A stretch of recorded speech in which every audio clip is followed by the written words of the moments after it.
1 second.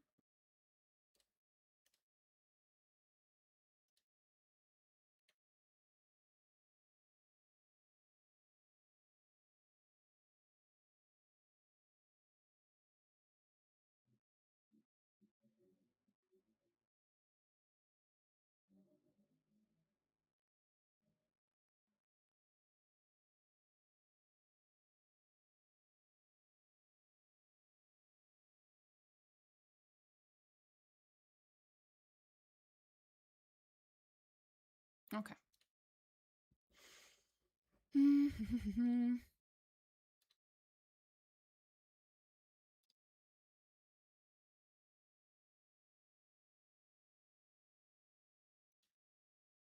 Hi, Alex. Oh, do I have my earphones? Oh, shit. Shit.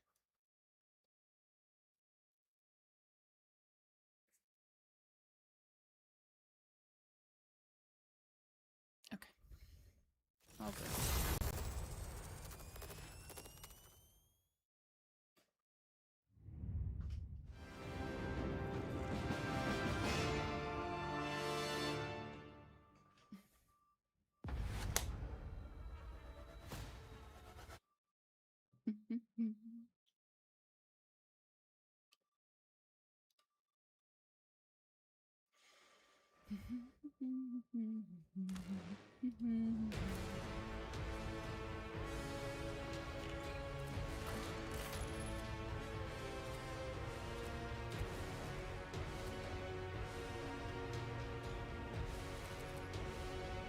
I finally completed the whole game today. It was a lot of fun. Nice. Well, we are going to have to load. So I'm gonna remove this because this is Amethyst's character. Yeah, there we go. We're gonna continue where we left off on my world. On my playthrough, I guess. It's multiple worlds, so I can't say world, I have to say like galaxy or universe. But yeah. Oh. There we go.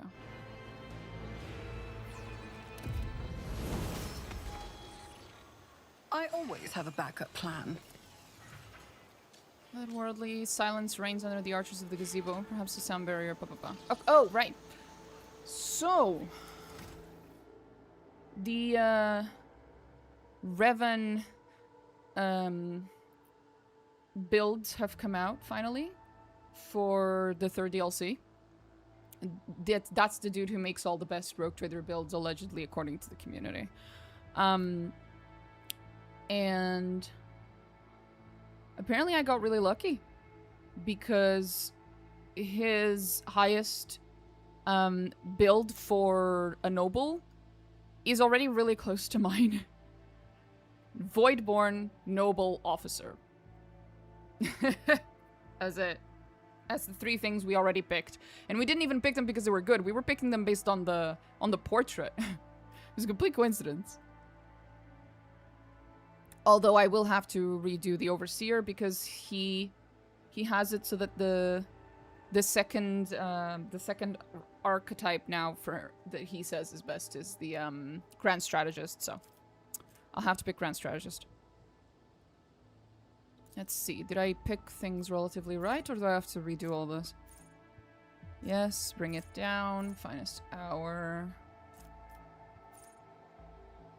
Not quite the same.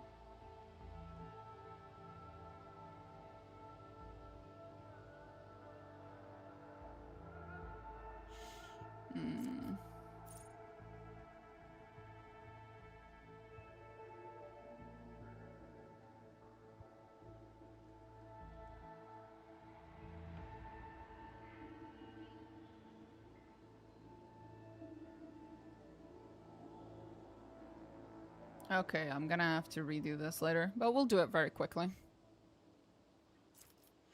Not right now, though. I don't think we can get back into the ship right now without breaking some orders of certain things. I think.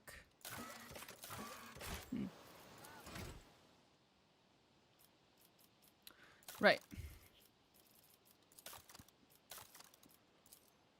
Due to the addition of new events, the character is being upgraded too fast. I think Owlcat should have added more leveling levels to compensate for the rapid progression. They have actually been trying to compensate for the rapid progression. They have been trying. Trust me. There are in some of the updates. I can't remember if it was in 1.6 or 1.5, but they had like they had a section in their update, in their patch notes about I think it was about earning less XP. Like they messed with the level progression somehow, and I think it was lowering the amount of XP that you gain, but specifically I think it was later in the game, not necessarily early on. I don't remember, but there was something about that. So they have been trying to address that. I guess maybe it wasn't, you know, enough. Maybe they need to do more. But I remember reading something about that. Anyway. There we go. Fellowship, obviously.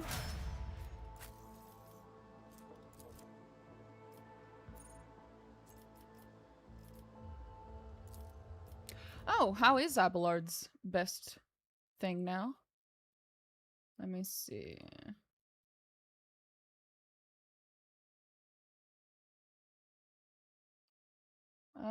Abelard is now best with Archmilitant, which is still the same. Okay, that's nice. Good to know. Not much has likely changed then.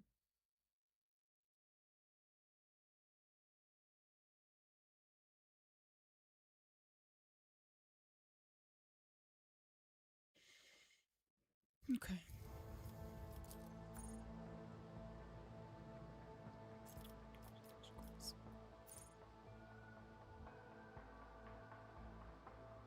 Weapon skill. Okay. That's my boy. Pascal.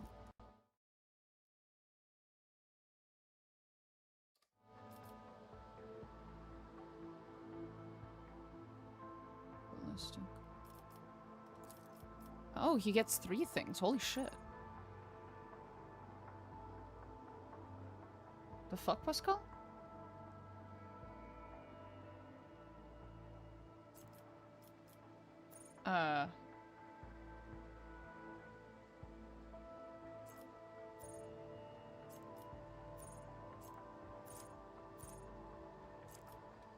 Oh, okay. There we go. Safety training ammo. Safety. Do I already have that?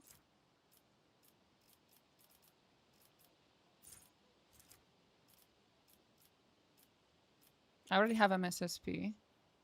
The other option was safety training. What is that? Safety training. I don't think I have that here.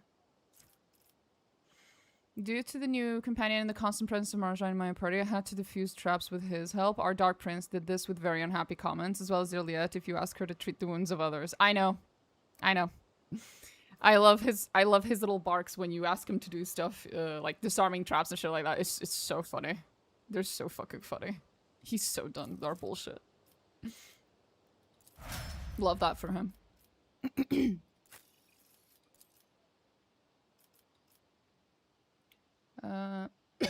Cough, cough. Sorry.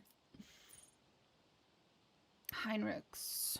Van Kallox.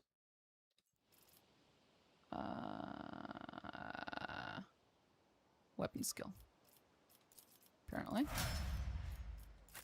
And now this dude.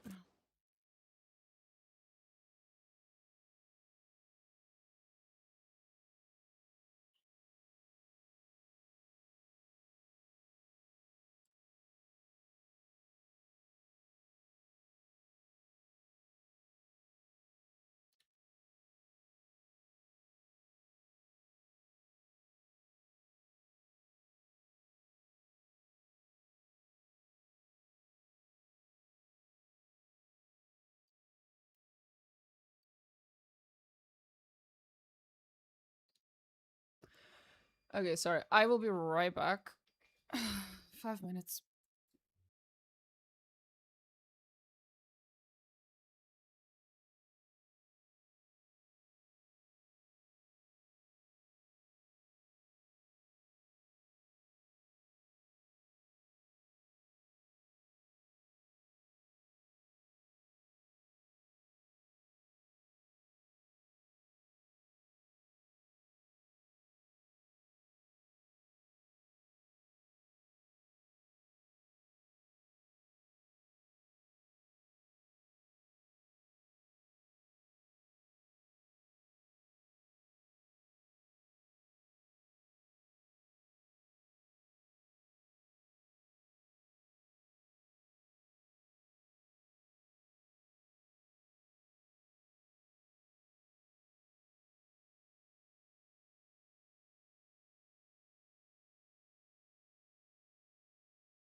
I'm back. Sorry guys, I had to do a bunch of...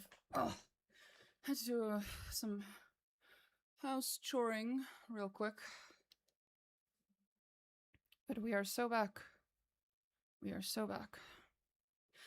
Actually, I'll be right back about 30 seconds. I'm gonna grab my water.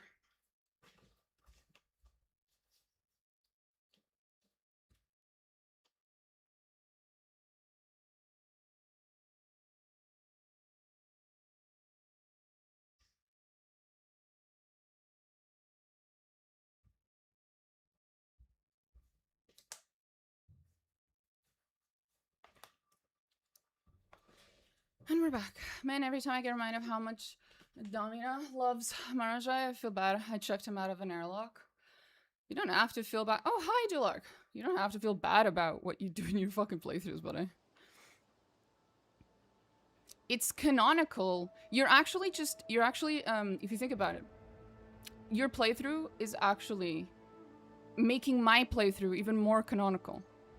Because when you get to the end of the game, and you meet, you know that part where you meet, like, the versions of yourself, the versions of your own RT, that you did not pick, right? So if you're Iconoclast, you're gonna meet the regular RT, the Heretical RT, and the Dogmatic RT.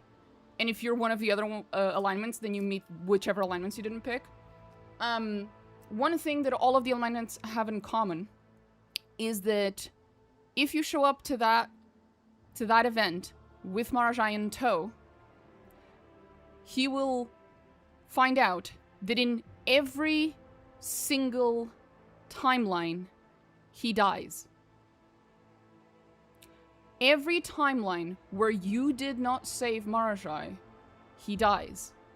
Every other rogue trader kills him. No matter what you pick, they always kill him. So, in my case, I show up with him alive, and he has that little, like, realization.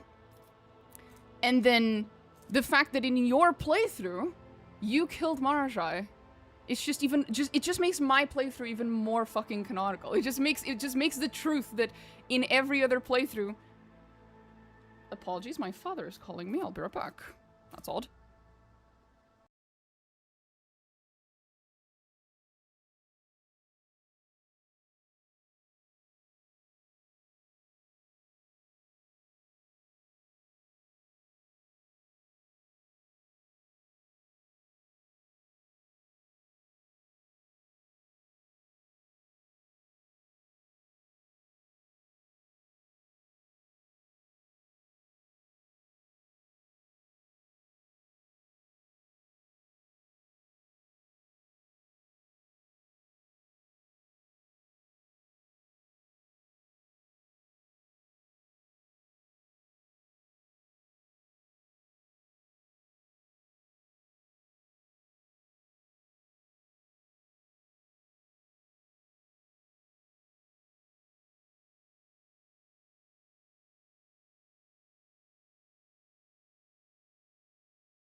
Bless my dad and his great fucking timing.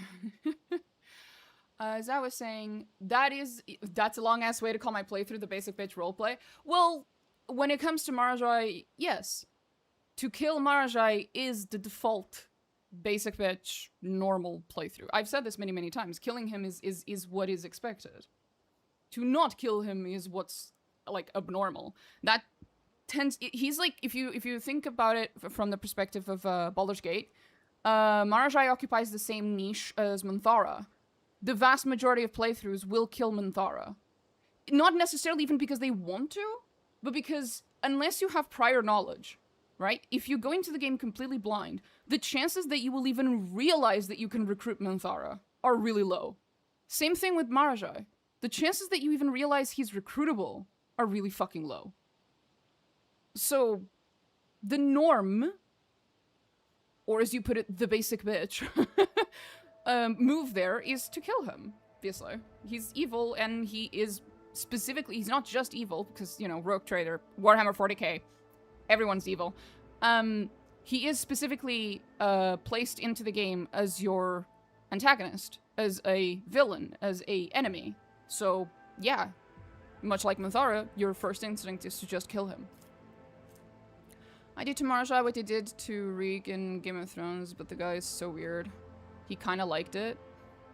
I'm not sure who that is in Game of Thrones. I don't know all the character names.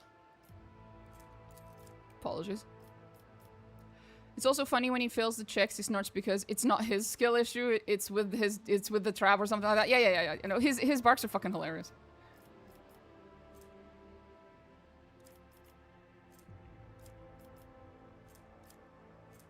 What am I supposed to give this guy? I forgot.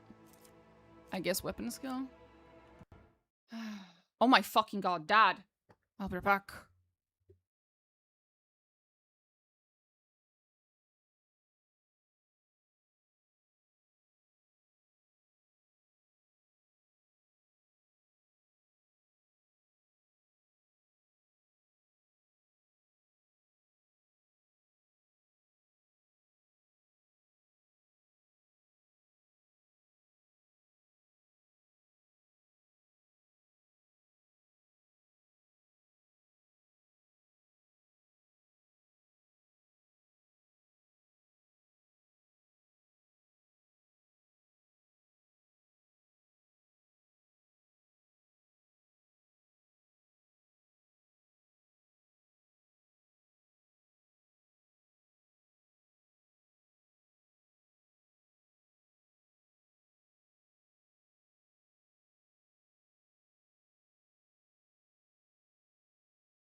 Bless my father.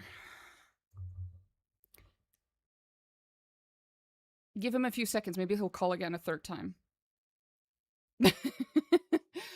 I wouldn't put it past him. As I was saying, and have now completely forgotten.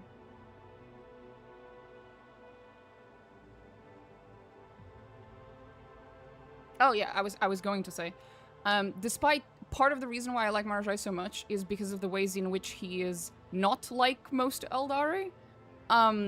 Mainly that at least if you romance him, I don't even know what the playthrough is like if you don't romance Marajai. But if you romance him, he does eventually admit word for word to your face that he's only alive because of you and that he owes you a lot and that he is grateful.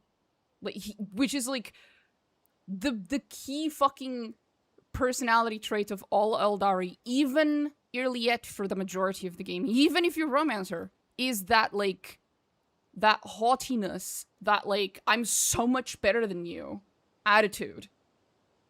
Right? And it's like they would never ever admit fault. Never, much less if it's like admitting fault while having to admit that you, the Monkey, were right. Right? Like they would never ever do something like that. The fact that Marajai does it because he's fucking intelligent enough to know when to goddamn admit defeat. Well, not defeat in this case, but to, yeah. But to admit when you were right, basically, is just perfect. But I like it when Ilya calls me Monkey. It's an aeldari term of affection, I swear. Well, I have bad news for you, but I also have good news. There is a term that she uses to describe you, which is a lot more affectionate, and it's elantak, right? But I am Monkey. Well, you know, speak for yourself, buddy. But welcome to the chat. Your TikToks are all the knowledge I needed it to, but Rogue Trader brand on that. Oh, I needed to put the Rogue Trader brand on that, man. Huh? Nah. What was I doing? This fucker. Oh, now I remember what I was doing. Jesus Christ.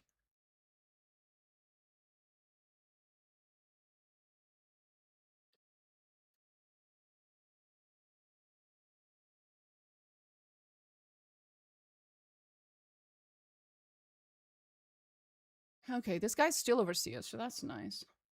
And here it's intelligence, apparently. Jai best girl. Not a fan of the character. I can't hear you over the sound of running an intergalactic crime syndicate with Jai on top of being a rogue trader. That's fair. I understand the appeal. Not my thing, but I understand the appeal.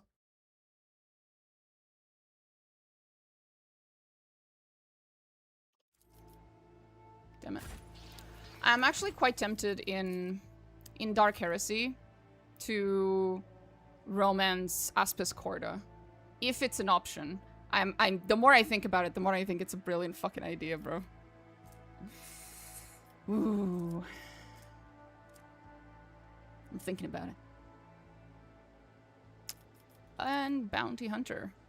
So, Iliet with Bounty Hunter is still apparently the best combo, but the second best combo is with Assassin now, which is cool. Claim the bounty.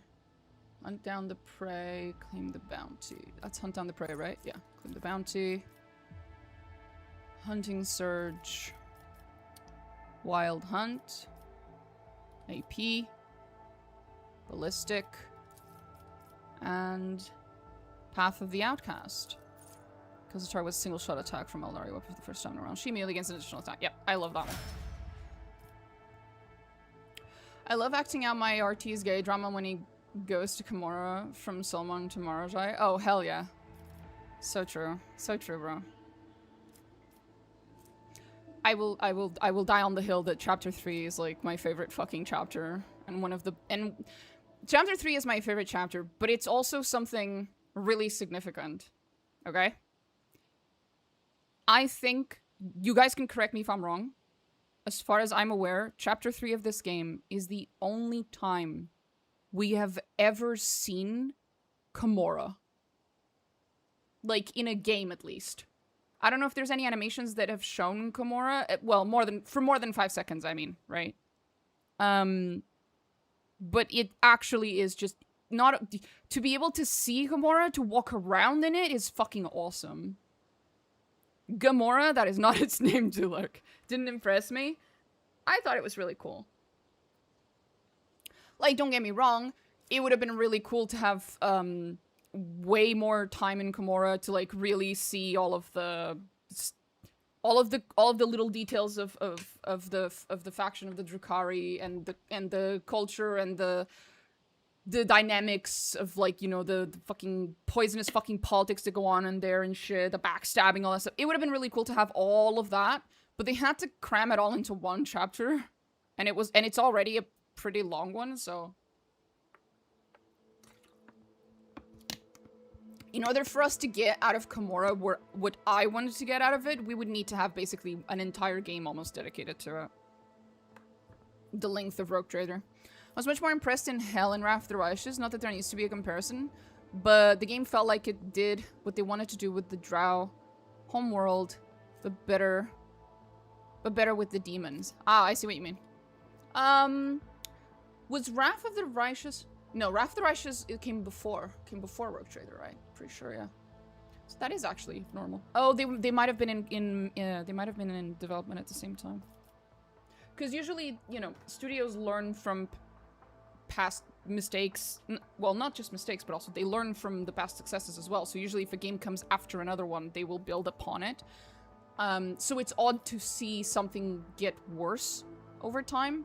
but it's possible that whoever was working on Kimura at the time was actually working on it separately and or partially at the same time as Wrath of the Righteous was being worked on, so they wouldn't necessarily learn much from each other.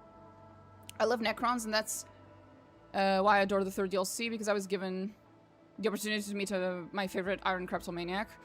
I'm quite excited to meet him as well, yeah. Hey, Iliad, I missed you, honey. Missed you, girl. Oh, Wondrous Portent. Right, I had this laying about.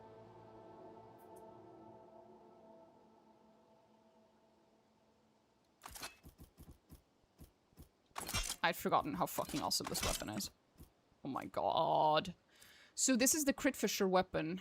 I need to up her crit fishing. Where's my girly? My girly's crit fishing. Oh, this is OP as fuck. Right. We need crit, we need crit, we need crit.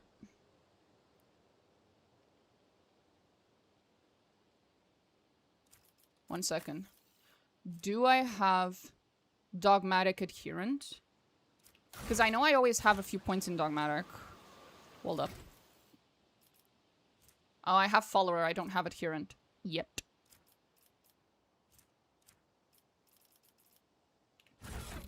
Chapter 3 felt like a very early thing they developed. The DLC areas they introduce, even with the ship, like the giant vat of mold your crew is eating, felt way more fleshed out. Yeah, because they were made more recently. So you might be right that Kimura was perhaps made too early in the development.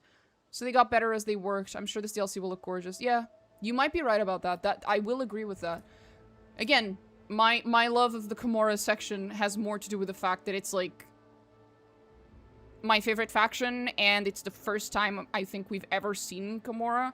But if you were to take away the novelty, take away that this is the first, take away all the firsts basically in it, and I would agree with you that they could have done so much more and so much better with Kimura. Single attacks with bolter weapons automatically hit the target. Oh, she's not with me. Fuck. Grants plus 15 Medicae.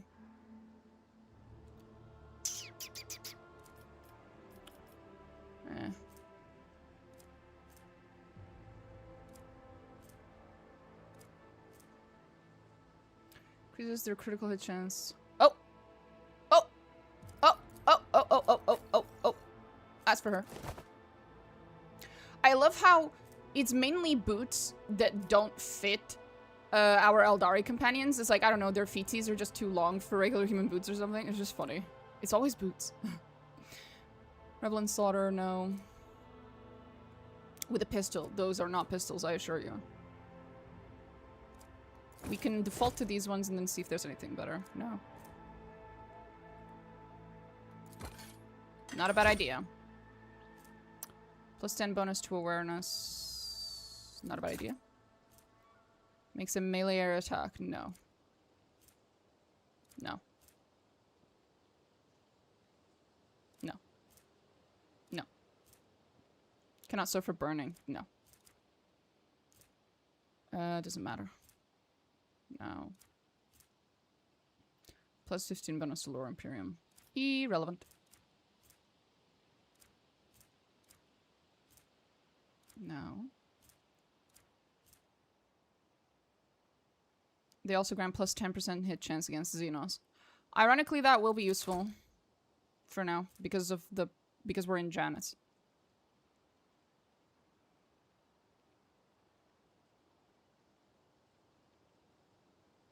That's actually quite nice. We might give her that for now. Whenever the wearer hits an enemy with a Deadeye shot, it reduces the enemy's deflection by -1 and applies +1 exploits. Oh, that's disgusting. Let's go. If the wearer is not a rogue trader, they gain coercion, commerce, and persuasion. None of these are useful to her, unfortunately.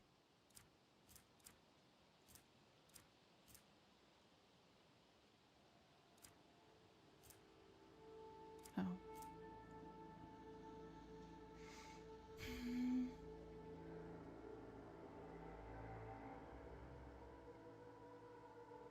Any amount of crit. I'm crit fishing with her anyway. Kills the target with an exploit using a single or dead-eye shot. The nearest enemy immediately gains 1 exploit. That's actually not bad, but I'm still crit fishing, so... Sorry.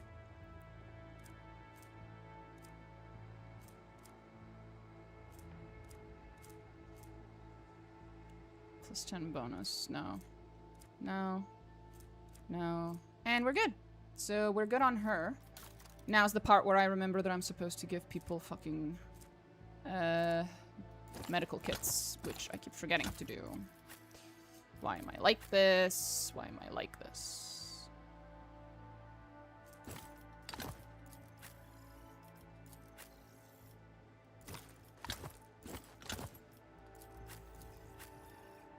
My girly does not. My girly's never touched a fucking...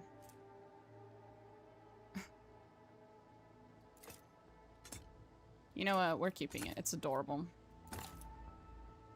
Yeah, she's never touched a medikit in her life. Something about nobles and physical labor. Plus 10 fellowship and intelligence. Not bad. Suffers no damage from area attacks. Whenever it's hit by a melee attack, it immediately deals a heretical. No, that doesn't help me. Suffers no damage from area attacks. Well, it's better than nothing. Certainly better than nothing.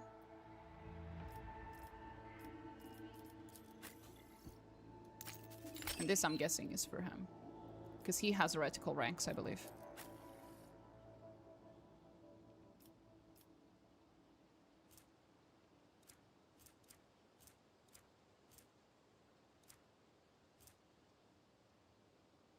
Medikai 50.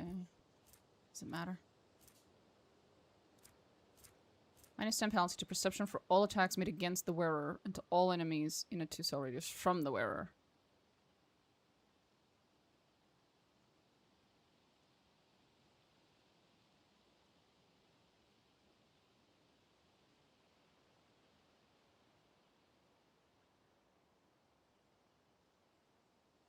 Oh, okay. That took me a while to understand what I was reading.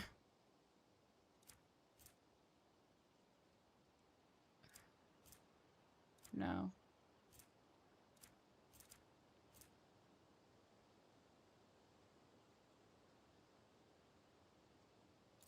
What's that 10% scaling on?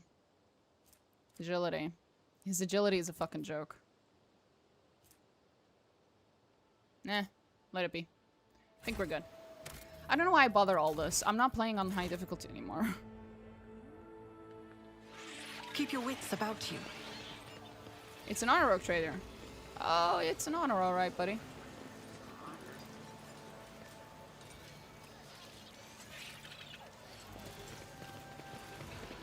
Which reminds me, we need to go real quick. Here, because this dude will die if we're not fast. Please tell me he's still alive. Oh, thank God. Okay. Hey, buddy. You're too late, Viat's dogs. I am the master of my own fate. He grabs an injector, stabs it into his arm, but when he gets better look at you, the man drops the injector in astonishment. Seems poised to prostrate himself on the floor before you. It's you! Your ladyship! The God Emperor must have brought you here. I beg you, help the rebels and save Janice. Forgive me, your ladyship. If only I'd known it was you. My eyes deceived me. We have little time now, but I swear I'll tell you everything. Nerve toxin. The inevitable cessation of vital functions is expected in no more than 60 seconds. Nerve agent of peripheral action. Neutralization is impossible outside the ship's infirmary. Estimated time until death is a matter of minutes. I'm sorry.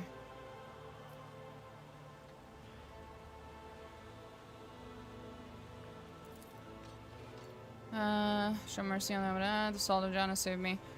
Untouchable governor, leader of the nobility, is creating something monstrous behind closed doors. She uses the Imperium's interests as a smokescreen and purports to be a scholar, but her actions are poisoning our planet. Did you know that the settlements that fail to pay their due tithes on time have been allowed to pay with people instead? Ah, I remember this, yeah.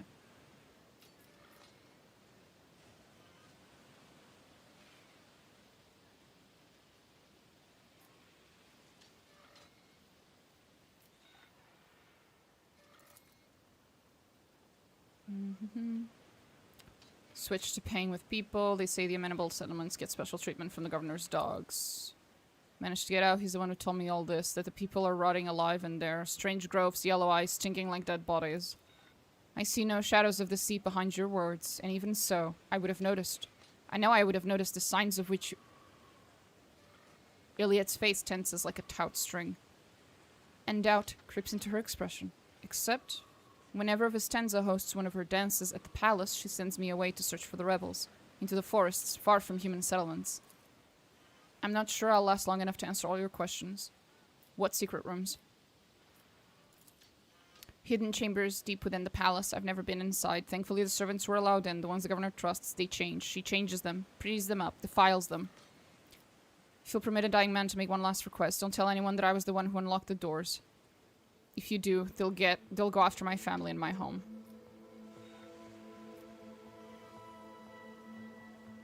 I will keep your secret.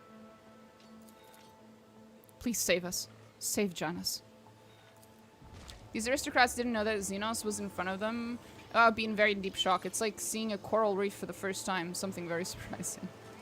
Yeah, but it's very normal in this universe to see mutants. And mutants can look like anything. You could see a mutant with an extra arm. You could see a mutant with an elongated leg. You could... Like, mutants could have any number of mutations, basically, right? So when she says... that she's a mutant, it's actually a pretty good excuse. Keep my options open. And as long as you don't have specific knowledge of the aeldari, it's a very believable lie. The fault is of the Imperium for not, you know, for trying to keep the information that would keep people safer hidden from people. And so people make mistakes all the time because of it. When it comes to chaos, it makes sense to some extent because just even the simple knowledge of chaos and its machinations is enough sometimes to corrupt people. But when it comes to Xenos, it's just fucking dumb. It's like, buddy, if you don't want people to help the random Xenos that show up on their planet, you might want to inform people of what the fuck a Xenos looks like, okay? Probably a good idea. The reality is that I'm fairly certain the Imperium knows that if they were to... If knowledge of Xenos were more widespread, that they would actually end up with an even bigger problem. That is, people just deserting to the Tau in numbers, or people, you know, dealing with Corsair and with the aeldari in general a lot more, or in the case of the Necrons, you might increase the number of, like, I don't know, pirates or something who go into and decide to you know, do some archaeological excavations. TJ, thank you for the follow. Are these Xenos in the room with us right now, Domina? Yes, at least one.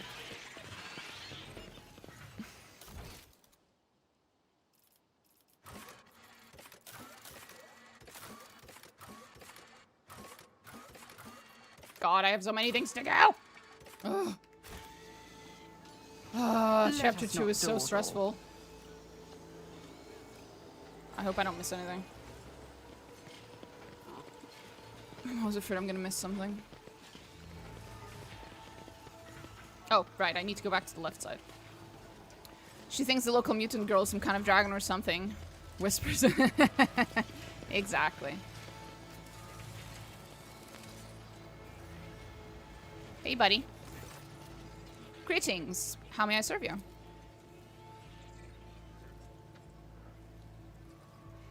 The series of sounds issued by Vincelex sounds much longer and more differential than those of Pascal. Eogan replies to the Lex Mechanic with a brief phrase in Lingua Technis. Vinzelens bows respectfully before the Manipulus in return. What do you do on Janus? Be blessed, Tech Brother, your diligence and the diligence of those like you turns anarchy into order and bestows classification to knowledge. One of Pascal's mechandrites lightly touches the Lex Mechanic's body. The Tech Priest bows respectfully in return, clearly a little startled. Management of the Adeptus Administration in order to catalog agronomic data. Okay, so, yeah. A worthy endeavor. Only statistical data, when compiled with sufficient diligence, can serve as the foundation for hypotheses worthy of consideration. That's mostly correct statement. Tell me about Janice.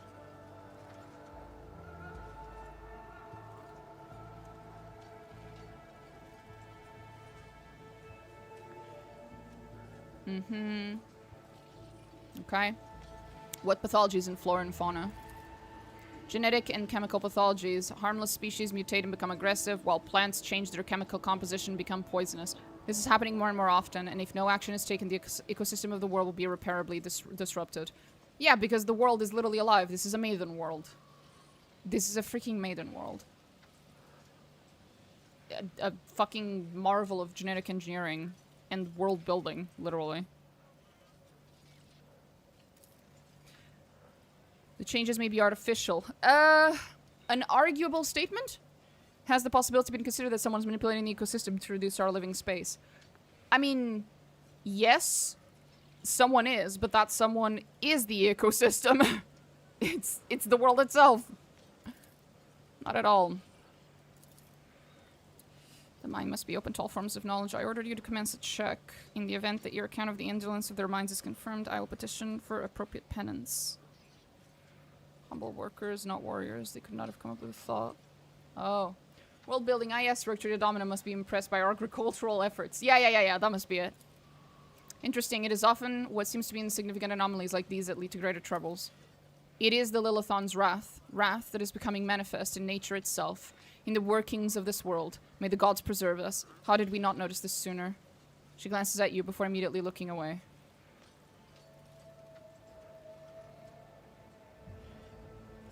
How is the governor dealing with the undesirable pathologies?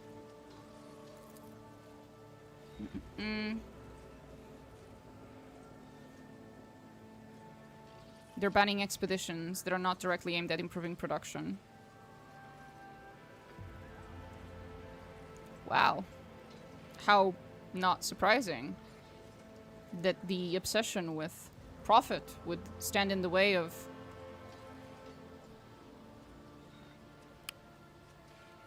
ecology, the environment. So the Adeptus Administratum seeks to increase the efficiency of agricultural production, yet concurrently vetoes all research and remediation of genetic anomalies within the local flora and fauna. Yes, Aeogan. Capitalism is very self-destroying? Self-destructive. Very self-destructive. The decision is contradictory at its very foundation, correct? What is to blame, a lack of competence or deliberate sabotage? Most likely a lack of competence. I'm curious, do the Azuriani, bless your spelling, still worship their old gods? For the most part, yes. But what about the Drukhari? No. The Drukhari, it's complicated. The Drukhari have the muses. Muses are kind of like... It kind of replaced gods for them. And for example, like Vect, I believe, is considered a living muse. But no, they basically the Drukhari essentially rejected the old aeldari gods because they were defeated by chaos and therefore they were weak.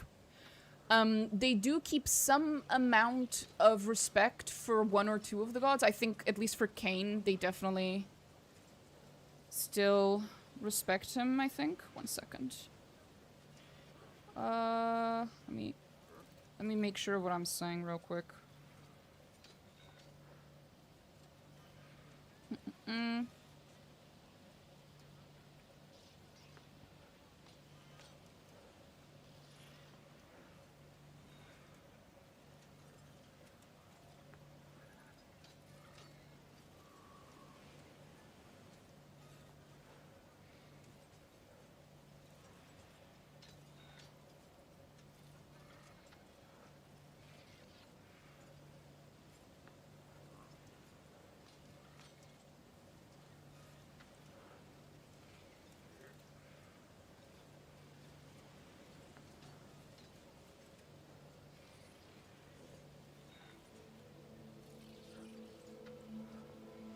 Yeah, I think so.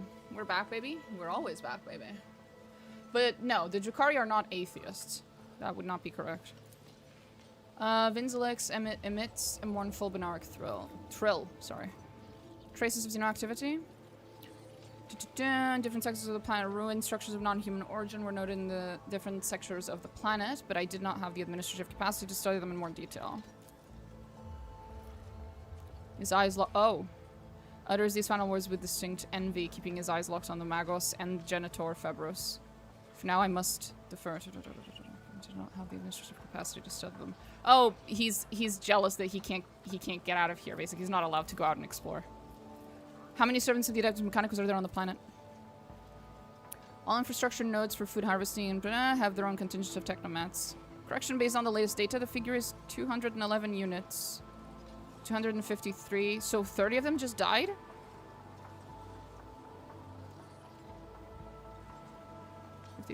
No, sorry, 42 of them just died. What the fuck? How are things with you and your fellows? The current situation on the planet is assessed as stable. The progress of the prospects is assessed as encouraging. Okay. As you wish.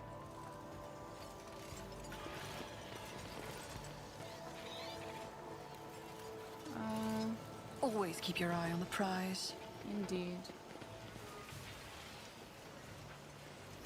You do that, buddy. You do that.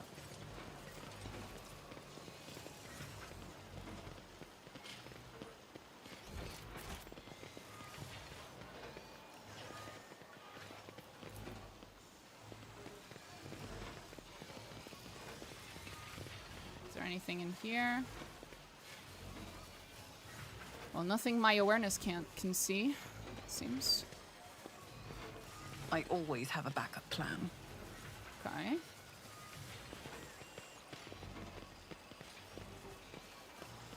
Okay. So we're done on this side. I'm pretty sure we finished the other side as well. So I think it's just that one dude there, right? The servant who's already dead at this point. Just checking if there's any invisible items I might have accidentally missed.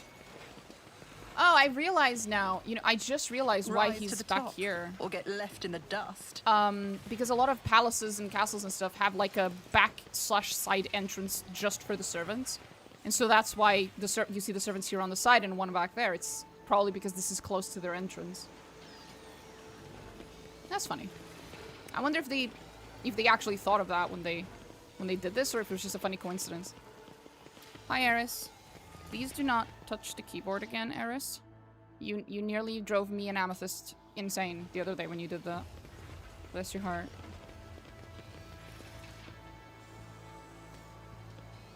Kitty, yep, she's here. Kitty's here. You hear that, Eris? Chat's happy to see you. Over here. No, she's more interested in rubbing her face on the microphone. So we've done this, we've done this, we've done that. Okay. Is there money to be made? Yes, Eris.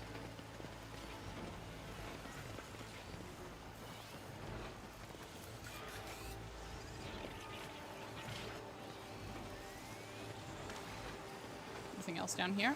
I'm just also checking if Iliette says anything. Oh, Aries.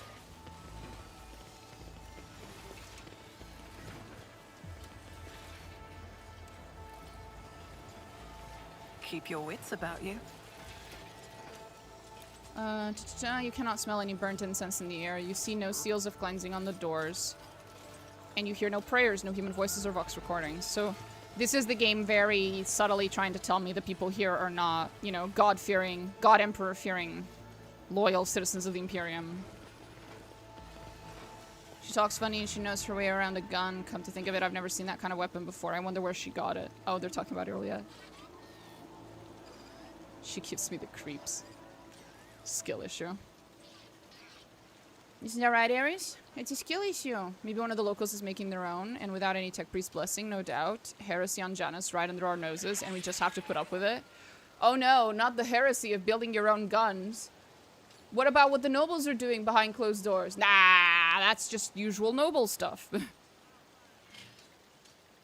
Always keep your eye on the prize. But the people making their own guns, possibly? Terrifying. Can't believe we put up with this shit. Oh? You heard someone? Spooked her.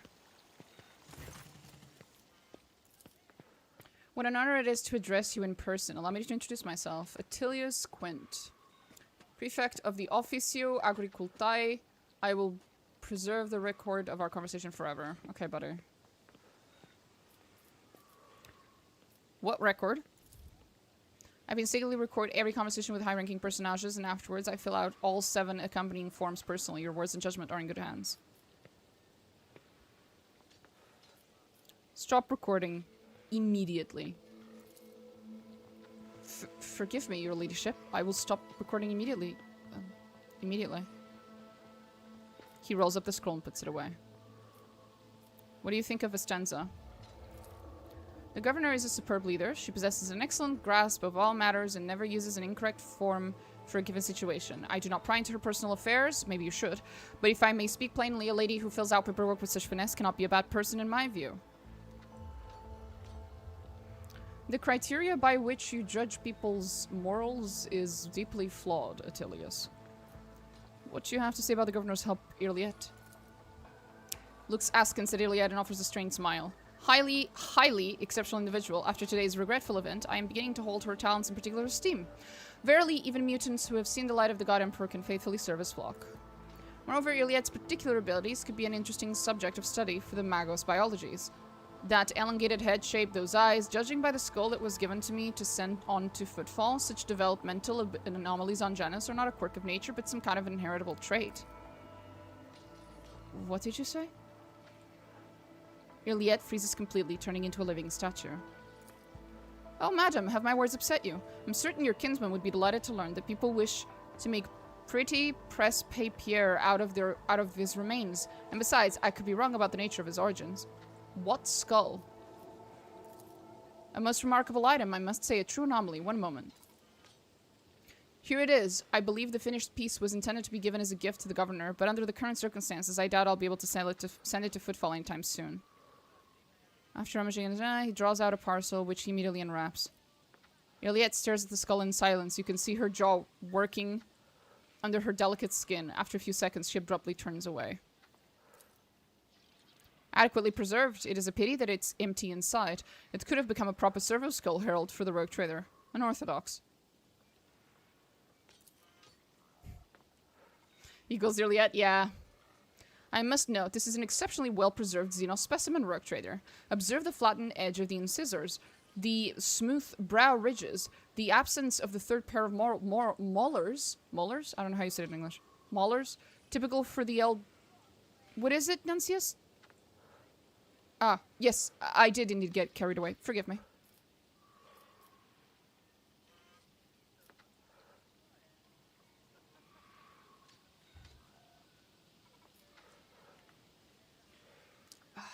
I don't like any of these.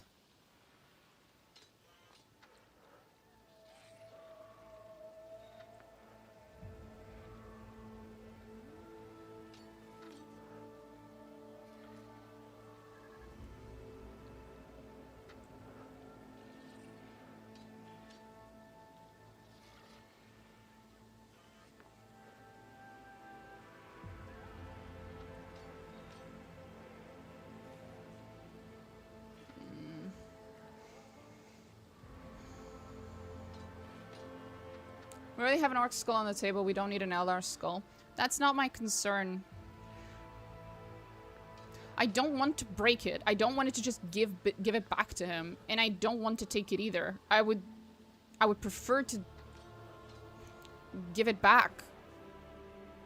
These are the fucking remains of an aeldari. There are aeldari around. Surely I could give it back to them, right? But my only option is to say that it would look nice on my desk, and that just feels really fucking wrong. Even if in my idea is that it's a lie and I can go and give it back to them, but I don't know if the game's gonna let me do that.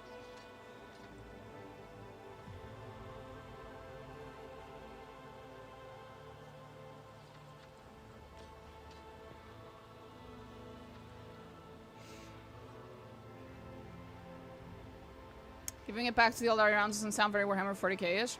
Well, by that argument, nothing you do as an Iconoclast sounds very Warhammer 40k-ish. That's kind of the point. The point is that when you play Iconoclast, you are a very weird fucking person. That's not normal. Most humane seems to be to break it. I know, but breaking it just feels wrong too. Breaking it feels a little disrespectful, but the number one, here the dialogue feels disrespectful, and then here the action feels disrespectful. Both achieve kind of what I want to do.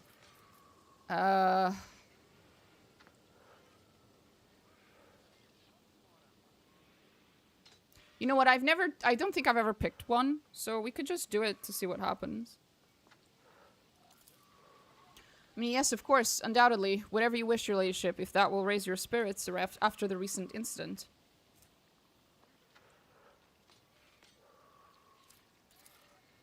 Grits her teeth and burns you with a look of utter disdain. Yeah, exactly. That is what I expected. But I'm pretty sure this happens even if I destroy it. Pretty sure she's not happy about that either.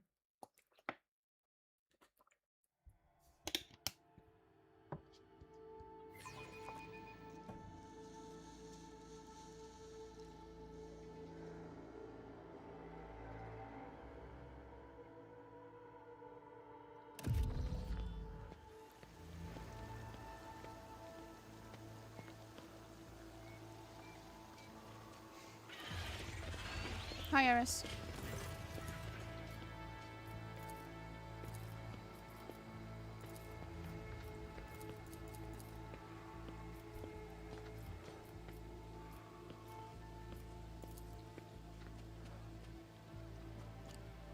Precise instructions for the artisan who has to encrust it with precious stones.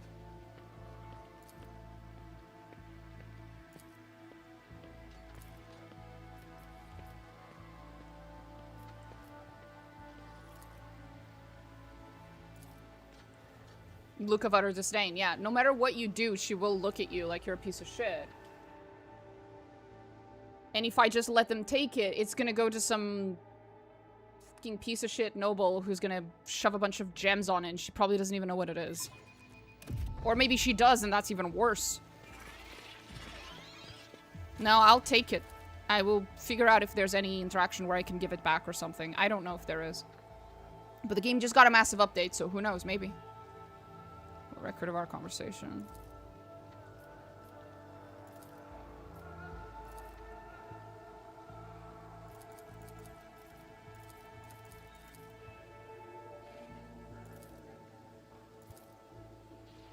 What are your duties here? When did the collector ship last come to join us? What is happening on the planet? Absence of the required signature is, of course, aha! Alas, your ladyship, rebellions have caused us too many problems in recent times. The rebels are interfering with established processes, interrupting supplies, sabotaging the serfs' work. A few nobles have even been killed, and worst of all, some of the victims occupied important administrative posts. Until their replacement passes their checks, complete all their induction forms, and go through the...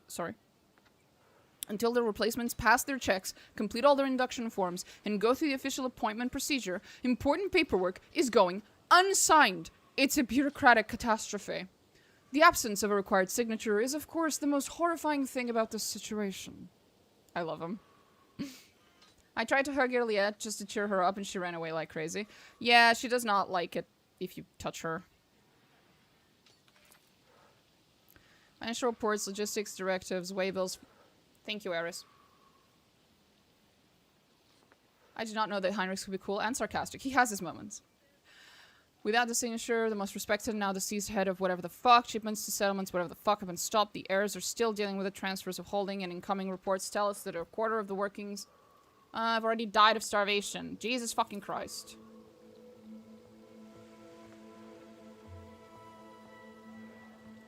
Like that deranged planet by the nameless star, so close to our peaceful system. The inhabitants there supposedly live under the patronage of rogue trader Winter Scale. I shudder to think what he has created there. Okay.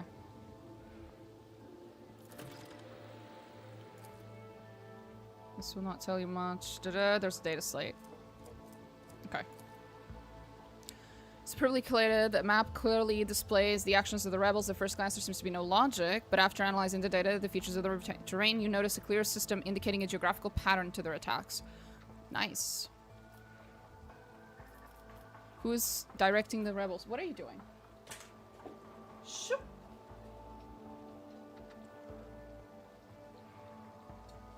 God fucking damn it.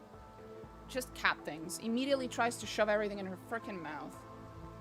It's not even food. Who's directing the rebels? Does anyone know? Well armed and trained. What are you doing to combat them? To die without the slightest mercy, but they keep on appearing. That's enough. What do you know about the attacks on the estate? Questioning survivors, okay. I'm not telling him that.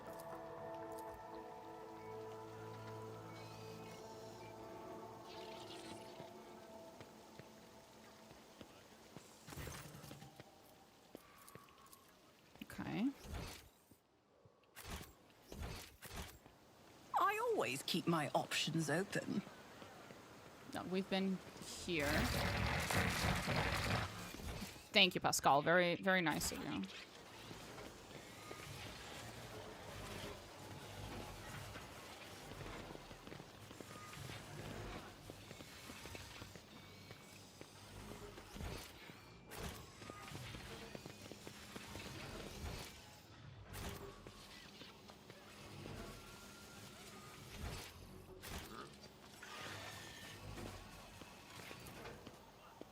Decorative spire hastily turned into a watchtower and a sure sign of turbulent situations on the agri-world. Obey your orders, do your duty. I have this poster. It came with the collector's edition in the form of a little sticker. I showed you guys actually a few streams ago. I always have a backup plan. That's funny.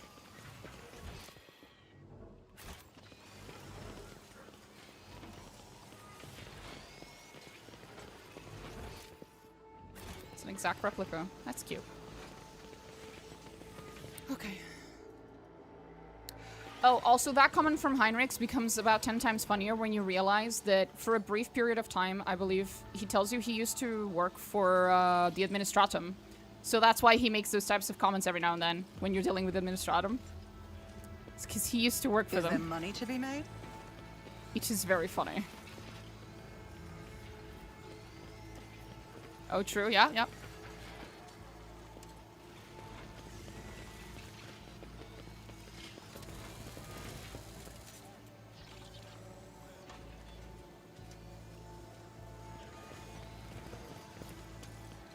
We are waiting for the estate to be cleared completely so we can be rid of the trash. Dried berries. Marks of corruption, not decay. Oh. Not decay or disease, but how? Yep. Arch enemy bullshit. I know. On a planet with a 10th, one clerk calls him colleague. Oh, I remember that. Yeah, yeah, yeah. Recognizing him by the tired look in his eyes. Yeah. Rise to the top. Or get left in the dust. I remember that one. That was fucking brilliant.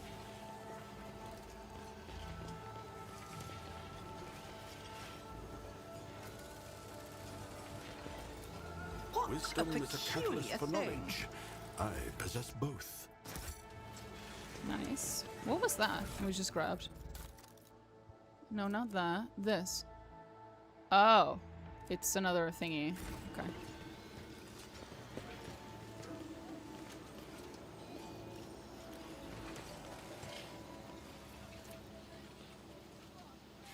Effect represented in the local flora assembled in the flower bed. Unfamiliar fruits are ripening on carefully pruned plants. The sooner we smoke out this louse, the sooner we can report. What's going on here? It's one of the rebels is in there. I have only one question, officer. Why have you not already done it? The rogue trader's here, and the longer you delay, the more you put her life needlessly at risk. You're gonna poison the rebel? Who is he? Oh, what's so special about this building? Utility building. It was empty at the time of the attack. There were no potential hostages or innocent people inside. If you ask me, I think this was the first place the killer came to when he was bidding his retreat. We managed to round up all the others, but this one holed up here himself. This is not an empty utility building, but an inactive backup crypt for storing refrigerant and freezing equipment. This is obvious. Your ignorance is depressing, servant. Sorry. Who is he? More concerned with clearing the area right now. I want to talk to the person inside. Are you sure? Did I fucking stutter?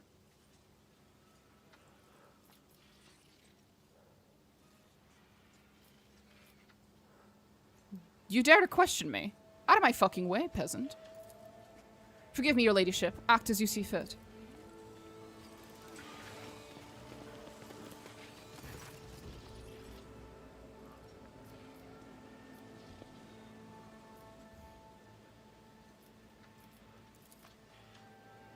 The lock doesn't look new either. With a suitable tool, it would easily be opened.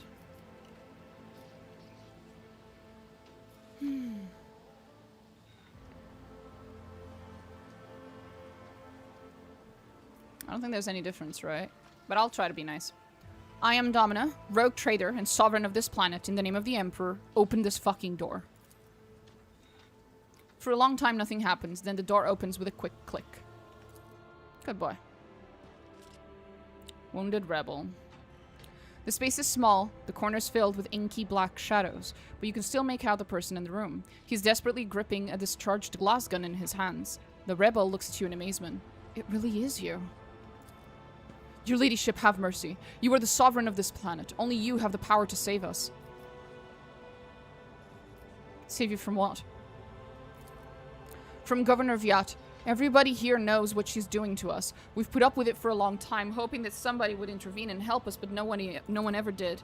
She's turned the whole world into a slaughterhouse. People are rounded up like groks from the settlement, supposedly to go to a palace, and they're never seen again. Her servants pour something over the fields, and then people lose their minds. They start hearing voices and seeing evil spirits. And while we're dying, she's sitting behind her white walls and feasting on our bones, literally.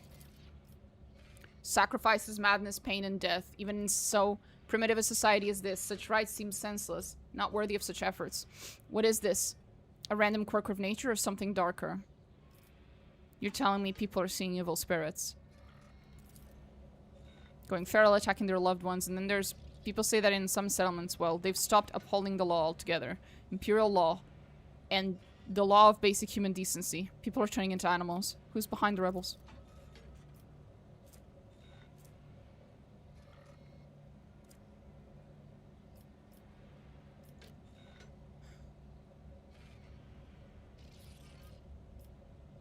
There will be no end to the war on this planet until I get a handle on this situation, but to do that, I need to meet with your leader. As long as you keep your word. I've never been to their camp, none of us have. She saw, he came a few times, bringing weapons and orders. Okay. We have it all worked out. I swiped the Chiefs of Vox. Okay.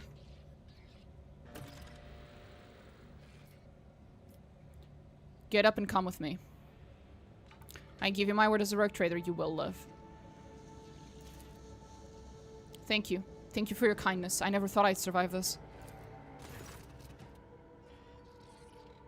Your ladyship, I honor your bravery. Please allow me to get rid of this rat for you.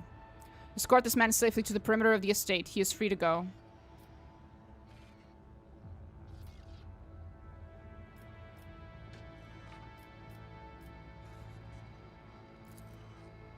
With the deepest respect, your ladyship. It will be done. Good. I wish there was an option to say don't make us look bad in front of the person calling us monkeys. Yeah.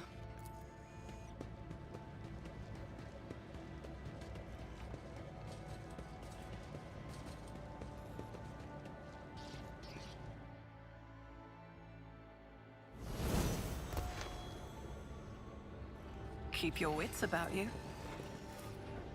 The machine god grants the insight.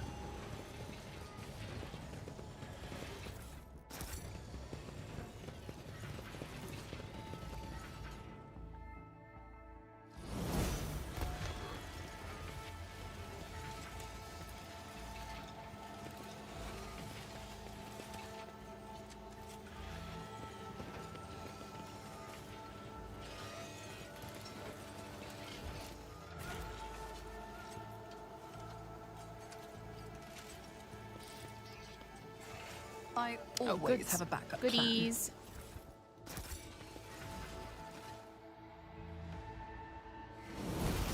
Oh, we can level up again. Jesus. Okay. Earliet. And intelligence. And heightened concentration. This one. Next.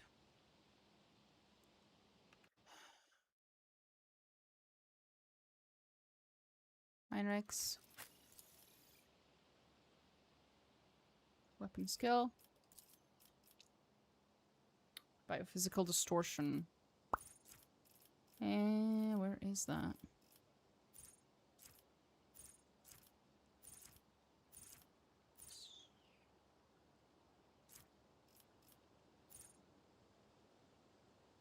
Guys, am I blind?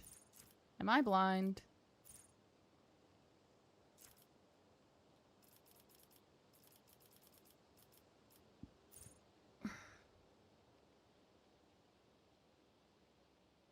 Am I blind?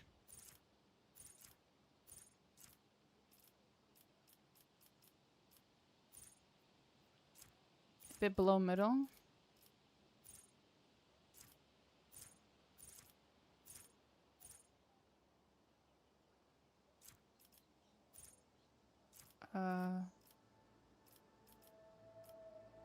Oh, I already picked it. That's why. Okay, fuck.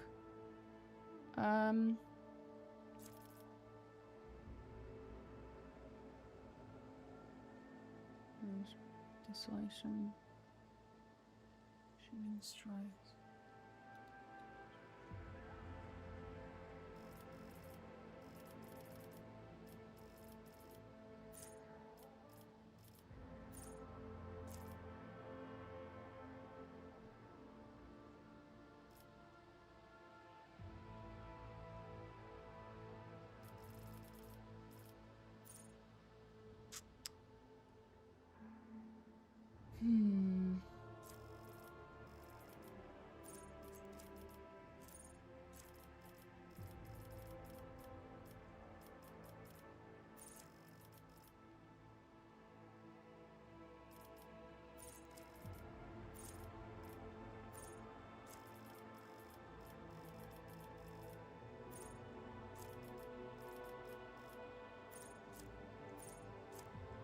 I can't pick that yet.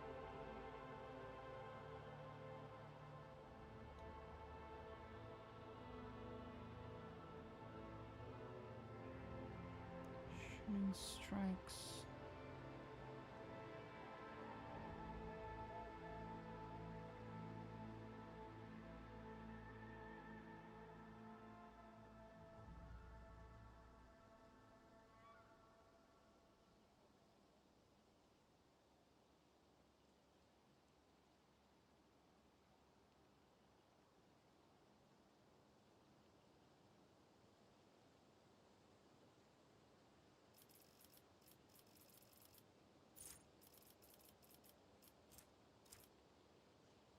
Am I blind?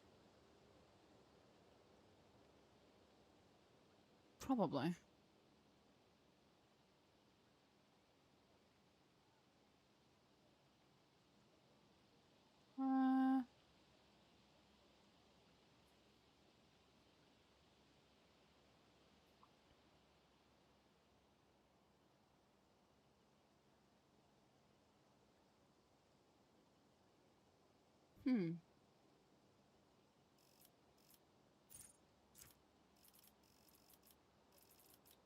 This is actually... Sorry. Am I not seeing things right? I am. Should be. Oh, shit.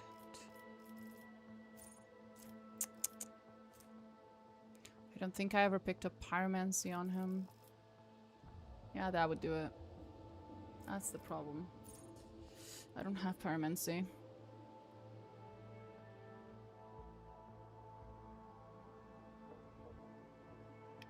Okay.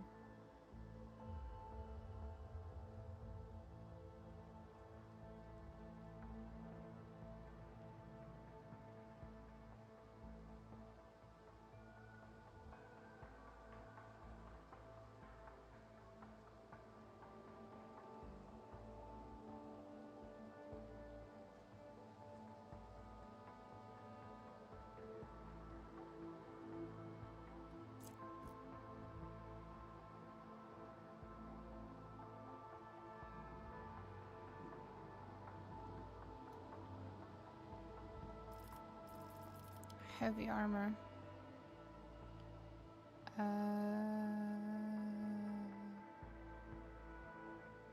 Have I already grabbed it? No, I have... No, I don't have it.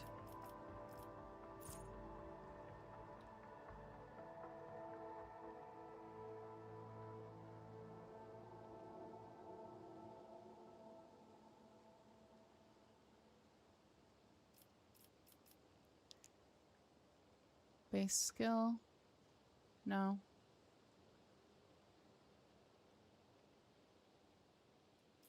Guys, am I being blind again? Oh. Yes, the answer is yes. Yes, I am. Why am I like this?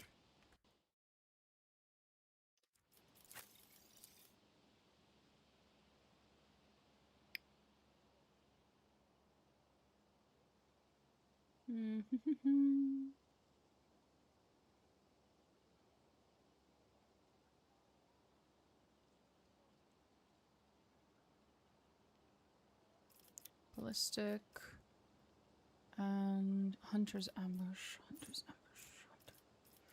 There it is. That was considerably easier. Now, Ablard.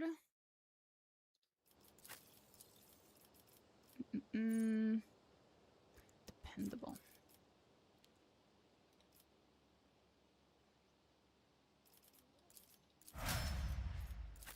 Now this dude.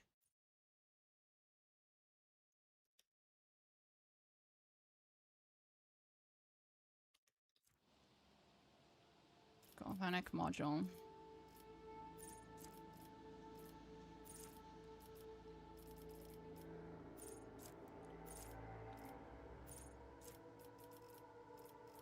Huh?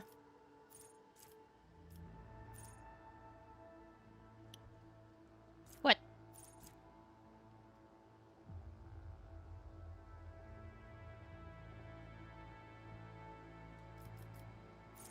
Ah. Intelligence. And now my girly. Well, my girly doesn't matter because I'm gonna have to respec her again.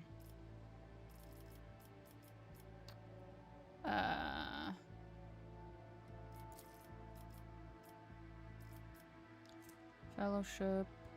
Pom pom pom. Yes.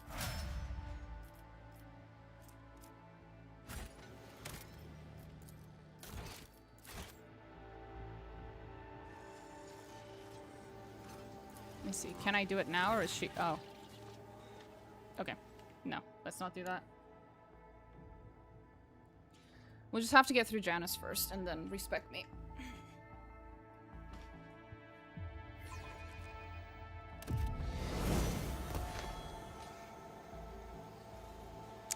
Wrong button. I pressed quick load, which loads the last quick save, not the last save. You'd think that would be consistent across games, but it's not. There you go. The maintenance room, we've just been there. Is there money We can go to be talk made? to this dude. I don't think he has anything new, but we can try. Still nothing. We can try to go talk to the lady.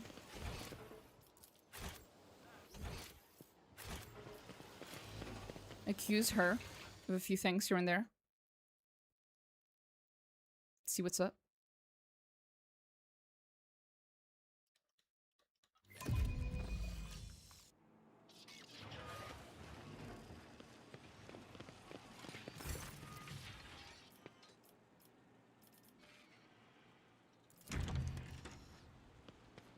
Wait, actually, no. I don't want to go alone because I want Juliet to be there. It's important that she witness everything. Hi, Eris. That's a tail. Hi, Eris. That's a big fluffy tail. Damn it. I made the same mistake.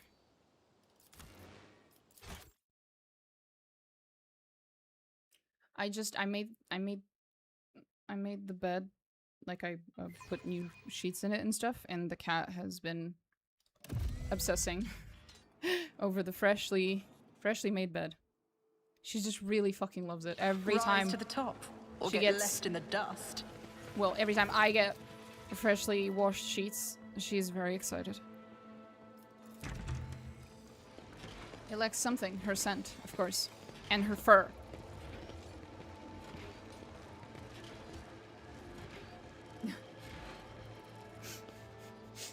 I need you guys to see this.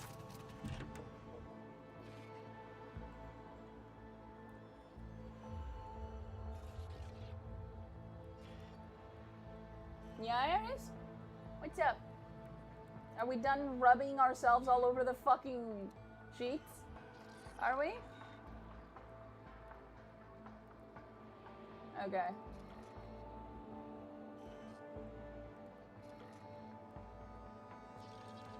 Oh?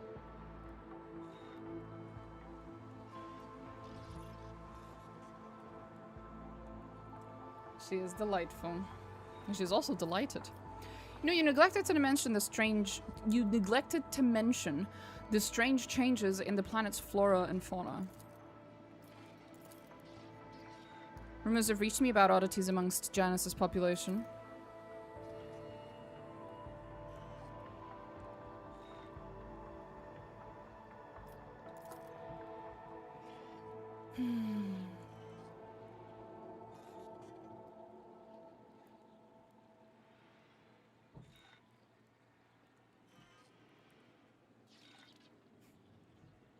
My colleague Nuncius is keenly interested in discussing the results obtained with our esteemed colleague among the Magos biologies, and I fervently support his initiative. After all, the metagenomic research is being conducted under the auspices of the cult Mechanicus, is it not? Oh, your misgivings are entirely groundless, Genitor. The Gravas family is well versed in such intricacies and holds all the relevant clearances. I've heard you're forcing settlements to pay their tithes in human bodies. You speak as if you actually believe the claims of these wretched peasants. Uh-huh.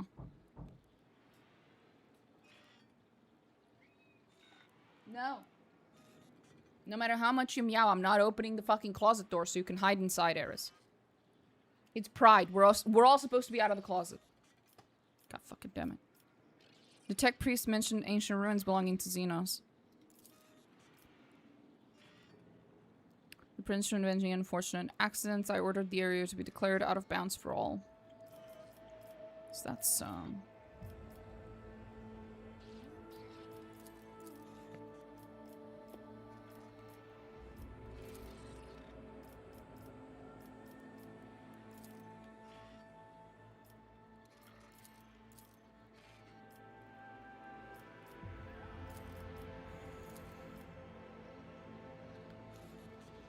okay. Always keep your eye on the prize. Okay, looks like we're gonna have to get out of here and go run around a little. We got places to be. Villages to raid. Or something.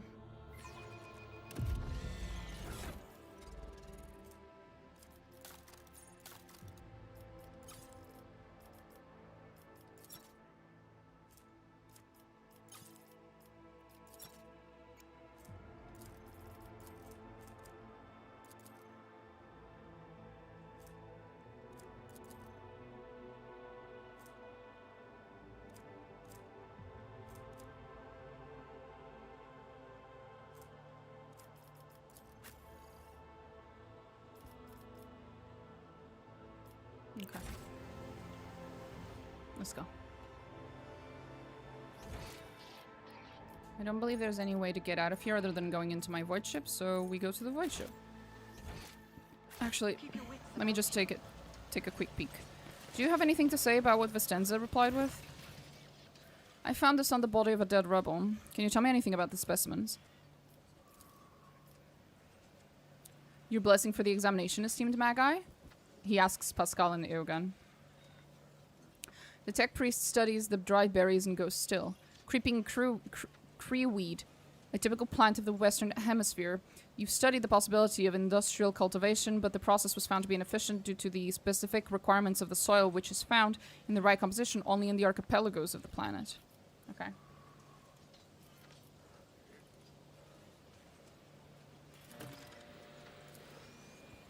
World shapers.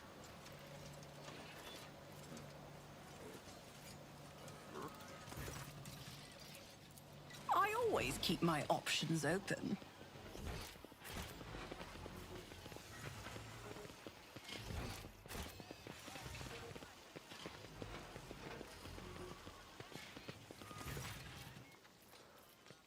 Nothing. Okay, we go then. We gotta go. Now she speaks. Ellen talk. As you once sought my help, now I am seeking yours. The time has come to dispel the final shadows of our path. I have hidden the truth from you. I know a great deal about those who are disturbing the peace of the local ruler, and I also know where they are hiding. Allow me to show you the way, on the condition that you bring me to them. I don't think the rogue trader needs your revelations right now, Xenos. That is, even assuming that you're not lying now as well. Why did you not say anything? No other path was open to me.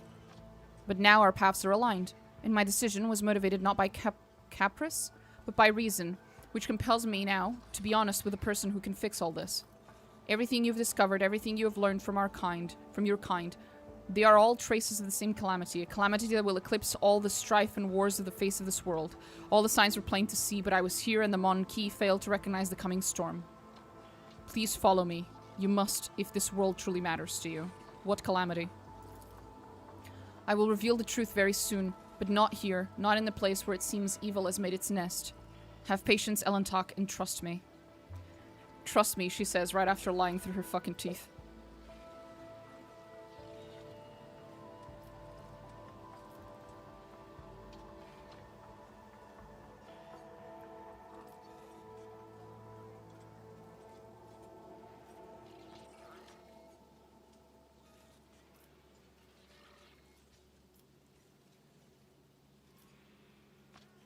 I believe you. Lead on. Thank you, Elentok. You truly must have been brought here by Providence for... No. It was your will alone that brought you here, which has become a blessing for the Lilithon. Let's go, Elentok. I pray to the gods that we are not too late.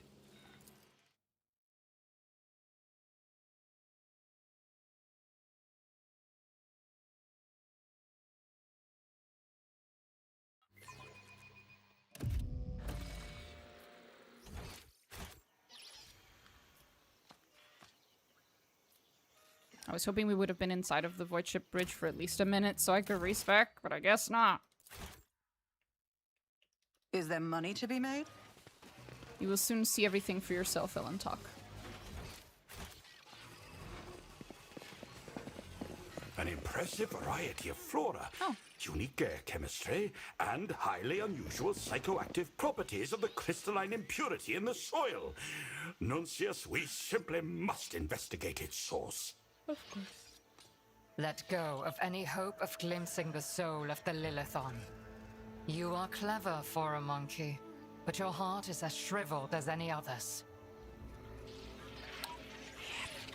I always have a backup plan.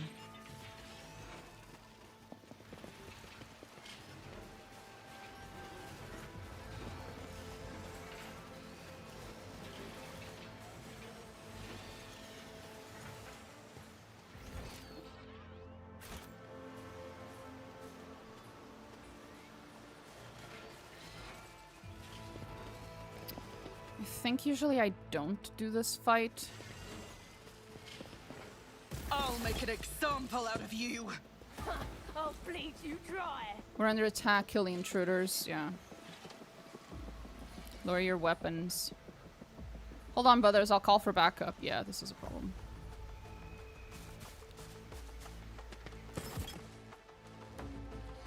Oh, look. Little bits of aeldari stuff.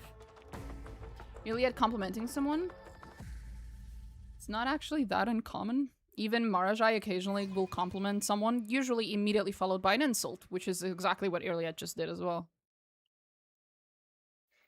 Except Marajai does it because he knows that it pisses them off. He's just rage baiting them. Which I think is fucking hilarious. Rise to the top, or get left in the dust. Nothing matters more.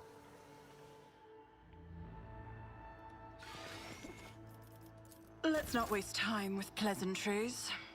Speak, Elantark. Sometimes you consult the appropriate treaties on... Are authorized. What ails you? Algorithms evaluated. The tech assistant comprehends my commands. Your arrogance will be your downfall. Oh, there are cats. Very true. Also, hello. Hi. I mean, is it an insult if it's true? Yes.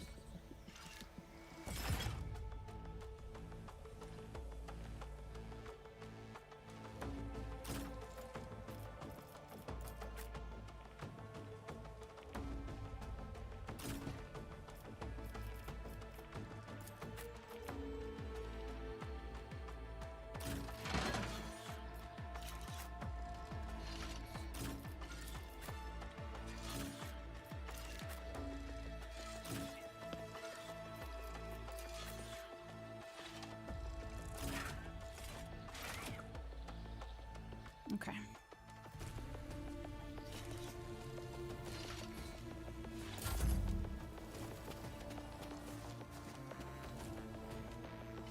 An unworthy soul. Show me what you've got. Out my way. Scared, Kemorak. yeah? I'm here, maggot.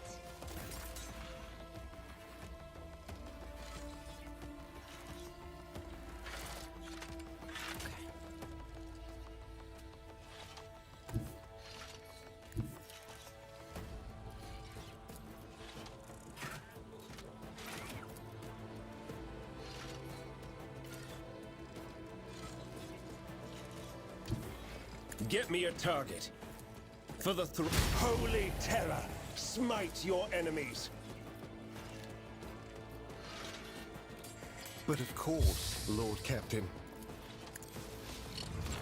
Naturally. Here we go. Hold on. You will perish for this affront.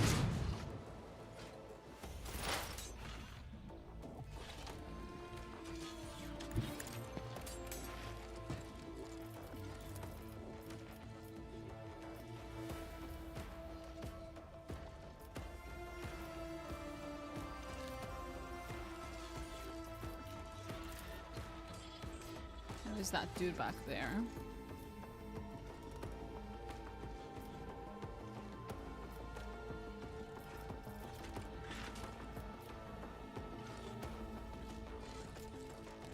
The scriptural prognosis is favorable. Approved.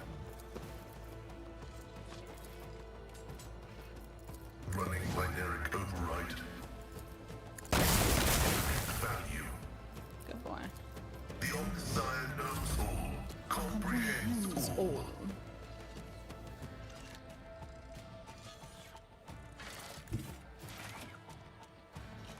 I've seen worse battles than this in my time. I will do my duty.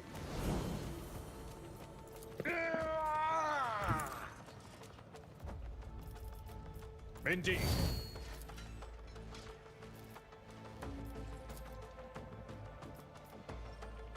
At your beck and call. Let's get to it.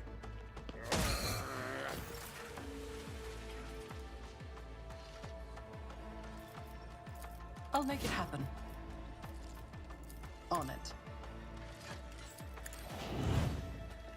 Who, if not me?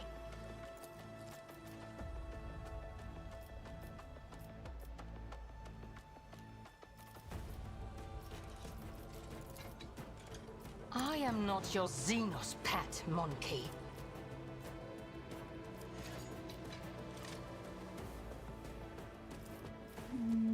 One second, I need to check her. Did I already use? No, I don't think I did. If I must.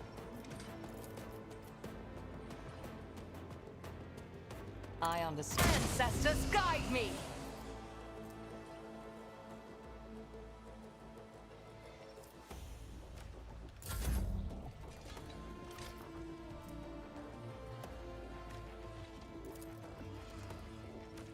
I'll make it happen.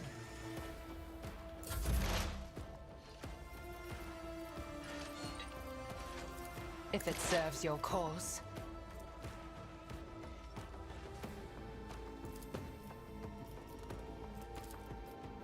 I am fortune favors the swift. No weakness is hidden from my sight.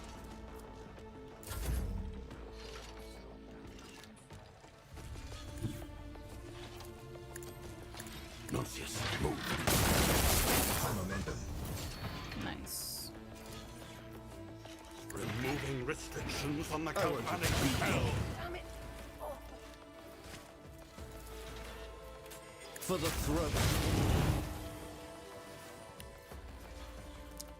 Speed. That didn't help. But of course, Lord Captain. Can I? Aha. Let's see to it.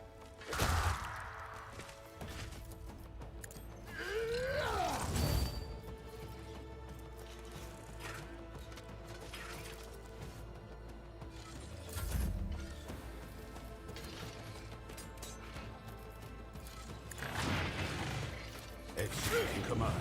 Scorn the pain. Naturally.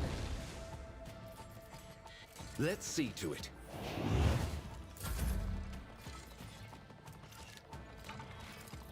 Astute observation. Assess and act, tech assistant. The machine spirits approve. Executing command. Nonsius, I'm relying on Let's you. get to I thought that yeah, was a good that's not idea. gonna work out for you, buddy. You missed every single one of his shots. Get to the sky. My ears are ringing. Show me what you've got. I love how he gets shot by that thing, takes 0 damage, the enemy ends up taking most of the damage, and then he just goes, my ears are ringing. Fucking Chad. Absolute Chad. I need a foothold. Do you? But of course. Good boy.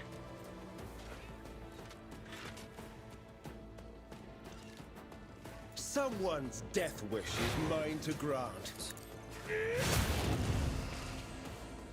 Everyone, step aside. I won't. If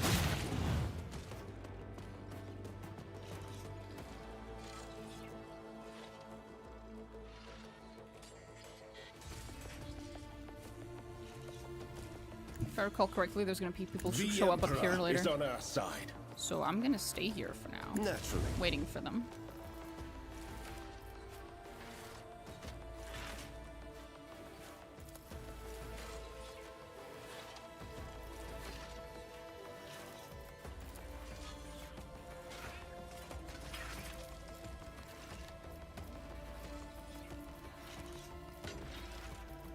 Let's see to it.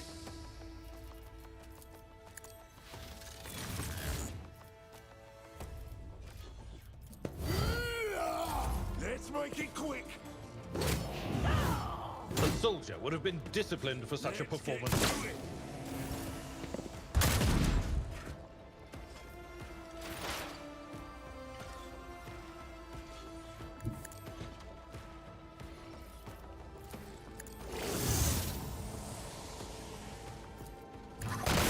Forced to fight like this. Sorry, Ablard. My bad. Apologies. Running binary code. Oopsie. Request. That was an accident. I'll revert to more conservative tactics. Sorry, buddy. The healing is much appreciated. There you go. Victory is imminent. At your beck and call. Grey hair, sure Full hand. hand. High momentum. Here's my perfect moment. I approach the designated position. That is beneath me.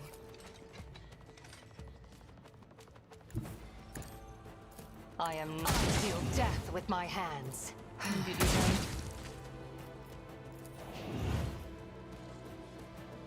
just designate a target.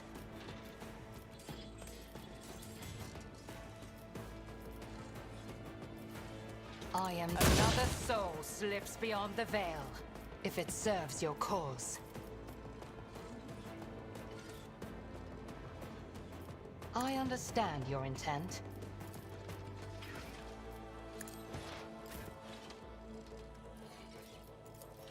It's as good as done. I hear you moving. No more. On it.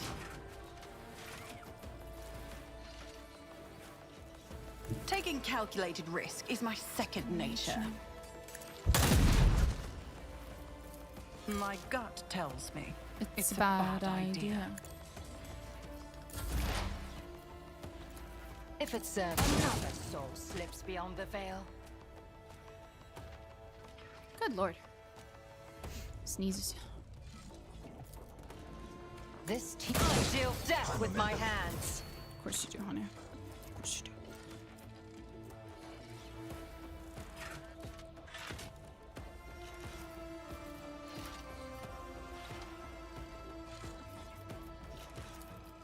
Fall, creatures! State your intention. let us not dawdle.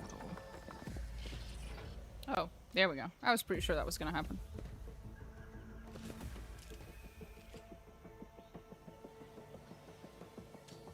Stop, my kin, it is me. To arms! It is Blood I. runs, anger rises, death awakes, war calls.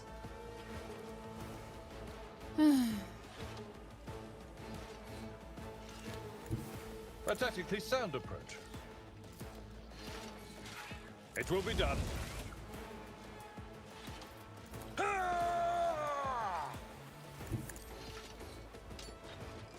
Snello, nice little people in my computer. Snello, Haley, how y'all doing?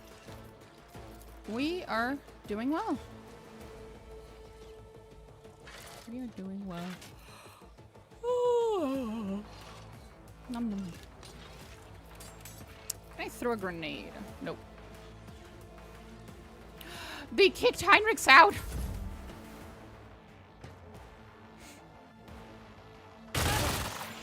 You will pay an even greater price. The servants of the Omnissiah will not waver.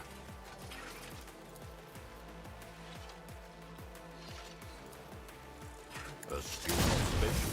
Isha, heal my wounds. Yeah, about that.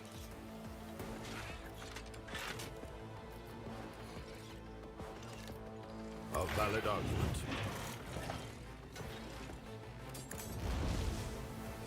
Indeed.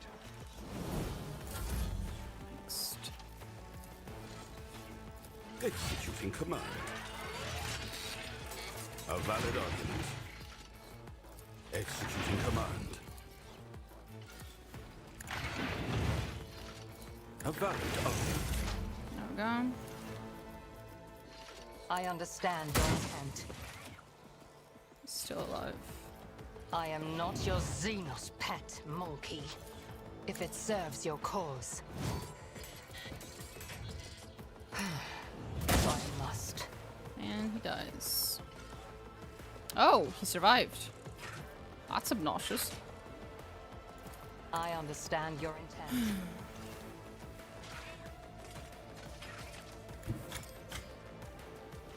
We'll just ignore him then.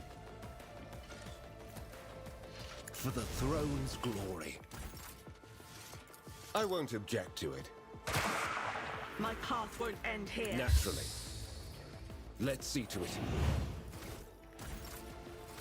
I keep misclicking.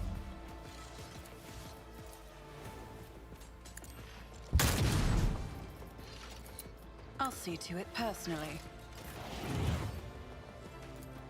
I am not soul slips beyond the veil. If it serves, deal death with my hands. There we go. Juliet's usually dispassionate face is contorted in a grimace of pain and rage. Your elucidator activates when she begins speaking in her own language. I swear on Cain's riven heart, Muran, you will pay for your treachery. May Morai Heg sunder your fate and cast it away. May the blood of Eldanesh flood your throat.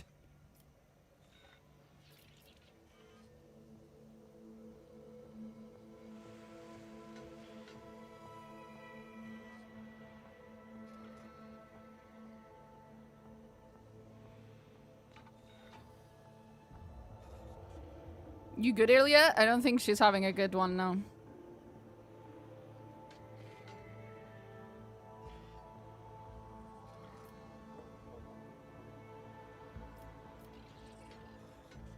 Get a grip. I doubt this will be the last battle we see today, and I need allies with their wits about them. Ilya closes her eyes, sucks in a breath through her teeth, and quickly murmurs something. When she opens her eyes, her face is once again a mask of cool serenity. She looks at you and begins to speak, this time in Low Gothic. Please excuse me, Ellentalk. I allow the turmoil in my soul to win out over my reason. A slip like that could cost me more than you can even imagine. My very soul. I must be more careful, even in the face of treachery. What treachery? The one responsible for the rebellions against the ruler of Janus, but allow me to tell you everything from the beginning. We call ourselves the children of Asurion. Aeldari is another name of ours. We are the echoes of the great empire that once ruled the galaxy and created new worlds. The planet that you call Janus is one such maiden world, the Lilithon. A haven that our ancestors made for their kin. For many millennia, only the shadows of our predecessors lived among the ruins, until you humans came here. We are the heirs, and we are entirely within our rights to call the maiden world our own. However, our arrival is a tragedy, not a homecoming. We belonged to Craftworld Crudarach, which fell on the border of the Star region.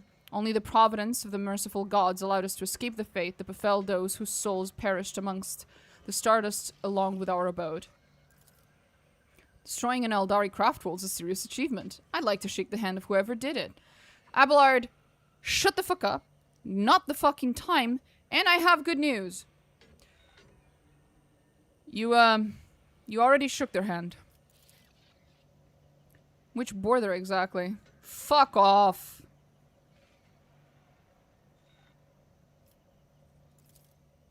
You don't need to know that, Iron Monkey. I am aware of your looting practices. After the calamity, the Lilithon offered my kin a sanctuary, a place of respite in the ruins of our ancestors, under the canopy of the forests, created by the wisdom of our world singers, living alongside your kind, who reap the fruits of our labor with such vulgarity.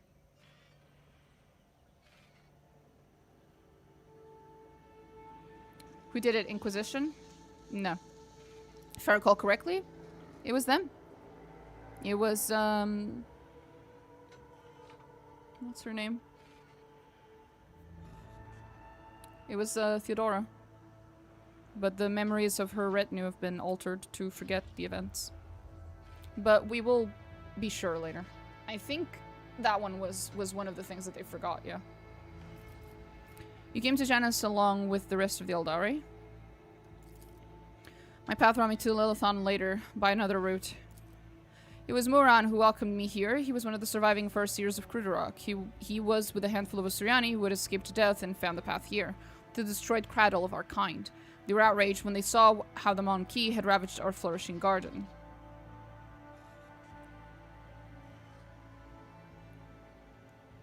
I should have known that. It's okay. Even I'm not 100% sure.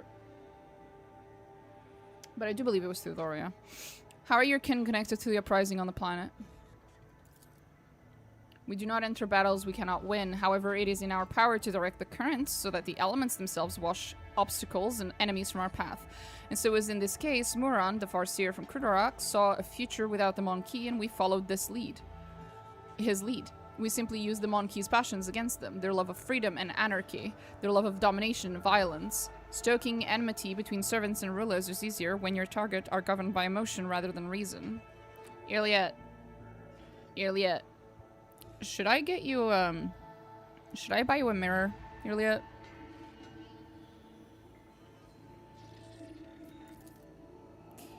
My kin became military advisors to the Monarchy, who rose up against the rulers of this world. I had a different mission, to become Vistenza's handler, since the rebels would be unable to get to her until both sides were sufficiently weakened.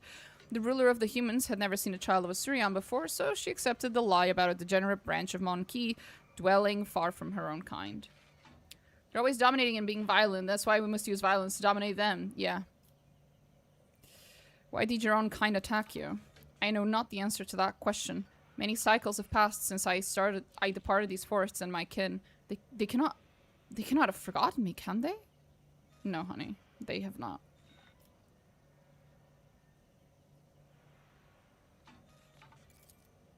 Struggle to understand the children of Assyrian, and I do not blame you for that. We are too different. Monarchy walked blindly into the future. We choose the path, guided by our farseers.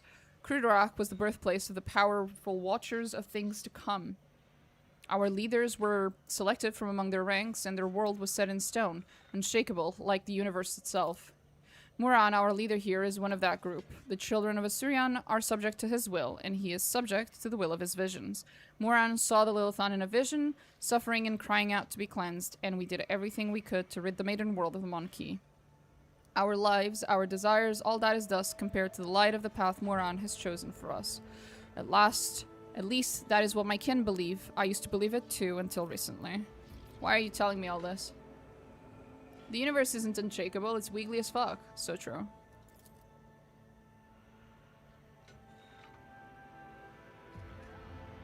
Ellen Tuck, your arrival has thrown my paths into disarray and lifted the veil on the truth that had been hidden from me. While I was shadowing the humans' ruler, I failed to see the signs that there was another threat looming over the Lilithon besides the Monarchy's deeds. The threat should be familiar to you as it is to other intelligent species in the galaxy. Aww, you admit that we're an intelligent species?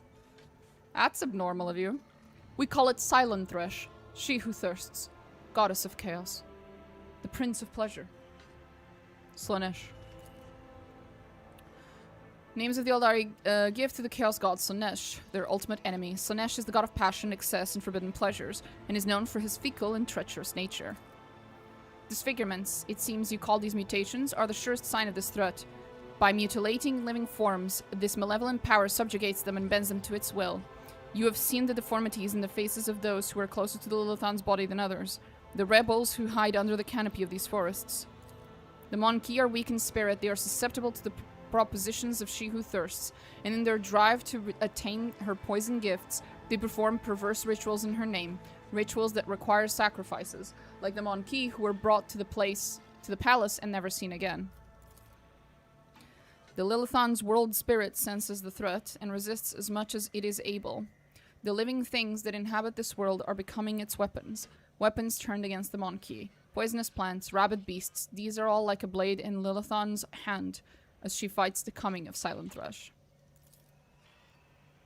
The signs that have been revealed to me, they all indicate the presence of corruption on this world. Tendrils of corruption may be treading through the world's spirit, poisoning it even as we speak, but for the corruption to take hold on the planet so quickly requires effort. Effort directed by the will of another. I believe Vistenza Viat is in thrall to the will of Silent Thresh. And you'd be correct. Vistenza, the governor who has duly served the dynasty and the Imperium for decades, that is irrelevant. Domina, I hope you'll not stand for such scurrilous slander aimed at one of your finest servants. I agree with her. Shut the fuck up.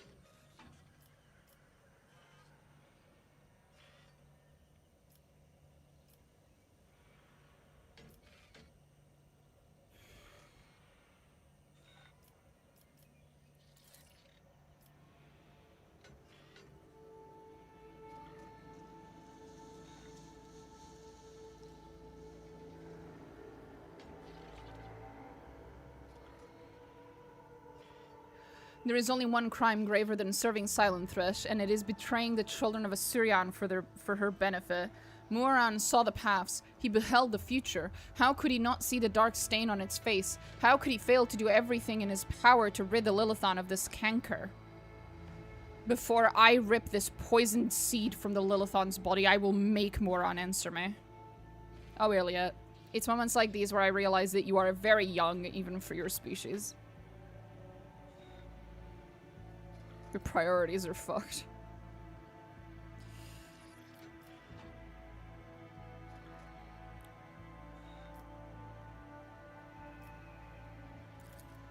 The only punishment for such a crime is death, Alantak. The one who steps onto the path of Silent Thresh forfeits the light forever. Silent Thresh is deceitful and cunning. She subtly penetrates the soul, offering false perfection, luring victims into her web with promises of a wicked ideal. She's the best like 24 in human age. She's definitely a young adult, yes. Ruler of the Monkey perhaps does not even know that her soul has been corrupted. What is it? Always keep your eye on the prize.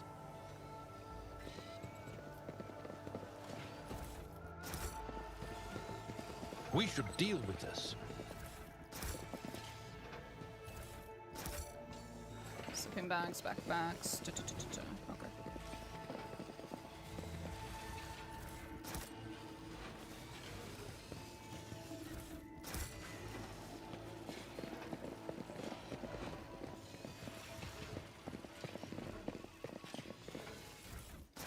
I always keep my options open.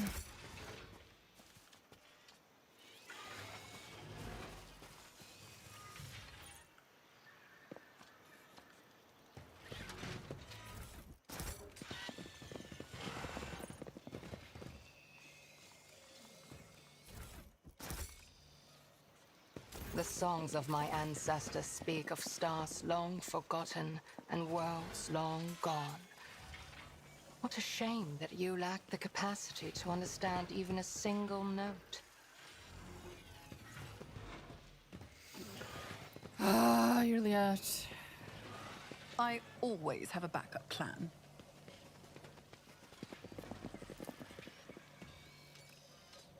Okay then. We'll keep going.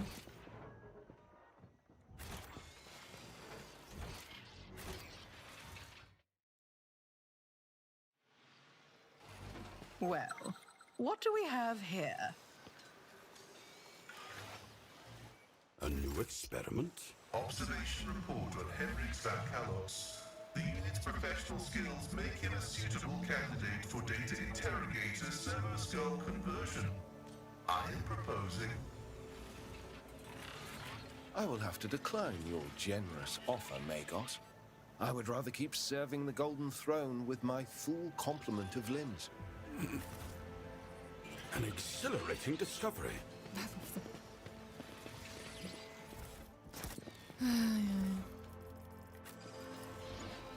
Nuncius solved this conundrum. Tells creation of a Lilithon of turning a lifeless dead world into Keep a your blooming wits garden. about you. Wisdom is a catalyst for knowledge. I possess both.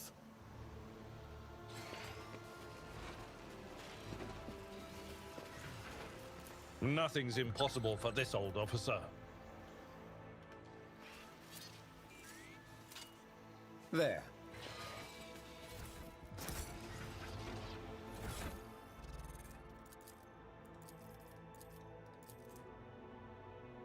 It's been rough for you since the meeting by the ruins. First contact leaves an impression on everyone, but when I recommended you to the commander, I never thought you wouldn't have the stomach to process the truth. So your friend, I don't want anything to happen to you because of your own stupidity.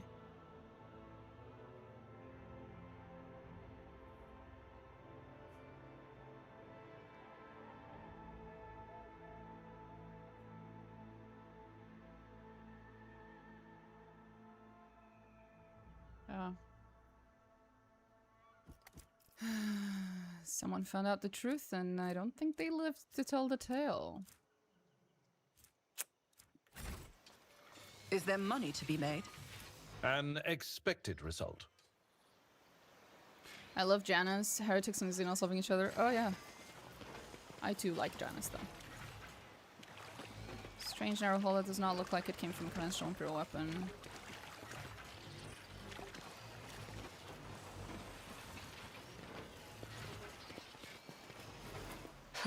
A trivial task.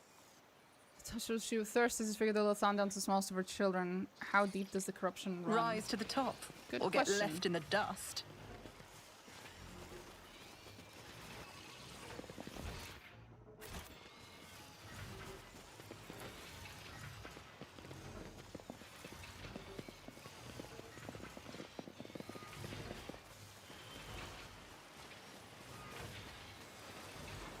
This ocular implant was a worthwhile investment. Truly. That was a problem for you. Intriguing. Rude. Easily done. The Inquisition taught me many things. There.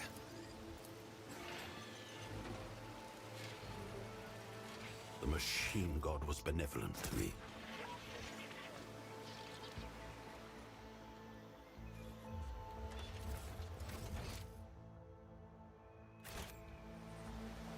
Always keep your eye on the prize.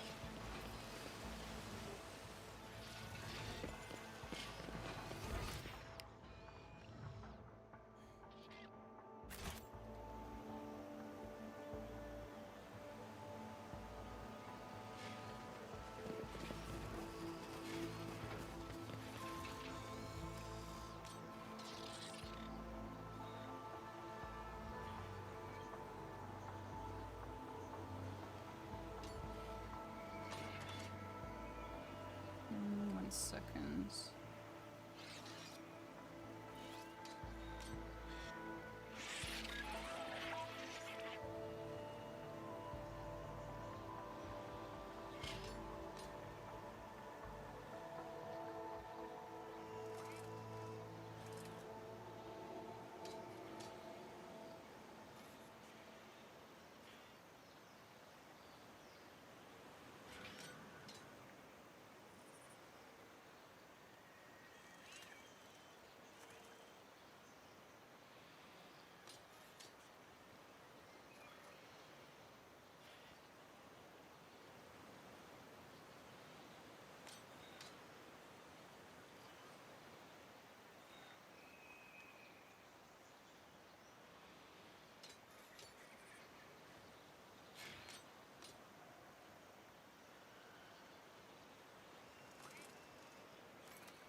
Okay, I think it's fine for us to do the northern area over there.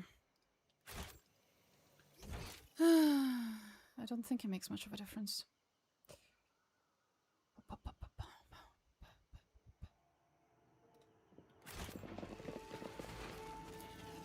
Compared to naval service, that was barely a challenge.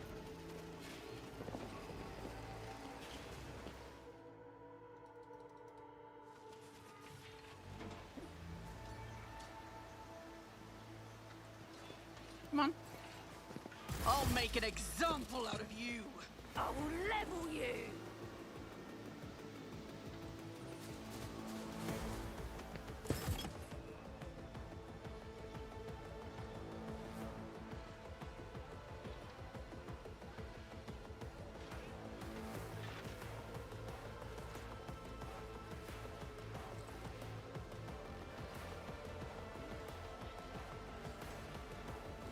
Basically, this is a completely optional fight, and other than whatever amount of XP or loot you might get out of it, there isn't that much of a point in doing it, because once you talk to Muron, they disappear. You don't have to do the fight anymore, but fuck it, I guess. Why not?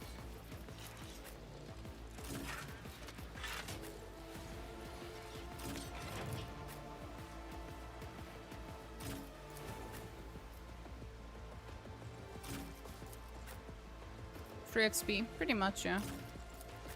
Not that we're lacking in it, really, but...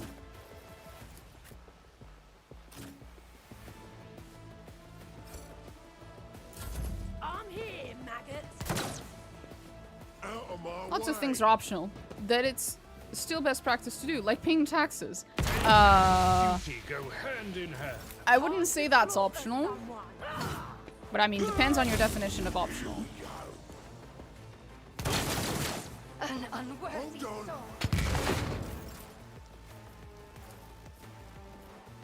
soul. It's not? Oh boy. Oh boy. For the throne's glory.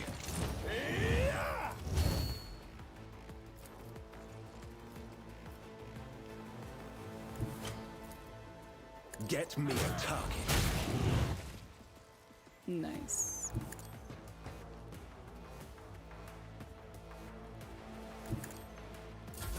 Let's get to it. I think he killed one of his own. Oh well.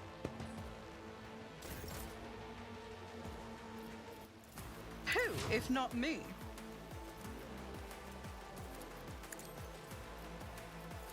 It's as good as done. This teacher hear you moving. No more.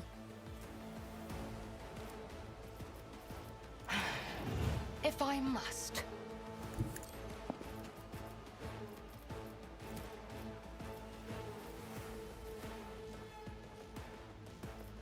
I am not your Xenos pet monkey.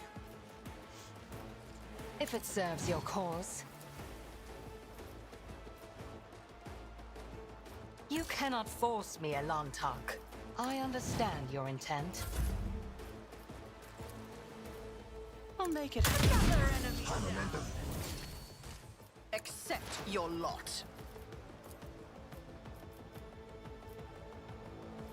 If it serves, I seal death with my hands. Indeed you do. Another soul slips beyond the veil. I love her.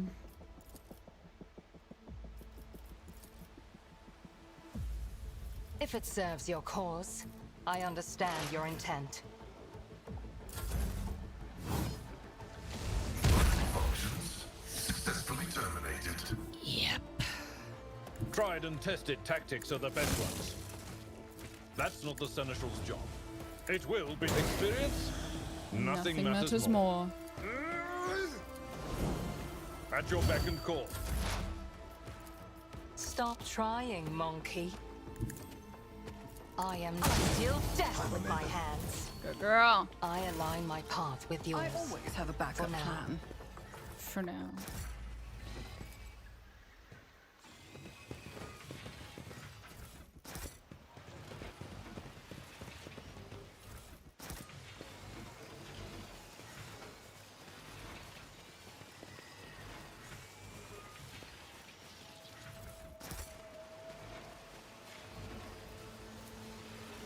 Trivial, as I prognosticated. Looks remarkably intact. This seems time and elements have no power over this bright material. Is there money to be made? An expected result. Wisdom is a catalyst for knowledge. Mauled by a large I predator. possess both. It did not kill this man out of Compared hunger. to naval service, that was barely a challenge. Is that so? Here we go. A vessel overwhelmed by corruption from beyond the veil. A sad and cautionary sight. No one deserves such a fate. Not the children of Azurion, nor your kind, Elantark. Anyone who witnesses the consequences of thoughtless flirtation with the energies of the Immaterium will think twice before setting foot on this crooked path. I find this sight not merely sad, but also highly instructive. I have learned much in my exile. Svigdalathon. Yep. Oh. Keep your wits about you.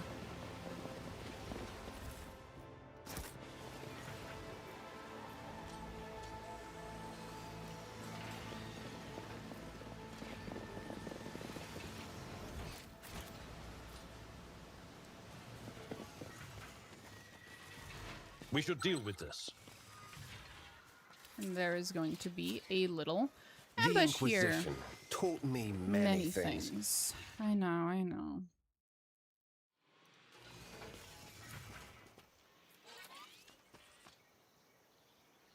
Antithesis are used among the support beams.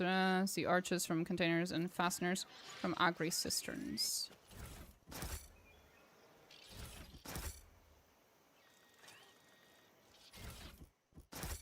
There we go. Hey, buddies. You big boys. A bunch of cutie patooties. That's what they are. Were once so timid, so reticent. Could the seed of evil truly have taken root in them as well?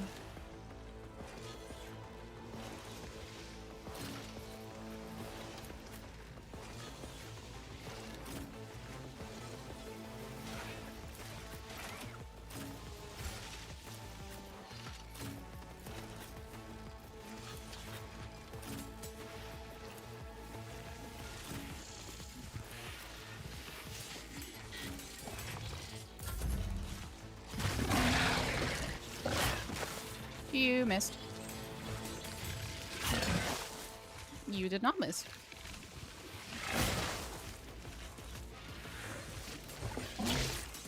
You missed.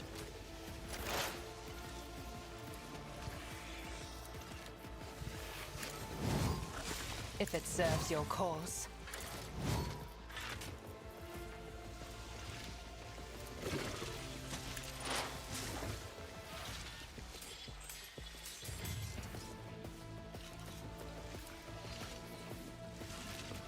I am not your Xenos pet, monkey.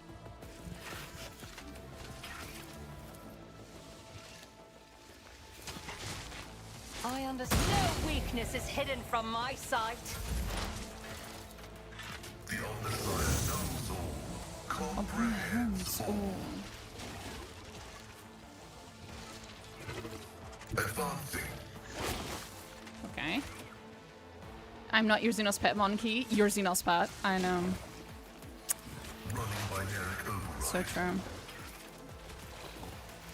The scriptural prognosis is favorable. Sorry. With ally from foe. It must be studied.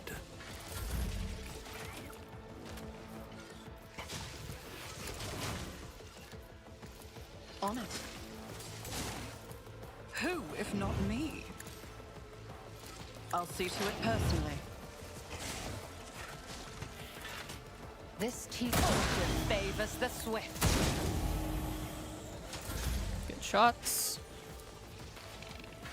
Inquisition sends their regards. I won't object to it. Let's see to it.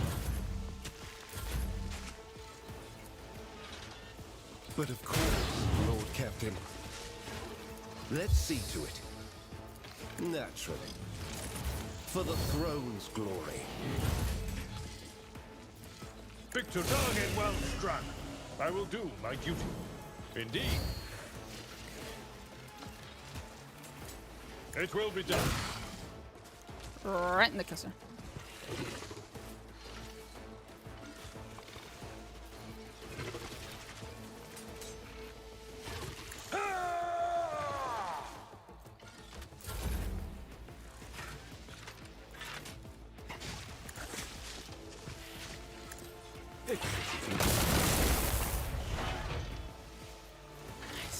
A valid argument. I refuse to comprehend this. At your victory is exemplary strike. Request approved.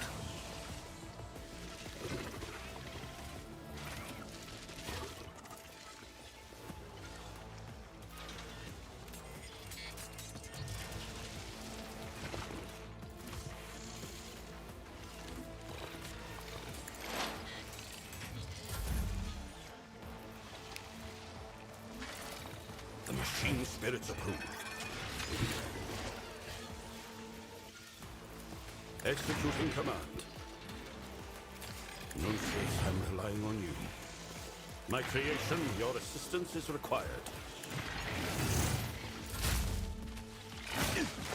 Nothing's impossible for this old officer.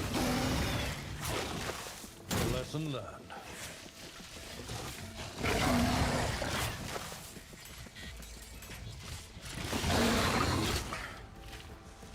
Brace yourself, Abelard. If it serves another soul slips beyond the veil. Pay with your blood in the name of Kaela Metchakane! State your intention. Let us not dawdle.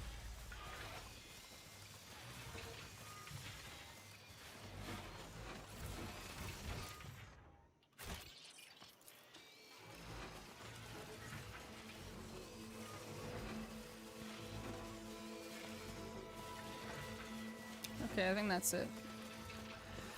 Okay, let's go have a chat with Moran. I'm sure he'll be delighted to see us. He just so loves company. It's like having a cat's mind. They're the owner and you're their butler. The similarities and comparisons between aeldari and cats never cease. They just never cease. Rise to the top, or get left in the dust.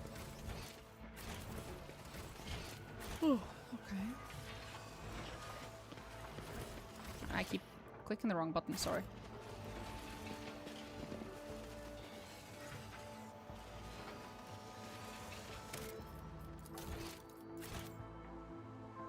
Okay. Let's see.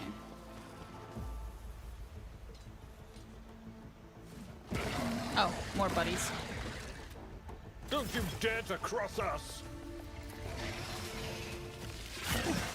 Compared to naval service, that was barely a challenge. I've suffered worse. Both creatures have puffy tails. I don't think aeldari have any tail. Under their armor, the aeldari have more tail than you can possibly imagine. I mean... I was about to say I've never seen a naked aeldari. That's not true. We have, in fact, seen a naked aeldari. Multiple times, actually. We've seen Marajai, but ironically, more naked than Marajai, we've seen Irliet, because there was this one time, I think it was only for 24 hours or something, that there was a hilarious fucking bug where both of the aeldari on your ship just walked around naked, but because Marajai, their clothes just didn't load, basically, but because Marajai actually has a romance scene, under his clothes, he has underwear. Whereas Irliet, who lacks a sex romance scene, basically, does not have anything underneath. So when her clothes didn't load, when her armor didn't load, she was just butt naked. The same bug didn't show their tails. Ah, I see. That's the excuse. Okay. That makes a lot of sense. It will be done. At your beck and call. I will do my duty.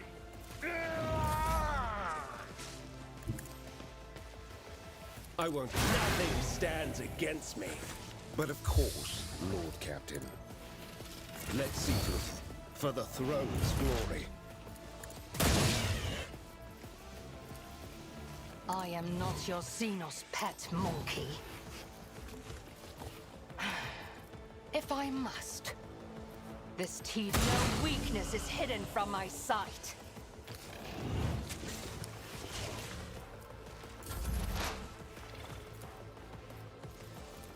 Running by Eric override. Sorry. It was an accident. It do be like that sometimes, though. I'll make it happen. The phrase chasing tails from a Warhammer novel invented to describe the behavior of a particularly determined Inquisitor of the Order of Xenos. I'll see. Okay, buddy. Naturally. That sounds believable enough. I'm watching your Always have a back. backup plan. Always. Thank you, Heinrichs. I now feel so much safer. This ocular implant was a worthwhile investment. The machine god was benevolent. The massive statue depicts one of the gods of the aeldari, an ancient Xenos race that once inhabited vast regions of the Empire. Yeah? Would I lie to you, Mina? Yes.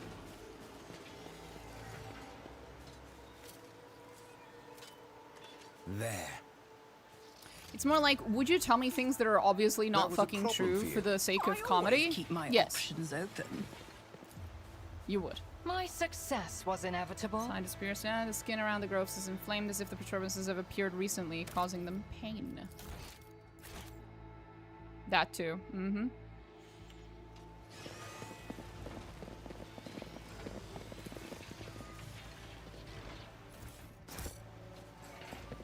There we go.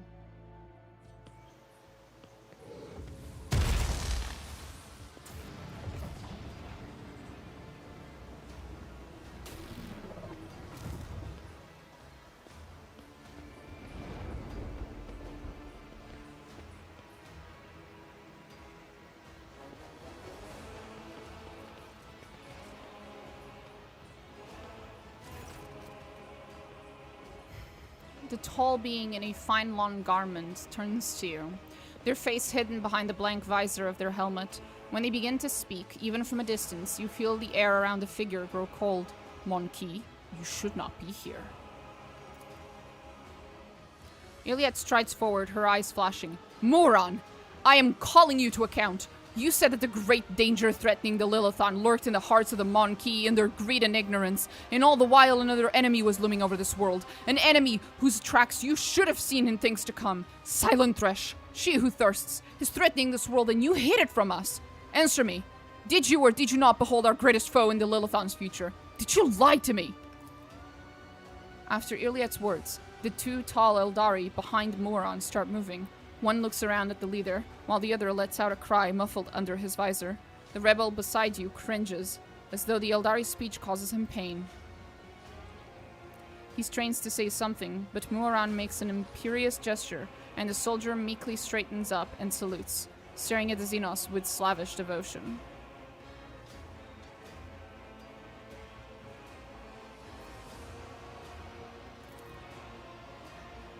The robed figure inclines their head, and then they begin to speak. Iliad, the outcast, you left the path that was set out for you. You brought unknown Monkey to our refuge, and now you speak to me with unseemly anger. Your long wanderings far from Kruderak have altered your mind and tainted your sight.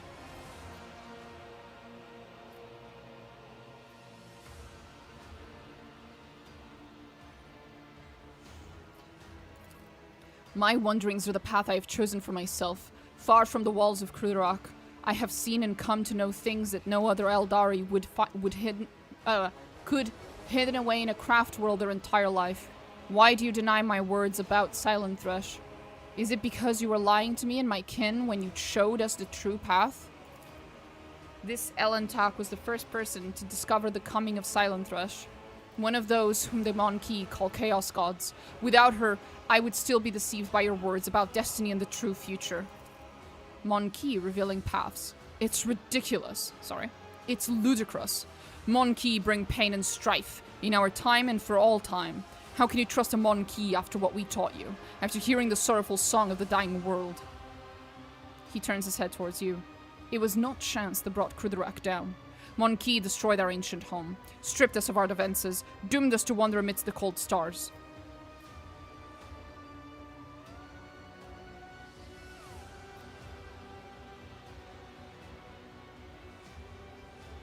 I am sorry to hear your home was destroyed, but I was not there, and I know nothing of this calamity. If these words had come from an aeldari, I would have believed them. But you are merely a Monkey, a plaything of your passions. Any emotion that takes hold of your soul can drive out all trace of reason and honor. Moran, do I need to get you a mirror as well? I already had to offer one to Iliad. I think we might need to start grabbing, like, we might need to start just carrying an entire box of mirrors every time we talk to the aeldari.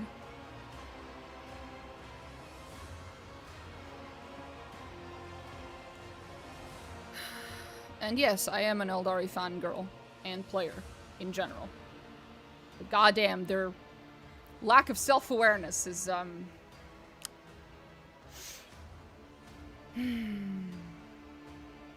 never ending.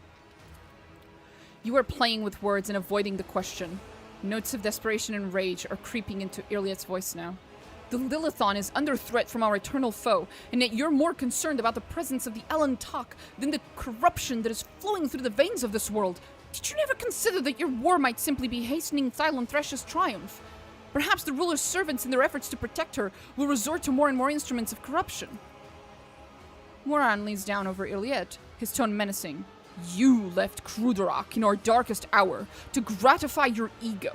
You came to us on the Lilithon, and I accepted you as one of our own. I even gave you a real purpose, Iliet the outcast, and you dare to insult me, a Farseer.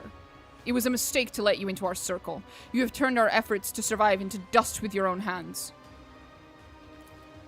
I am a child of a Surian, Moran, not a plaything in the cold hands of fate, which you claim speaks through your mouth. My choice of path is no worse than yours or any aeldari's, and my path calls me to fight our true enemies, not eradicate the Monkey. If it comes to it, I will stand with them, for this Elentak can see what you are blind to, Farseer. Iliet's eyes are alight with fury. She pointedly lays her hand on her weapon, looking away from the Farseer.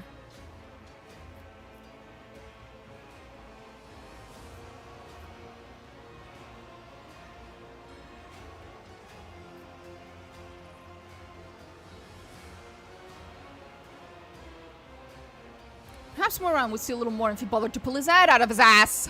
Ah! Ooh. You have revealed your true visage, Monkey. My kin, do your duty. Get rid of these outsiders. My dude literally fucking insults you for half an hour straight, and if you as much as make a joke about him, immediately he just starts fighting. But we are the ones who are guided by our emotions, right, guys?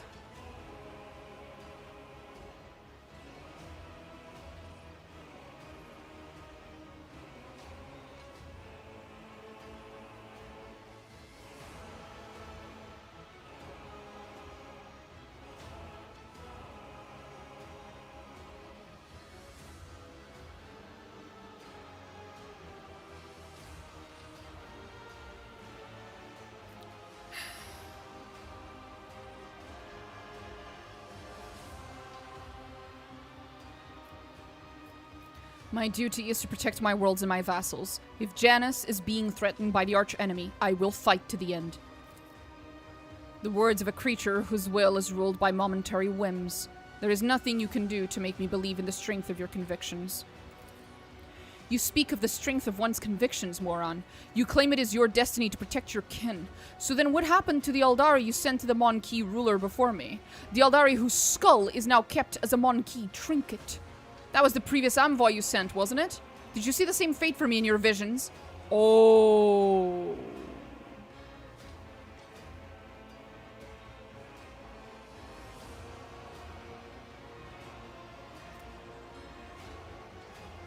Oh boy. His fate was to serve Kruderak, the spirit of our craft world that keeps the Assyriani alive. Your destiny is to do the same, Iliet, as long as you aren't planning to transgress our laws again.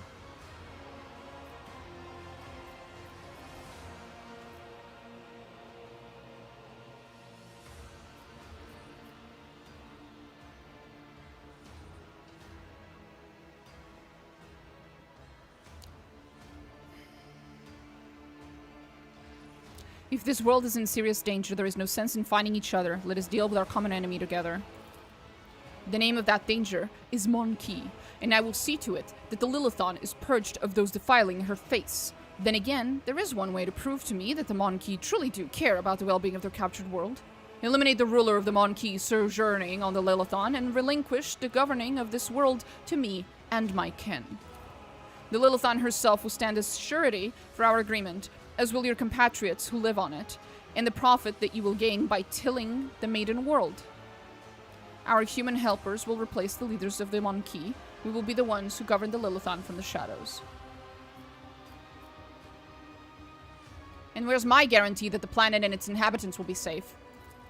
You have the word of a child of a Surian, who venerates life far more than any of you. What is more, Mon-Ki, I have not the slightest desire to inflict harm upon the Lilithon, the land of the aeldari ancestors. That's not what I fucking asked. I suppose my demands can be considered a gift for the likes of you. You could not wish for anything better than aeldari stewards to rule over Mon-Ki without bloodshed. I can think of a few things.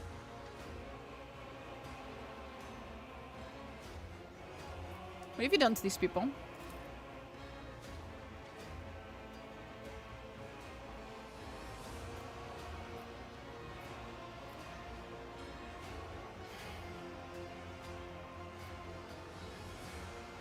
We shall do things another way. I shall grant my protection to this form of alliance between Xenos and representatives of humanity. Together, we shall destroy Vistenza and her associates, and then humans and aeldari may flourish on Janus under my patronage.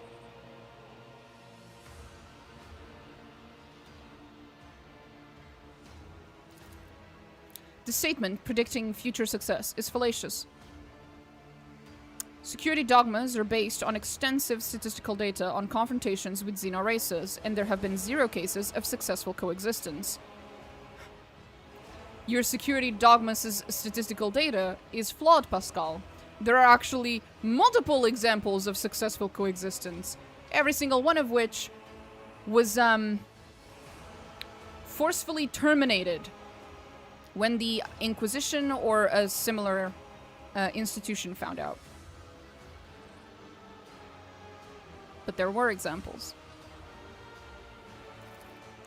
This is a gross violation of every sacred covenant of the Imperium. I do not know, Domina, what it takes this willfulness, but I promise you, Janus will face the most serious consequences. Heinrichs, shut the fuck up. A highly ambivalent decision, Rogue Trader. The sole benefit it may yield is facilitating access to Xenos cadavers and technology. Aogen, shut the fuck up. Jesus Christ. Communism can never work in practice. It just keeps getting sabotaged by the CIA energy.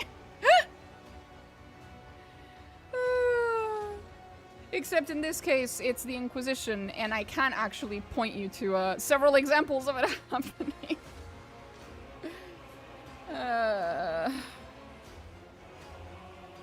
Actually, right now I can only think of one, but I'm fairly certain there were more. An alliance. Moron stares at you for several seconds. An alliance. That is how you interpret what I said. No.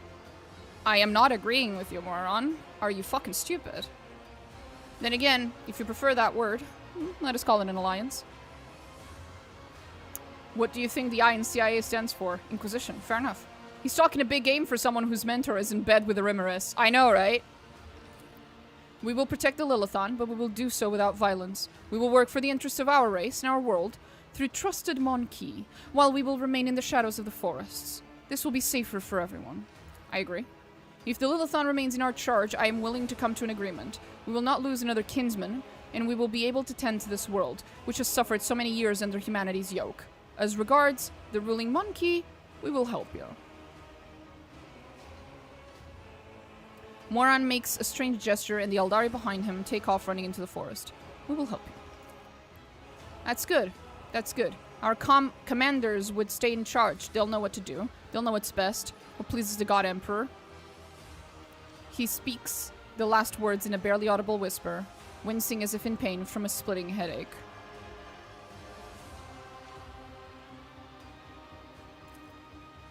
Wait, Elantok. Before you leave these forests forever, take me with you to the distant suns. The tale of the children of Assyrian on the Lilithon is coming to an end, but somewhere out there, among the cold stars of the cosmos, that your kind calls the Expanse, there are others, deprived of home, lost, suffering. Oh boy. Iliad shuts her eyes, and grief twists her finely sculpted features. This not a drill? New tool just dropped for making holes in things. We can help one another, Elantok. You will be my wings, and I your wounding spear, and your voice of reason should you encounter my kin. If that is still not enough, I promise you a wondrous reward, Elantok. The treasures of my world hidden in the vastness of space in exchange for the rescue of my kin, if you remain true to your word and do not go back on our covenant.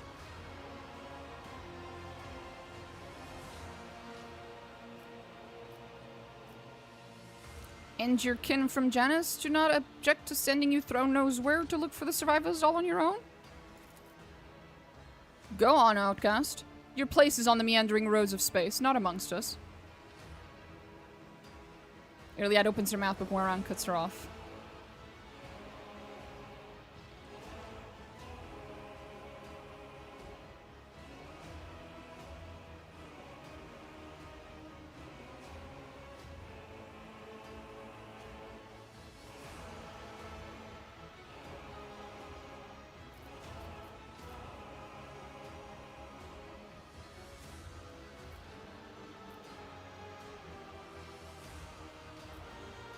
It is an honor to welcome an aeldari wanderer into my ranks. The aeldari shifts slightly and lowers her head. A ghost of a smile appears on her lips. My heart sings at the thought of the Lilithon's approaching liberation.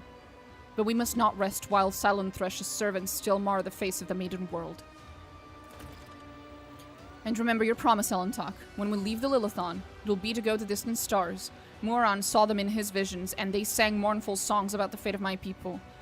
I will fight beside you until the Song of the Stars turns into a funeral lament.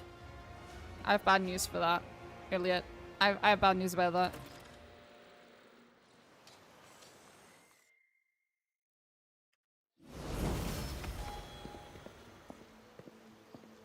Always keep your eye on the prize.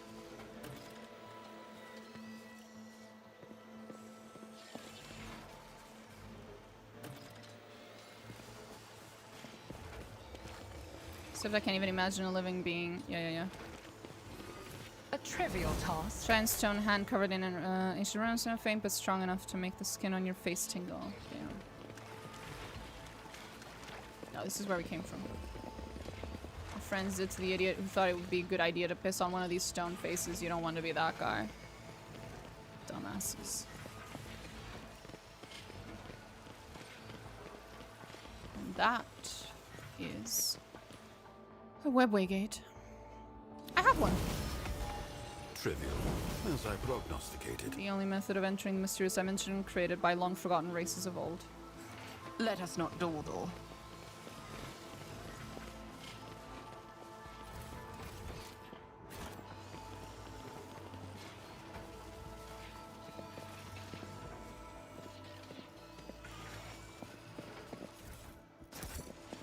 I am quite excited actually to paint the webway gate I have. I think it's the only piece of like terrain basically that I have.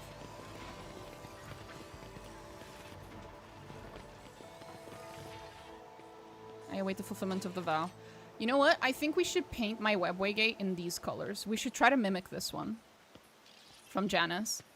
Paint what? Pardon me? So this thing in front of you right now, this giant thing here, this is a webway gate.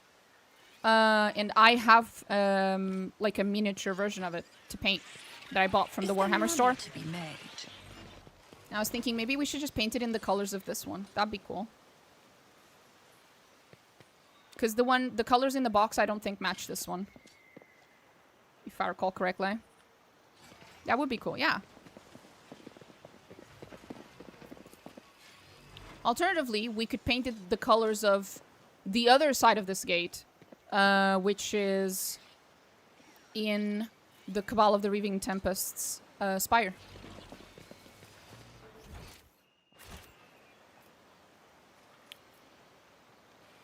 Keep your wits about you.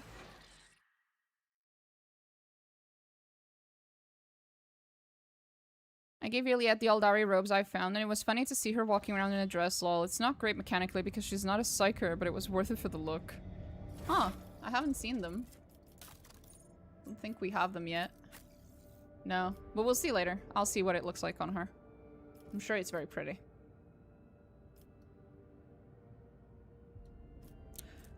We still haven't found my favorite aeldari gun yet. We'll find it later, though. Rogue Fashionista? Hell yeah.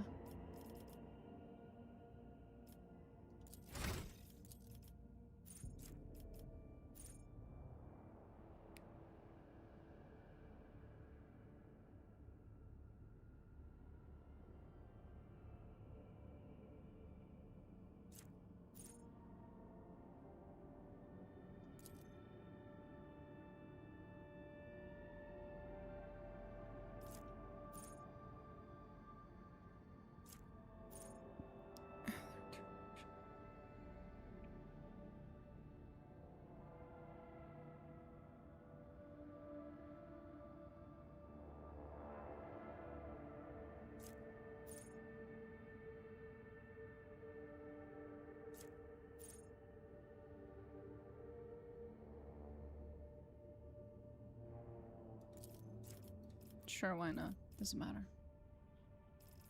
Persuasion. There should be a Tyranid companion. A Lictor? Jesus. Sure the hell out of it. Hell yeah. But the lictor would have a fake mustache and everyone thinks it's a person named Human. I'll make that sounds brilliant. That sounds amazing. We should do that. Absolutely. You're right. Wildfire. Yep. Dual weapon combat. I think I already have that one. Oh, maybe not. Do I not already have it?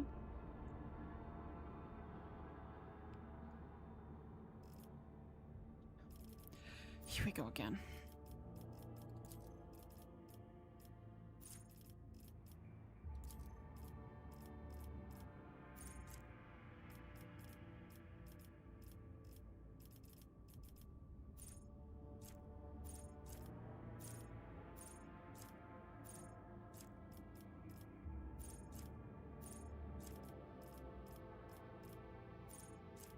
Yeah, it's already done. I already have it. Fuck.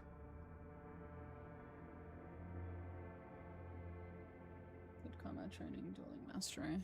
Dueling mastery. That's the one I don't have. There we go.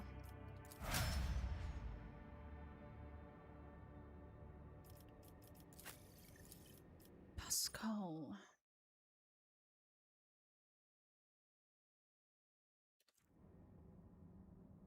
Call the Bold. Heinrichs. Inflame. I still don't have that. I need Pyromancy. There we go. Ripley Sage, thank you so much for the raid. Holy fuck. Hi. Mighty kind of you. Appreciate it. Who's next? This dude would be... Airgun. Bum, bum, bum. Defend the divine work. There it is. Logic. Blessings of the Omniscient himself or an ally within... Okay. Ripley raid. Hi. Pulls out a bow and arrow and starts firing at the raiders. You'll never take our treasure. How's it all going? It's going pretty well. We're finishing Janus now. Almost done with Janus. And then we're taking Irliet to the stars. As she asked. Where's Irliet? Irliet. Call the Bold. Okay. The rest of people can wait. We can go on the bridge, I think. We need to update my character real quick. Rating hard or hardly rating? That's funny. Yanris, Danrock, I need your help, buddy. I need to rework my character real quick. Replace the painting in my chambers. I am not replacing the painting in my chambers. What the fuck, bro? Yes. Yes. Okay.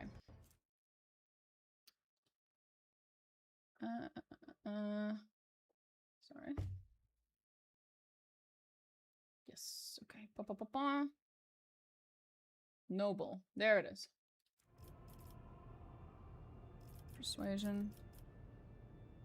Bring it down. Nothing I can do. Lasting impression. It's that one. Ballistic skill.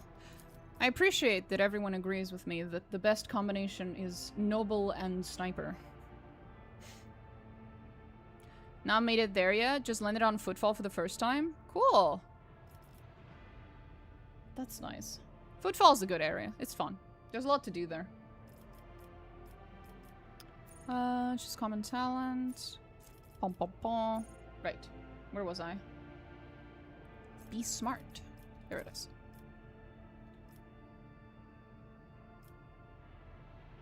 Wait, why would you do that? That relies on int.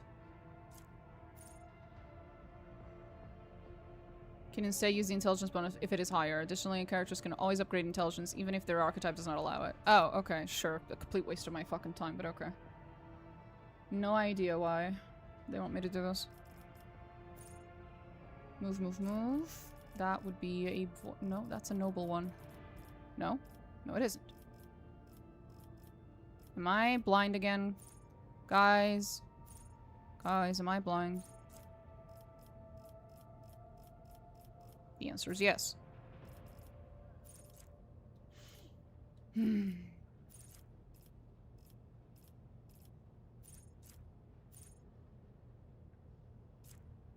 What's the smelliest video game? Pong. What? Oh. God damn it. Size of response. Oh, it's the size of response now. There it is. And then I'm guessing fellowship? No. Ballistic skill.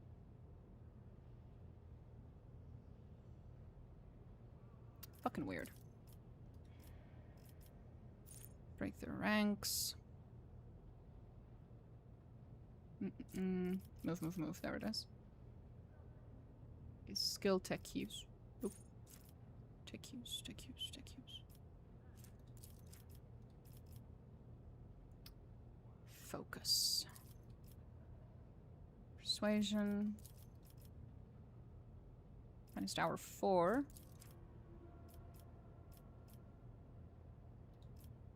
Lore Imperium. Intelligence. Personal oversight. Intelligence. Air of authority. Base skill logic. Inspiring speech. Where is that? Inspiring speech. There it is. Air of authority immediately grants momentum to the target equal to the target's resolve. Nice. This game gives me life. Been playing it non-stop all week. I have played this game from start to finish, like, I don't know, 5 or 6 times or something. I don't fucking know. I lost count. Intelligence, personal oversight. What did I just do? That was the inspiring speech. Lore Imperium. Willpower. Xenos! Fuck yeah. Wait, where is it? Do I already have it? That does sound like something I would do.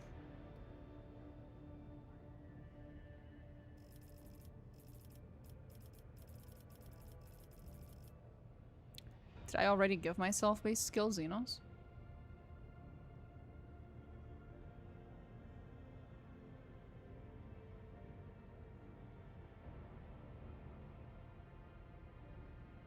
Oh, there it is. Oh, it's because I put the... Okay. This is my first time doing a heretic run. I hate it, but I'm an achievement slut, so have to get around to it. I get that. I get that.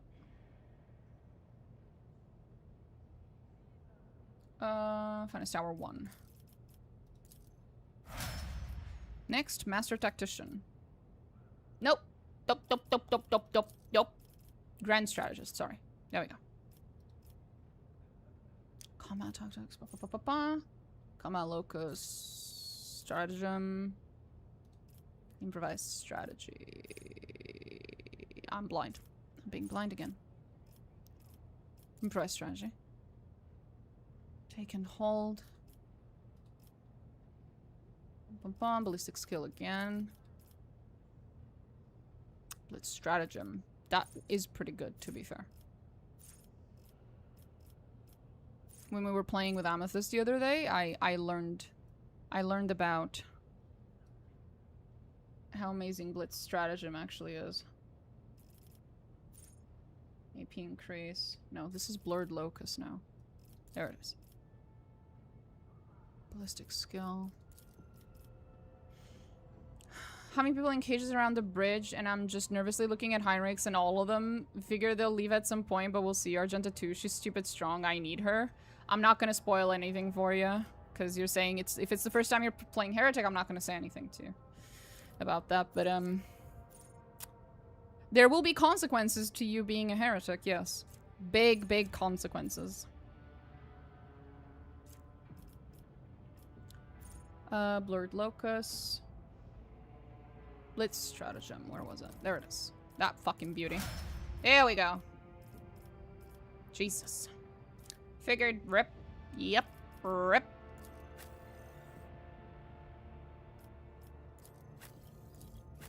Executioner, Overseer, Bounty Hunter, and Archmilitant. So none of these have changed, right? I don't have to rework anyone else. I don't think so. Archmilitant, your mom, blah blah blah, doesn't matter. He's still just a Bounty Hunter. Yep. Heinrich's still Executioner. She's a Bounty Hunter. I'm so excited to get... Marajai. Holy fucking shit. He's still an Overseer. Okay. Nice. I wish it was like KOTOR where you can corrupt your companions. That sounds pretty cool, actually, yeah. Well, Wrath of the Righteous kind of lets you do that a little to some of your companions, right? Some of them can be made considerably more evil than they were before. Teehee. You know what? We haven't bought stuff in a second.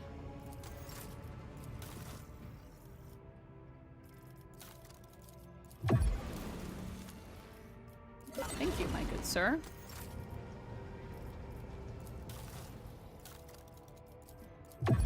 Oh my god, it's so hard to get anything with the Kazbalika. Oh.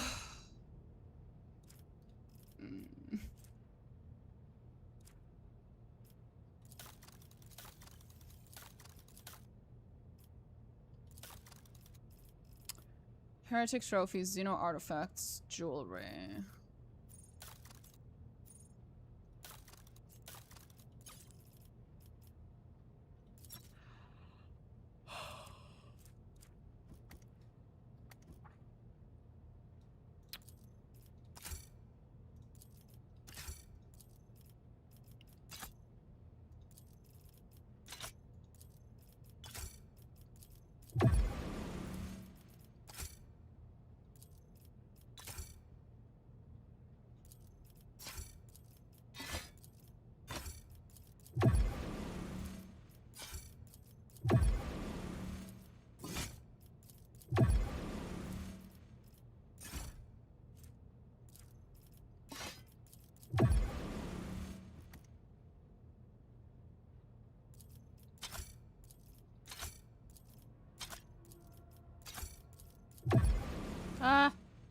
Does anyone know if you use the cerebral inverter augment to use intelligence instead of ballistics for weapon skill? When you take talents that add to your ballistics for weapon skill, this is replaced with intelligence first in the comment.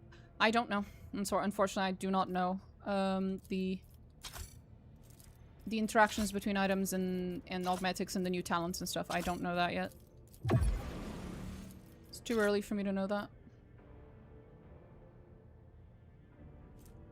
You can test it yourself, though.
The rest of it's not really worth.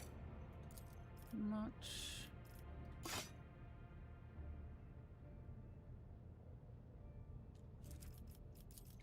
Still couldn't get anything with him. Fucking A. I've constantly told myself to get rid of lower tier items as I always want to save one instead of put it in the cargo. My rule is basically if you have more than one, then it's not a unique item and therefore probably not worth it. In fact, I'm fairly certain it just isn't. So I always add to cargo the things that I have more than one of, basically. And I tend to be correct.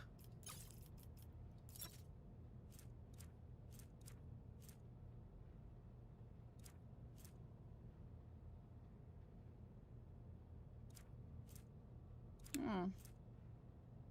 Heavy bolter, excruciating malor, elite chainsword, fancy. I'm also realizing that the implant only deals with the damage calculations and not things like hit chance, etc. Might not be as amazing as it seems. There you go.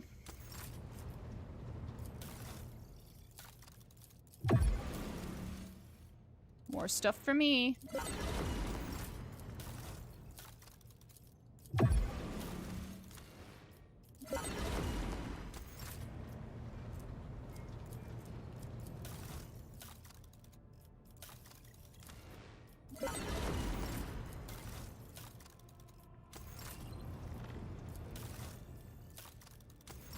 Okay, that's it. That's all we can have. I guess we're going then.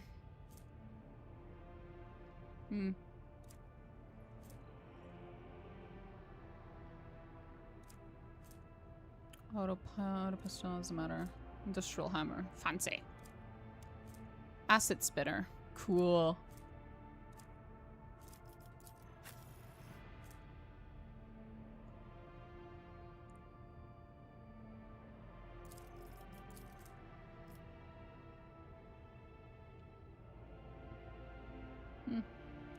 Cool.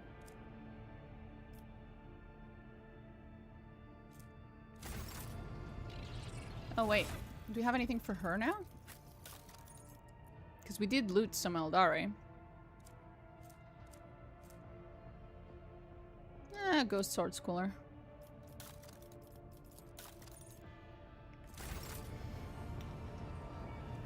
I'm not going to speak to her just yet. We have places to go right now.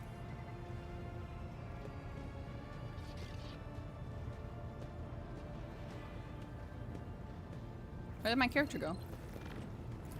The fuck? Probably it was just stuff another metal thing into Fata Mechanicas. Oh. Aegon?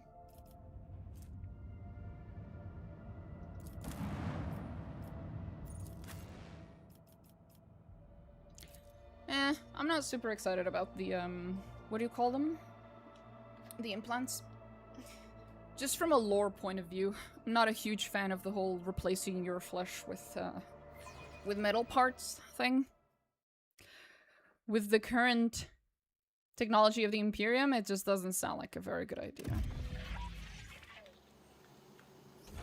Sounds like it's not gonna end well. I always have a backup plan.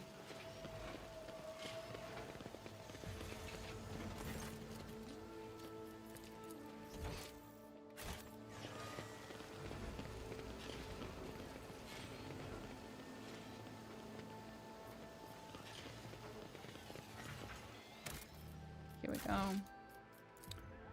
Last fight. Jonas.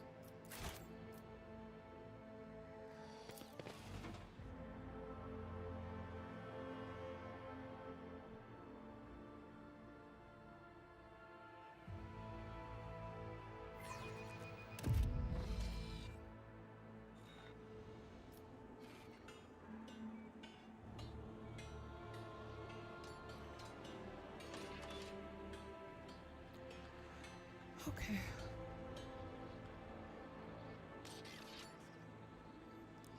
Seems like it's often a last resort, like that example scene when you first get to the bionic facility. That I'm okay with, right? That makes sense to me. Replacing a lost limb and so on. Saving a person's life who would have otherwise died.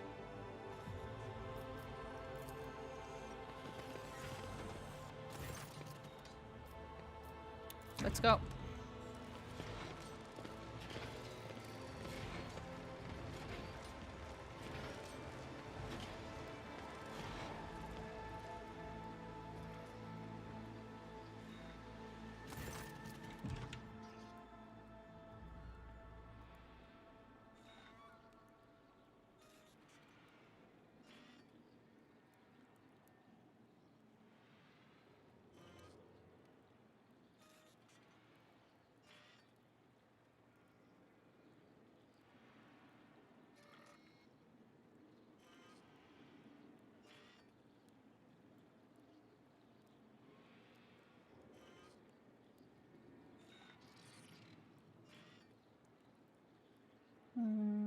Okay.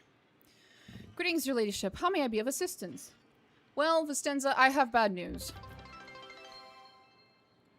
Corrosive Soul, thank you so much for following. But as I was saying, Vistenza, I have bad news. You see,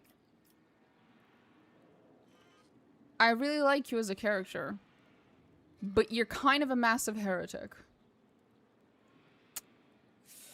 Fuck. Have you really, relationship, and what have you learned?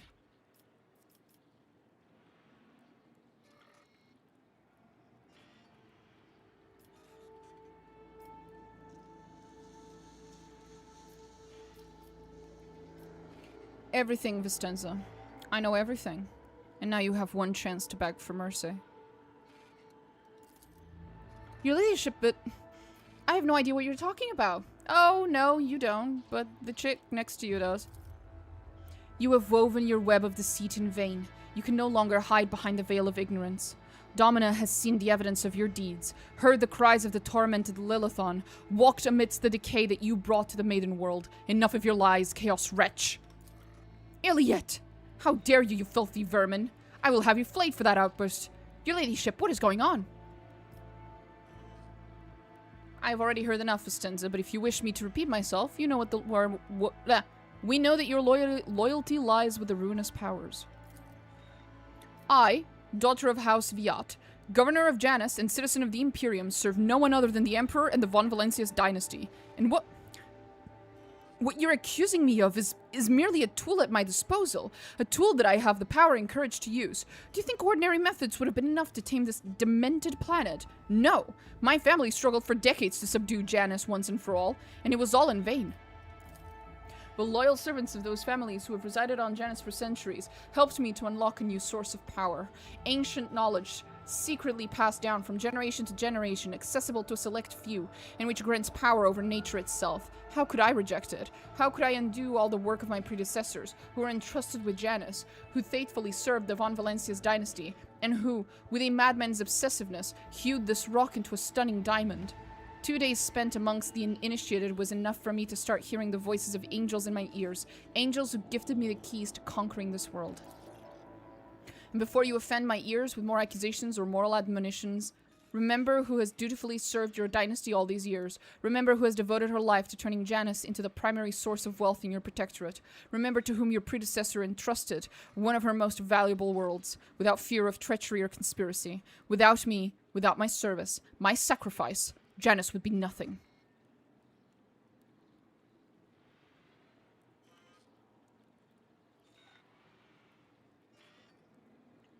Pay no attention to the den of sin behind me. Oh, yeah. Behold, proof of why knowledge must remain in the hands of the worthy. Many lay people are capable of possessing it, but a wise mind that is not bound by oaths of obedience to the Omnissiah is vulnerable to corruption and free-thinking, even more vulnerable than the mind of an ignorant commoner. What more proof do you need, Ellen Tuck? The Monarchy has confessed to her handiwork.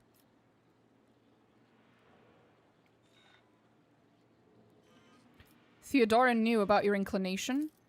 Did she know? She owned this planet for many decades. She probably did pick up on the local gentry's quirks. But did she ask me outright, as you are doing now? No. Your predecessor was much more interested in supplies and tides, which I provided without fail. You are not saving Janus, or improving it, Vistenza. You are destroying this world with your own hands.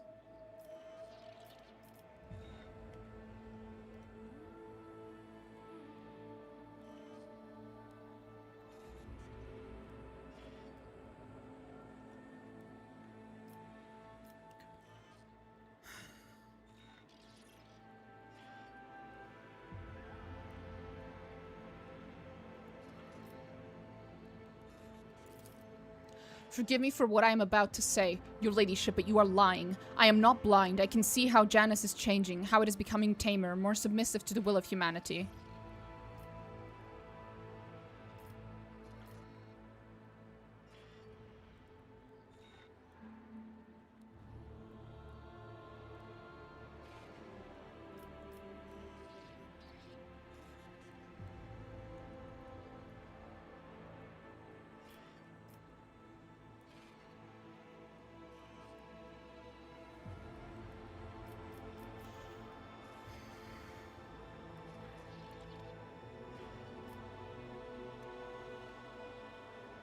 This world possesses a soul that your patron is trying to destroy, and without which Janus will become barren.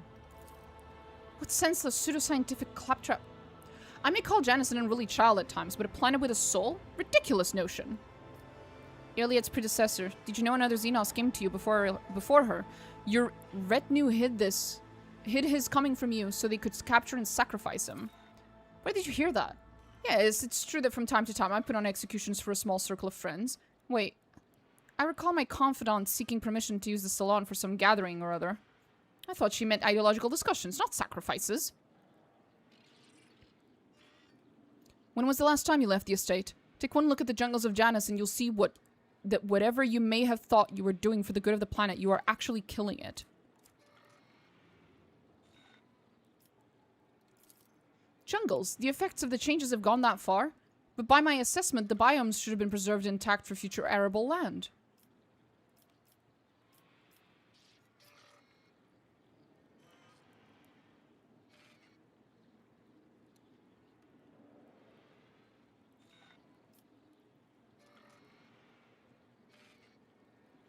How much more proof do you need, Vistenza? That's enough. Renounce that evil sorcery.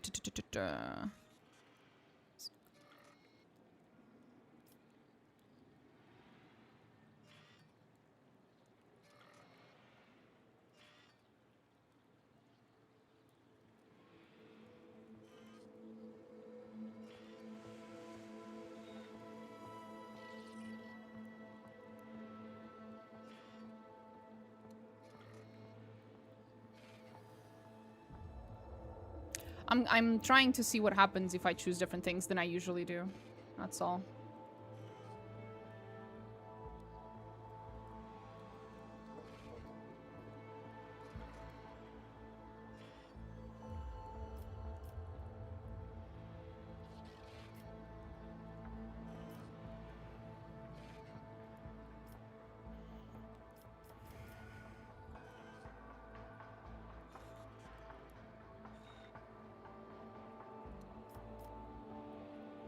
The will of humanity or the will of the ruinous powers. Vistenza, you are a strong ruler with exceptional aptitude and a talent for making people see things only as you wish. Have you never considered the possibility that someone could do the same to you?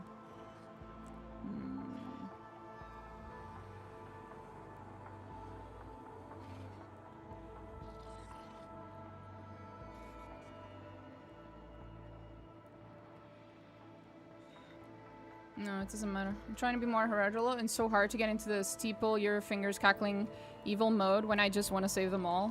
I know, I get that. Is there really no way to keep Viat alive? I was kind of hoping. Okay. And now she dies.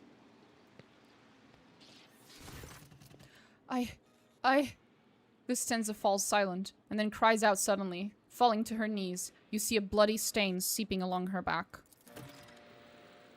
Traitor! The prince saw your treachery. You can die along with a rogue traitor. Vistenza.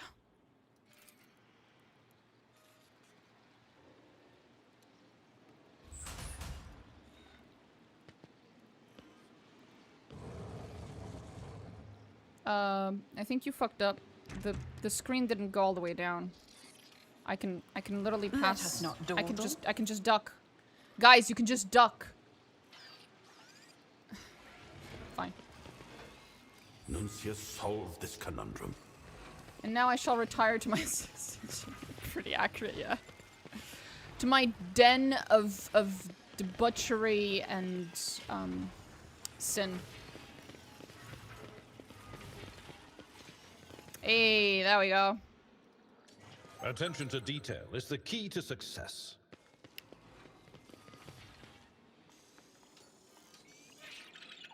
We are the spearhead of the Imperium. Remember, innocence proves nothing.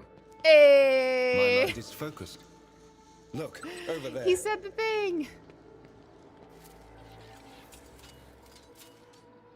The Inquisition taught me many things. Is there money to be made?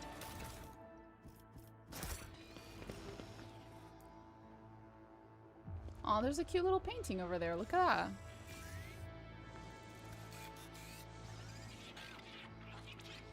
that. I think, is that supposed to be an Adeptus Sororitas?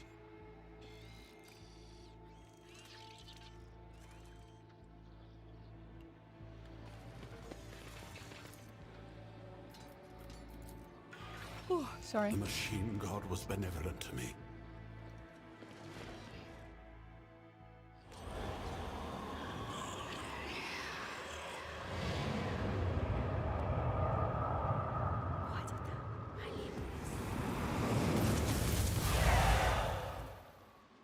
Sororitas are not often depicted with sword and shield, but it looks like it. Yeah. That's why I was asking, because it didn't quite look like one, but at the same time it kinda did. The Tome of Excess.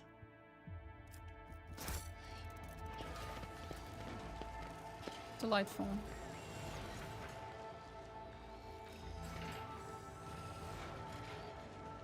Intoxicated noble. Your arrogance will be your downfall. Let the blood flow.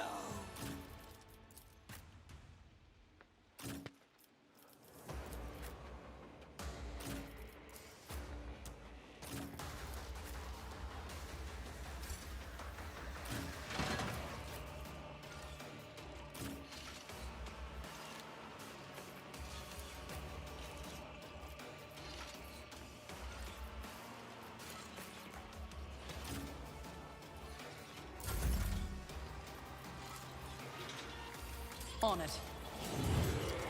50% bonus armor on all enemies, 15% more damage from any source. I'll make it happen. Who if not me? That should help.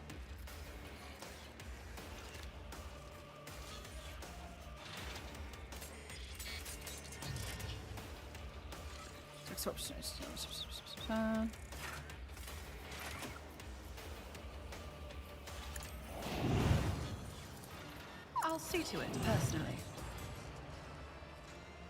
I'll put my psychic abilities to use.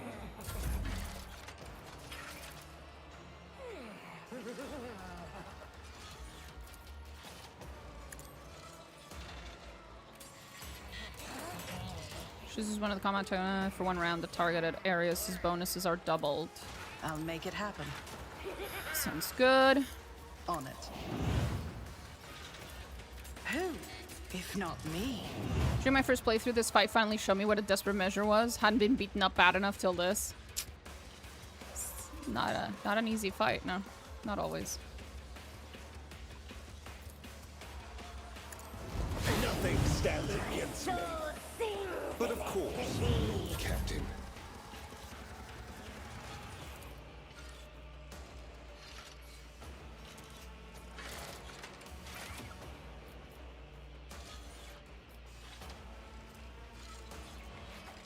Cover efficiency and dodge reduction.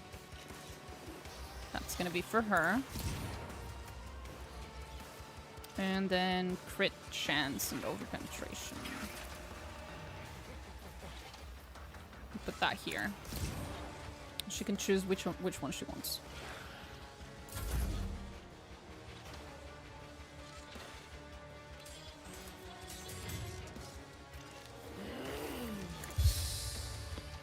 Let's see to it.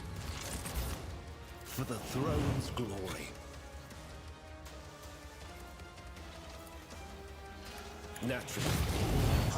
Nice. I'll see our foes obliterated. Nothing stands against me. There you go. Everyone, step aside. At your beck and call. My place is at the fore. It will be done. Target well struck. Who thought that was a good idea? Nice.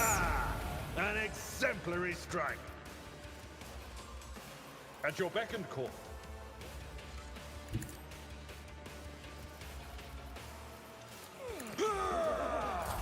I am your doom. The promise will endure. Part of the trial.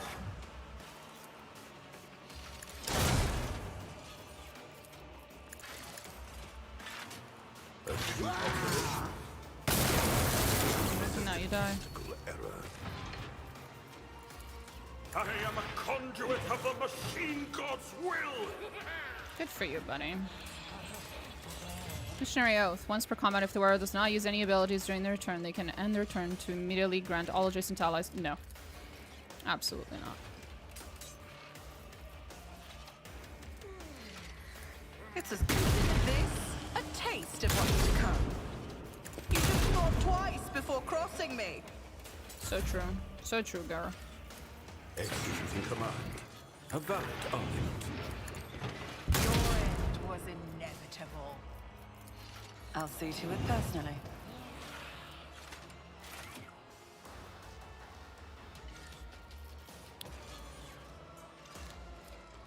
On it.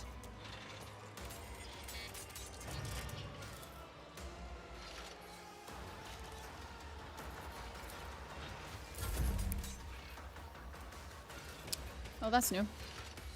Blessing of the Omnissiah to himself or an ally, increasing their armor and damage. Lucius, I'm relying on you. Very niche item, maybe use it once when developed and run far enough to secure someone. Follow my lead. Oh. I'm done with this one. Monotony.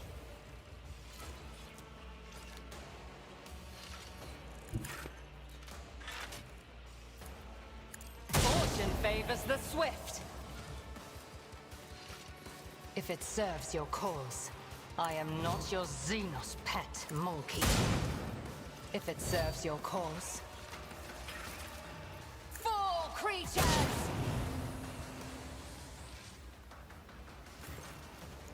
Juliet lowers her weapon, but her shoulders remain tense. She finally catches her breath, shaking her hair out of her face in a fluid motion, and looks at you. You have done your duty, Elentok. From now on, the Lilithon is hope for the future. A future without Silent Thresh and her followers. This world has yet to be cleansed. There is a time for everything. Now is the time to thank you. Juliet bows her head slightly. I doubt Xenos are capable of eliminating heresy on the planet, Domina. But in a situation with limited resources, Throne preserve me if I ever repeat this sentiment, but the aeldari's assistance is the best we can hope for in the short term. Barring a radical solution to the problem. Uh-huh.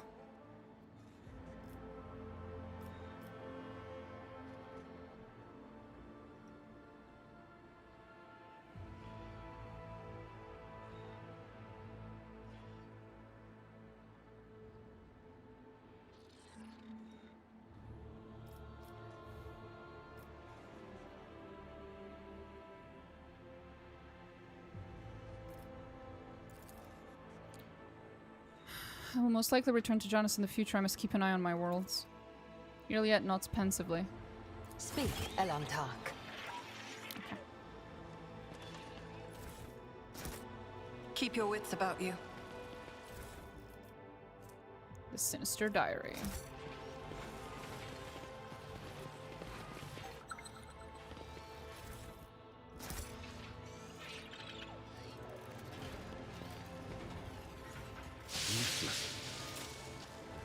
That's what you get, dumbass. Notes on the nature of aristocracy. To be an aristocrat is to exist in a higher state of being, without a doubt. Each of us is born to realize one supreme purpose, to lead humanity to perfection through our example. Perfection which the lesser beings have forgotten in the endless cycle of war and service. Only by attending to their physical, intellectual, and spiritual needs can an aristocrat fully devote themselves to that for which they were born. Creative passions, whether that be the fine arts, the written word, government, or other more refined spheres of worldly knowledge. An aristocrat's passion is in itself a virtue and the highest good. An aristocrat must satisfy these needs by any means open to them. Nothing stimulates a wary mind like fine amasec, a good flogging, or enjoyment of carnal pleasures with women, man, and animals. In the thrill of passion, an aristocrat is at liberty to torture or maim the object of their desire. If the clergy frown upon such an act, repent, atone for the apostasy with jewels, and forgive them their closed minds. For only an aristocrat is given to understand that such acts are in service of a great purpose, a grand purpose. Should an aristocrat deliberately curtail their own desires in some way and fail to appreciate the gifts granted them as one of nature's higher beings, then in what way do they differ from the dust beneath one's feet, from the mindless beast, or from the crude, deceitful, useless rabble? Such a pretender is an agonizing stain on our noble society, and it behooves every true aristocrat to return our lost brother to the fold, or to stamp out his contemptible life as gladly as we might crush a vexatious bug beneath our boot. God damn. I need someone to send this fucking little piece of description to Christopher Tester. Because he does videos. He's Heinrich's voice actor. He does videos on I think TikTok every now and then where he just reads out passages from Warhammer books and other things. I feel like it'd be really cool to hear him read out this this little note. I feel like that'd be fun.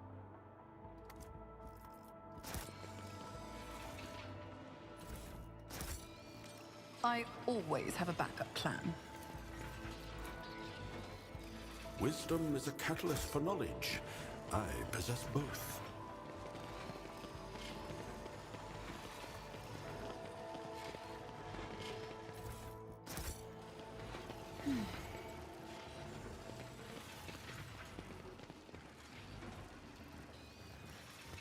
Oh, these fuckers are still in here, drunk as fuck, high as kites. I spoke to Mistress Tolleman recently. Don't you think you're taking advantage of the Lord Captain's hospitality, Van Calox? Oh? I assume you're referring to the small request I submitted to Vigdis.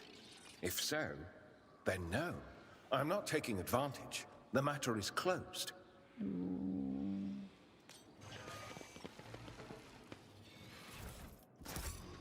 Rise to the top, or get left in the dust.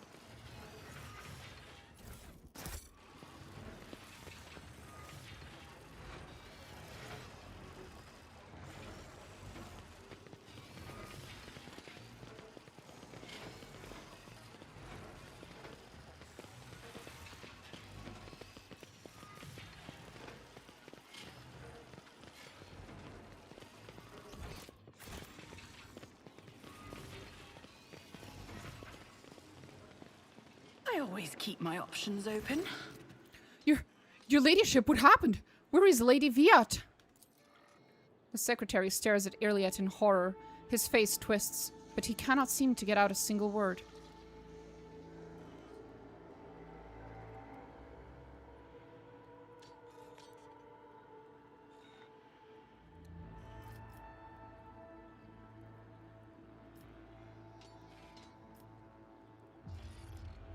The sins of Yat has tragically perished at the hands of perfidious traitors to the Imperium who infiltrated her inner circle. She must be avenged. Hunt down and execute the conspirators.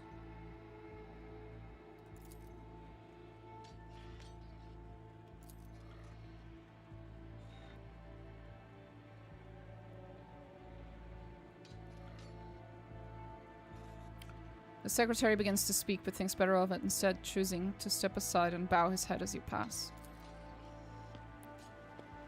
In the spirit of trying things differently this time, I'm trying to go to Kyavagama first, but having just arrived, it seems like the skill checks are telling me I shouldn't be here yet. Is that true? Do I have to do Janos first? You don't have to do almost anything in a specific order in this game. But there are orders that are like, you know, it might be a little easier, for example, for skill checks and stuff. It might be that you get better outcomes, so it's not always quite this.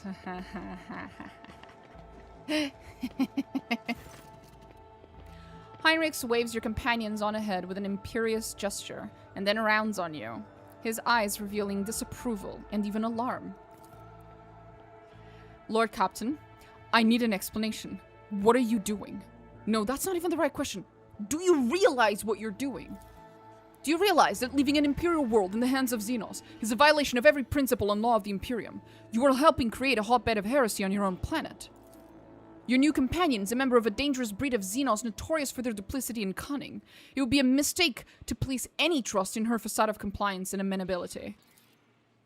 You are suddenly struck by a strange realization. Despite his severe tone, Heinrich is not angry that you broke the law. His every word rings with concern for you. Aww.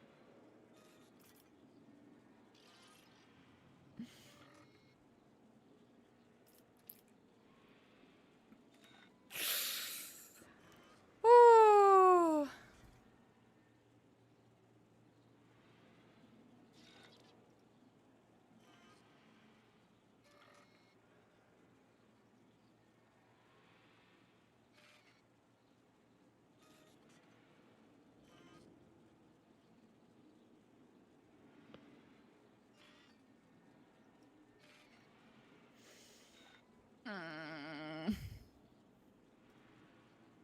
Fuck. I want to pick number 2, but then it doesn't let me. It doesn't let me corrupt him as much. Well, to be fair, I'm not gonna be romancing him anyway, right?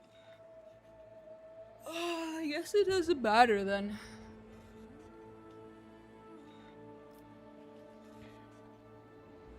This isn't about the flouting of the Imperial law. You're worried about me, aren't you? Possibly. Yes. To be a rogue trader, to be empowered to transgress the limits of Imperial law and make decisions that would risk charges of heresy for anyone else is to put yourself at risk. The interdicts of the God Emperor were created in part to protect humanity from thousands upon thousands of dangers. I only hope that you don't forget the threats hanging over us all. Why must your concern for me be wrapped up in layers of rebukes and recriminations?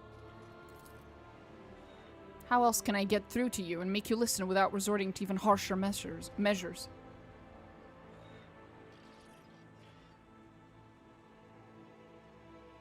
I do not want the shadow of the Imperium and the Golden Throne to always come between us.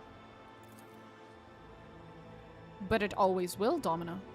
That fact will never change. Don't delude yourself on that score. Thank you, Rogue Trader. I see no reason to detain you any longer. Did you already get a certain visitor in your quarters on the ship? In my quarters? No. Is there money to be made? Oh? There's gonna be someone who's gonna show up in my quarters? What the fuck? Okay.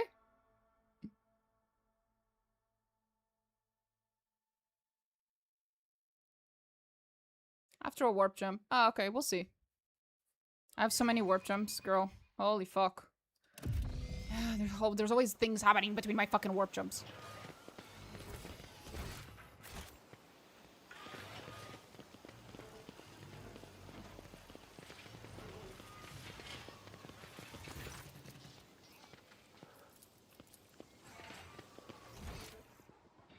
Okay then, we leave. Keep your wits about you.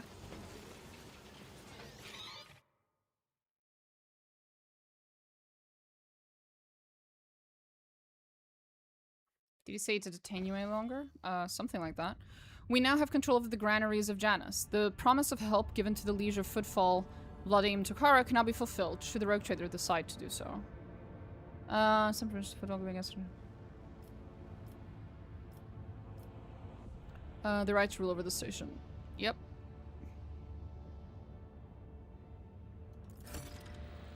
The inhabitants of Footfall Station will praise the Rogue Trader who spared them the painful choice between starvation and succumbing to the reign of Incendia Torda. To welcome the new Rogue Trader, the Adeptus Mechanicus Planetary Office brought to the ship an offering of several versatile mobile extractions.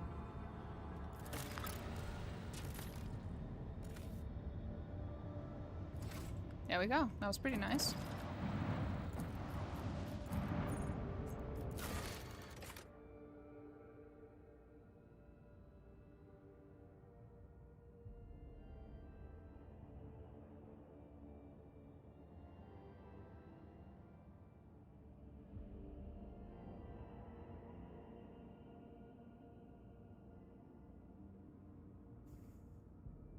I don't know if that's a good thing. It sounds like it's gonna be a problem. Feel for the faithful.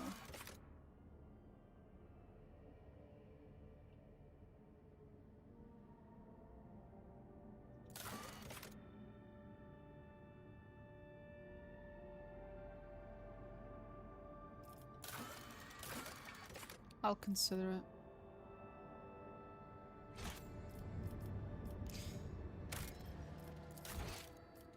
Okay. Before we do any of that, just going to go ahead and test something. Oh, first of all, yes.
Sure, why not?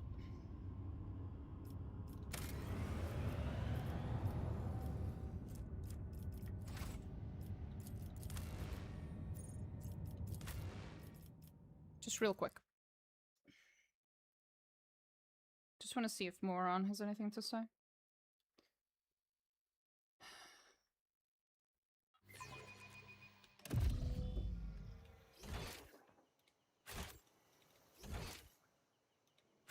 Rise to the top, or get left in the dust. Of course. Nothing's impossible for this old officer.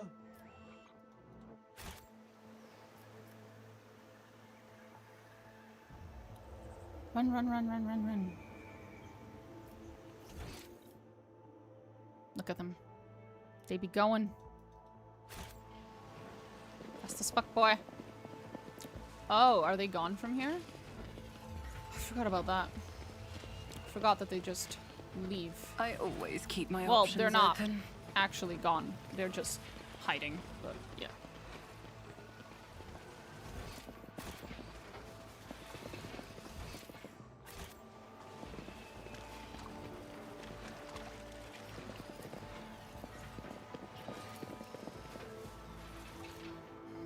Okay, then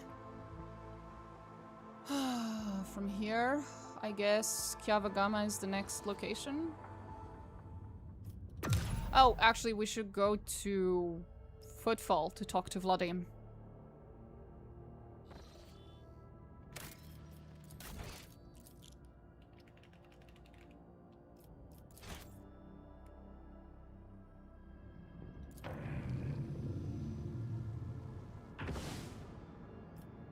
So, first, I need to know where's Foulstone. There it is. Damn it, phone.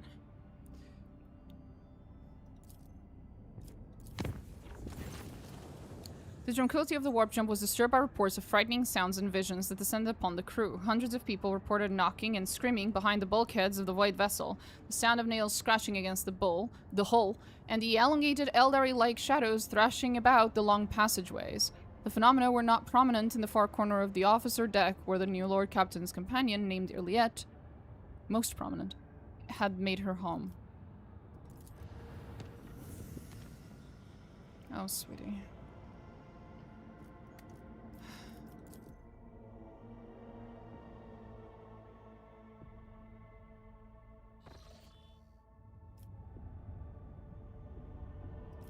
Here I go, trying to avoid the little... trying to avoid fighting the aeldari ships over there.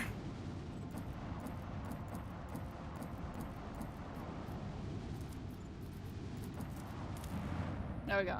We nailed it. Nailed it. Okay, nothing here then. Just checking if it was over yet.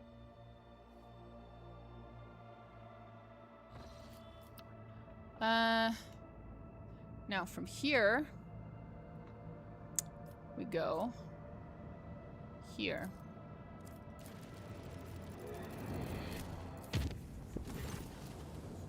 My apologies. The enforcers report your pet aeldari is in a foul mood and is moving towards the captain's bridge. We didn't dare to stop her, but I expected you have a hard conversation ahead of you. Yeah, she's not having a good day. In her defense, she has good reason not to.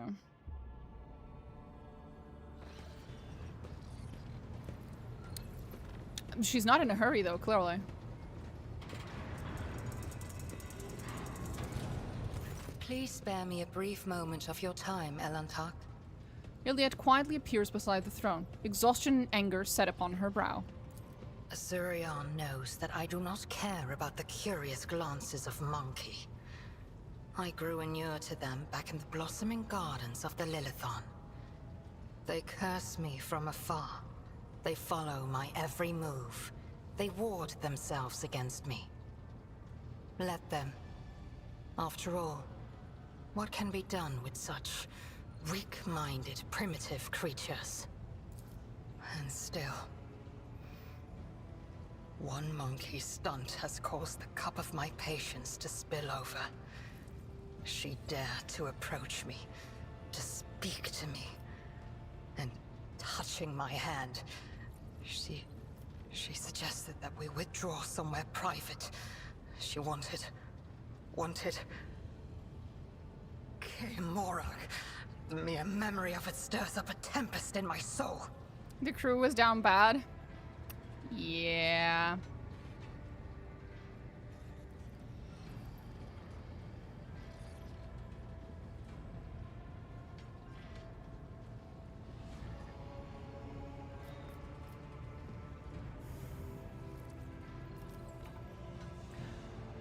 Okay. My people have behaved contemptibly, and I apologize for it. I accept your words, Elantak. And still... Iliad tilts her head to the side as if she cannot believe what she just heard.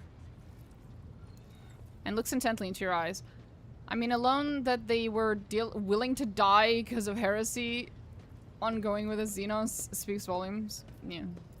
Try to imagine, Elantak, being lusted after by a wild beast. It is foul, disgusting, so vile that it makes your very soul shudder. So I don't have a chance either.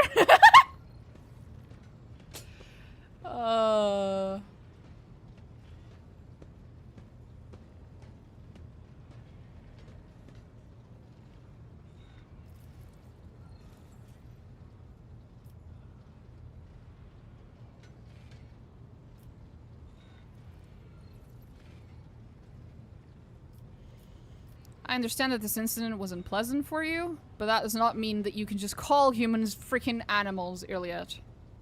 Or, to be precise, to call us wild beasts.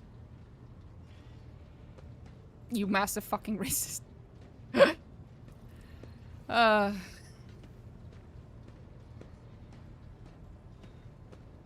I've given you a chance by traveling with you. I'd never try that. Yeah, I can show you what it shows. So I don't have a chance either then? I have given you a chance by traveling with you, Elantak. If you were having other thoughts about me, cast them out of your mind. I would never, Iliad. Never. God bless her. So yeah, I understand this incident was unpleasant for you, but tone down the fucking racism for 5 minutes, honey. No. Simple souls and narrow minds are the root of all these flaws.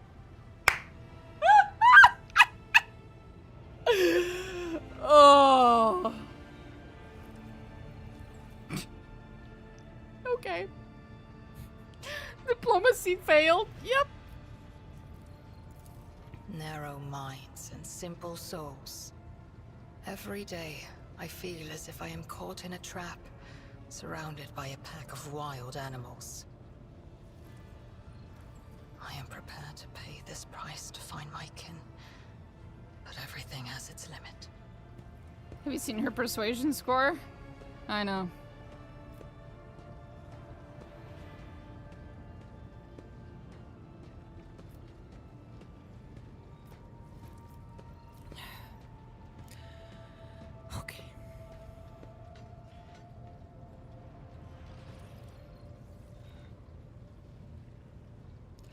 I do not think you fully understand human thoughts and actions. It may take time, but I can help you make sense of them. I have walked the path of awakening, Elantark, and learned to see that which is hidden and hear that which is unspoken. When I found myself on the Lilithon, I watched your kind long enough to understand the true nature of Monkey. I watched your kind in one settlement that was corrupted by chaos and am now a professional racist and psychologist, sociologist, all in all just an expert on all of humankind and their actions and thoughts. God bless you, Elliot. I do not think you can tell me anything I do not already know. Oh, I know you think that. Nevertheless, I will not protest. Conversations with you are the only thing on this ship that can ease my solitude. Yeah, that was like saying I'm not a racist, I'm a professional racist. Pretty much.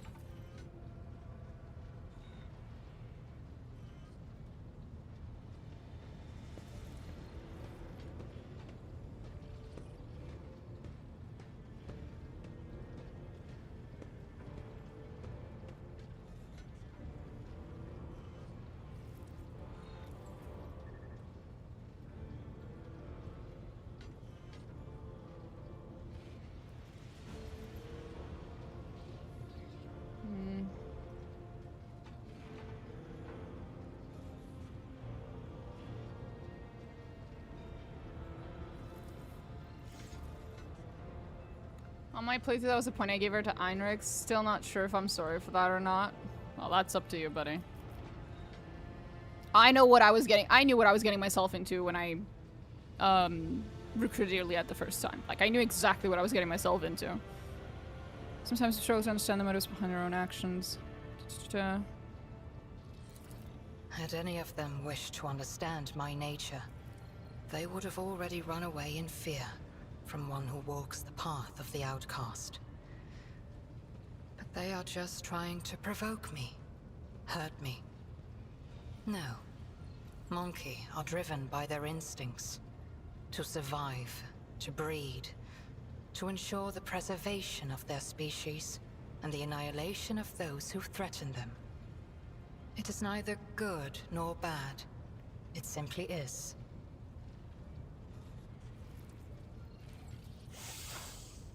So much patience.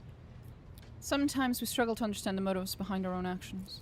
It was emotions that once brought down my kind, Elantark, toppling us from our pedestal as rulers of the galaxy. Indulging your weaknesses or whims does not make your species any more attractive. I'm not arguing for my species' attractiveness. I'm arguing that we're not wild beasts, Elliot. All humans are different. My people's interest in you was not intended to be an insult. Oh, it's not a very good argument, but sure.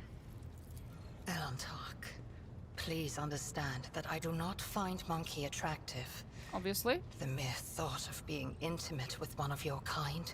She breathes out heavily, trying to maintain her composure. Our conversation has only proved my point, Elantark. Our conversation did not prove Monkey anything. And the children of Azurian are as different as night and day. Aeldari do not simply see the world differently. They see more than any monkey can ever comprehend. Ma'am, that sounds like a fucking skill issue. Like, a Farseer can literally see glimpses of the future, and you would never fucking argue that a non-Farseer Aeldari cannot comprehend that. You would simply argue that they do not have the same gift. The listener's ability to comprehend is just as tied to their skill as it is to the skill of the speaker. Basically, Irliet, it is not that humans suck at comprehending you, honey. It's that you suck at explaining yourself. Well, both. I think we will need to be able to understand. Let's not discuss this any further. What do you see in the world around us that I do not? There it is, the first option I chose it, and she thought I was romancing her. Well, that is the romance option. Although with the Iliette, the romance isn't really a romance. Well, kind of it is, but more towards the end. It's a lot more obvious that it's a romance. Up until then, it's more like you're just getting closer to her. So you're mostly just becoming friends with her, basically. And then nearer the end, it's more obviously a romance. I mean, how? Think of it not as you pick this and you're like hitting on her. Think of it as in order to romance her, you first have to be friends with her. And before you can even be friends with her, you first have to be somewhat patient and honest and inquisitive about her. And so that's why it shows up here with romance active. It's not so much that this is what starts the romance. This is what starts the road that might lead to the romance. I think it's more of a difference in senses, but she has low diplomacy. It's a difference in senses, and it's that she fucking... And it's a difference in the sheer fucking amount of goddamn arrogance. Well, less about difference, because obviously the humans are very fucking arrogant as well. It's just that if both fucking sides of this equation are super fucking arrogant beings, then obviously comprehension between the two of them is just never gonna fucking happen. I felt her answers forced, etc. Oh, okay, well, I don't recall every single one of her answers, so we'll see. So, what do you see in the world around us that I do not? What do I see? Your words ring with the desire to know the soul of another. But will you be able to comprehend my answer? Will you be able to fucking explain yourself for 5 seconds, Iliette? I will need time to put the entire truth of this world into the meager language to which your ears are accustomed. When I find my answer, I will pay you a visit. Oh, look! She's actually gonna put thought behind her words. Wow. We might actually understand each other for once. So that was the problem all along, is that she just never thinks before she opens her mouth. Gotcha. I love her. I love Iliette, okay? Make no mistake, I absolutely love her.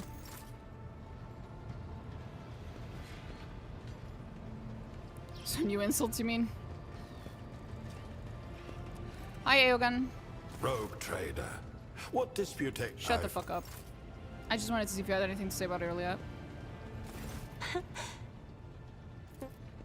Reading Xenos' colors has always been a grueling challenge for me. The boundless palette of You've met colors Xenos before? Iliette emanates is too painful to look at. Her hues are bright, blinding, unnatural, and very, very dangerous, Lord Captain. I would never entrust my safety to a being that screams so loudly and clearly of its alienness to human perception.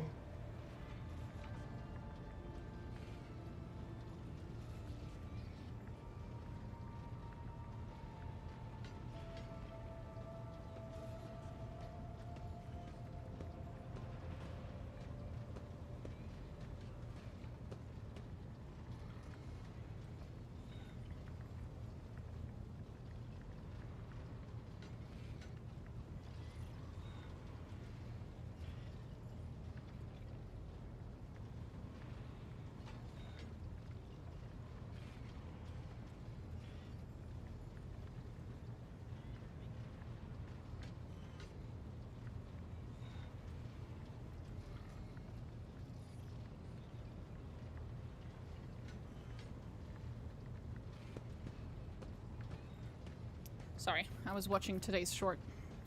There's a dialogue between her and Aegon when she asks why Aegon bothers to learn aeldari. It puts the whole thing into a new light. The summary is, if human language isn't able to express certain concepts, attempting to explain them may be futile. That's a very defeatist attitude. That's just a really fucking defeatist attitude. is just dumb. Like, think about this for a second, okay? Humans cannot see light in the entire fucking spectrum, right? We can only see when it's in the spectrum of like the visible colors that human eyes can perceive, right? But we are still aware of the infrared spectrum of light and of the ultraviolet, right? Part of the light. So even though we literally cannot perceive this thing, and in no way in the natural world should we have ever been able to comprehend this thing that we cannot even fucking perceive, we still found a way to measure it, we found a way to describe it, we found a way to conceive of it. The aeldari obsession with telling humans that they're literally wild beasts, that they could never possibly comprehend their language, that they could never possibly comprehend their soul, blah, blah, blah, blah, blah, all this stuff, because there are some allegedly physical and even soul / so metaphysical, I guess, differences between the two races is just fucking racism. It's just racism. It's not true.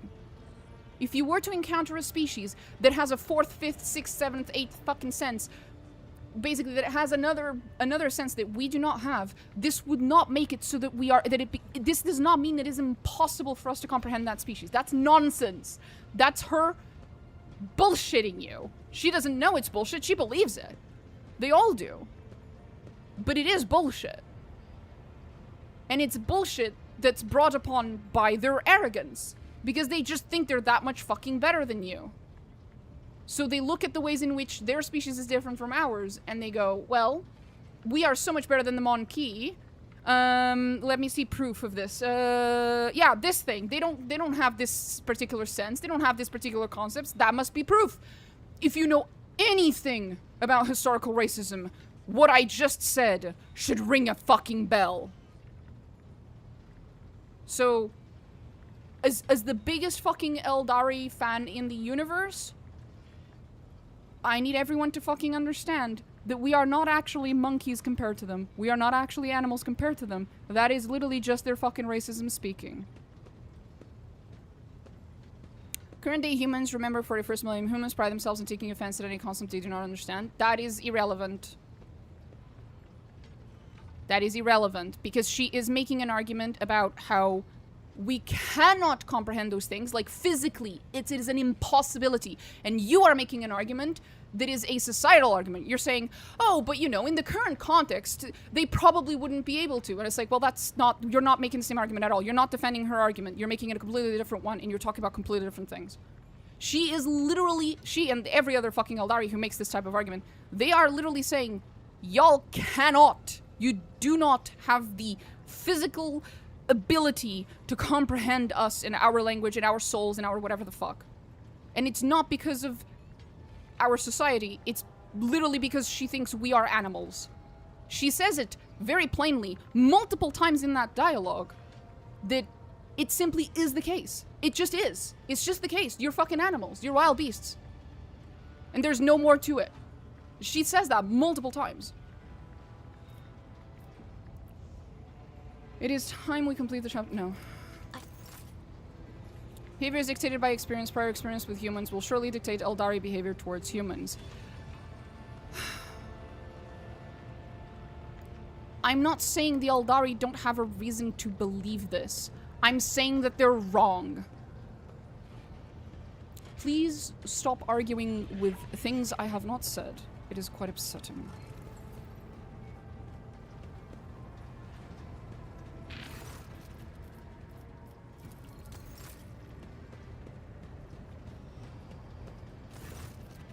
Have you recovered from your encounter?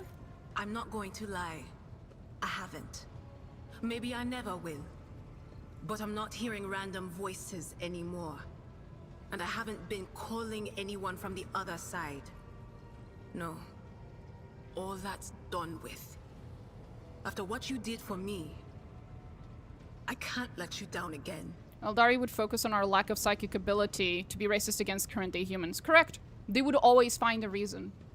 That's That was their downfall. Like, the downfall of the Aeldari originally was their pride, and it still is. They've learned nothing. You think the Drukhari learned nothing because they still do all the horrible shit the Aeldari did before the fall? The Asuryani are not much better. They learned some things, but they did not learn everything. They learn nothing when it comes to their pride. They still hang on to it. They still cling to it. And Irliet is a huge freaking exception in there. That she starts off that way, but then later on becomes way more amenable to you and way more chill.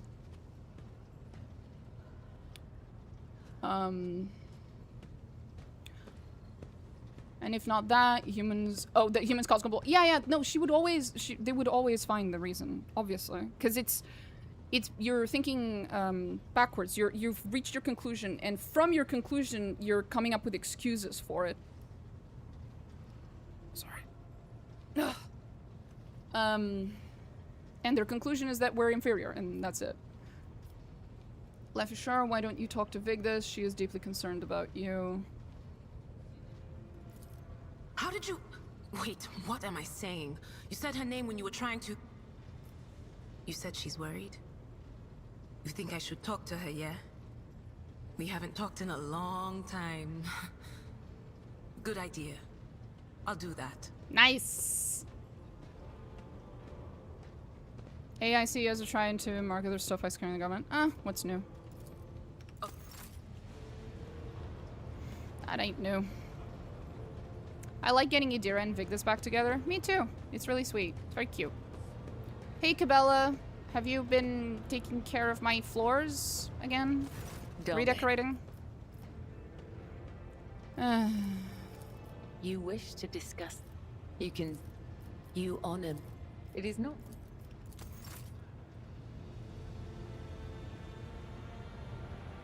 Only presenting the reason her beliefs are valid despite being objectively wrong. Her beliefs are not valid. Her beliefs are wrong. It is perhaps somewhat understandable on an empathetic level that someone like her might think the things that she thinks, but she's still fucking wrong. I like getting easier and I would love them to find and tell me AI applications for bioterrorism. I'm very curious.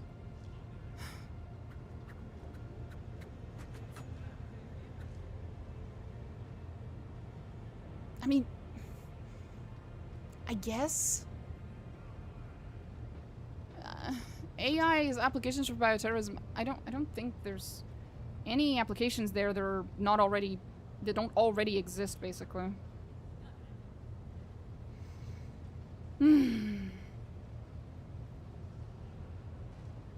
AI can design viruses, toxins, and other bioweapons. Okay, this is nonsense. This is nonsense. Iliad stands out from her surroundings like a Janusian jungle tree in a garden of manicured topiary. My English! Something can be valid and wrong at the same time. Depends on your definition of the word valid, because the word valid is extremely broad and used to mean a million things.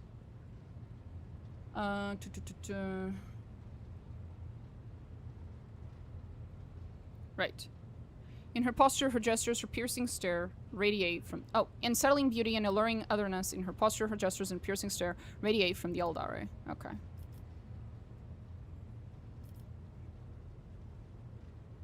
Strange and blasphemous things started happening during the first warp voyage with you on board. The crew are... whispering that you may be the reason. Is this true? The minions of She Who Thirsts could sense my soul behind the thick walls and thin veil that separate your fragile lives from the roiling fury outside. A child of Asurian that dared to wander beyond the veil, within the reach of an outstretched claw, protected only by the barrier of unreliable monkey technology. It is too tempting a quarry for the monsters that serve Cylon Thresh. I think in my current run, I will turn Iliad over to the Inquisition after Act 3. Well, I do like that sometimes. I played RT for 12 hours and uninstalled. It's not for everyone. Our ships never venture beyond the veil, And I never traveled the way you do, monkey. Ilantak, I admit this was a novel experience. I lost composure, let dismay into my heart, and almost strayed from the path. This moment of hesitation drew the attention of she who thirsts. But I summoned my will and used the knowledge of meditation to achieve balance, and hide my soul behind an impenetrable wall of resolve. Future journeys beyond the Veil will still be difficult, but I will steel my heart and not let the hounds of Cylon Thresh pick up my scent ever again. Appreciated. Footfall is abuzz with rumors about Xenos ravaging this sector. Do you think it could be your kin from Cruderok? Is that snake venom seeping from your lips? No, it was a genuine question. The children of Azurian, are no strangers to the art of war. We are not raiders, or butchers, or least of all, fools. When a craft world is beset by calamity, its inhabitants do not start a war with every monkey in the sector. If you are looking for enemies, look for them elsewhere. And my god, everything is up my face, walls, columns, has to rotate camera every second. Oh, that problem. I've heard other people complaining about that. My understanding is that in Dark Heresy, that problem got better. I also, not gonna lie, I don't really understand why that's such a big deal to some people. To me, it's just like, okay, well then I'll just rotate the camera. I don't see the issue. It's like when you walk around in first-person games, you also, and third-person games, you also rotate the camera all the time when you're moving. I don't, This is, to me, it's just a complete non-issue. It's like, I don't care. But yeah.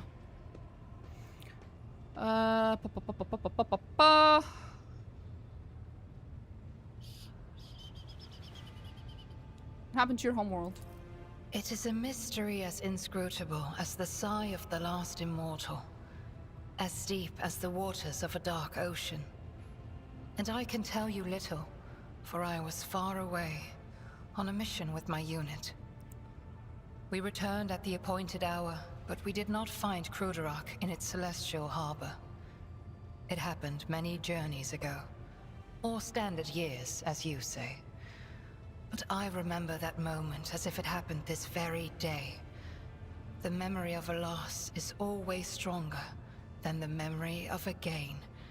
Especially when you lose something as significant as a home. Or an entire world. But it's like some people don't mind cluttered rooms. But yeah, no, I understand that. It's just, how do you say, it's a preference. Some people care. I don't.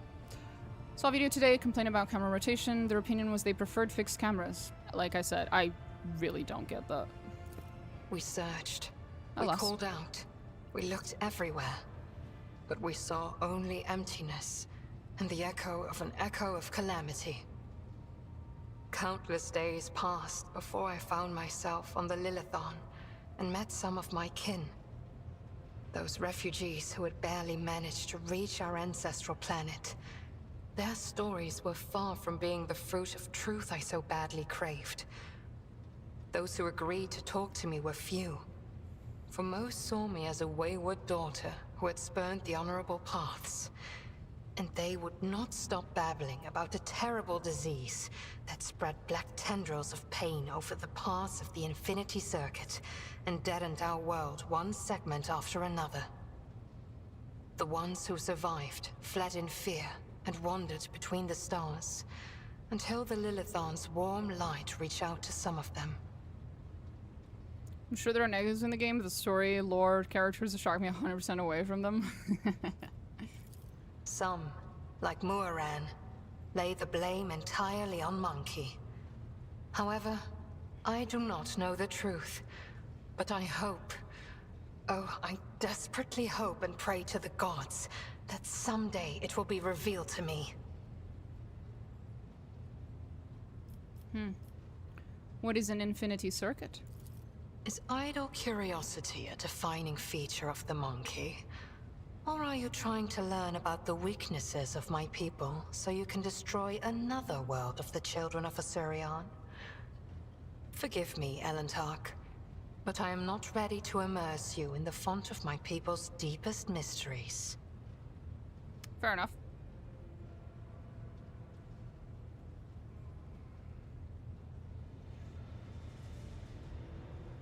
The Pillars 2 have rotating cameras. Aetel says so. I don't recall. It's been a while since I played Pillars 2. You know what? It has been too long. Maybe I should play Pillars again. What was your world like before it fell?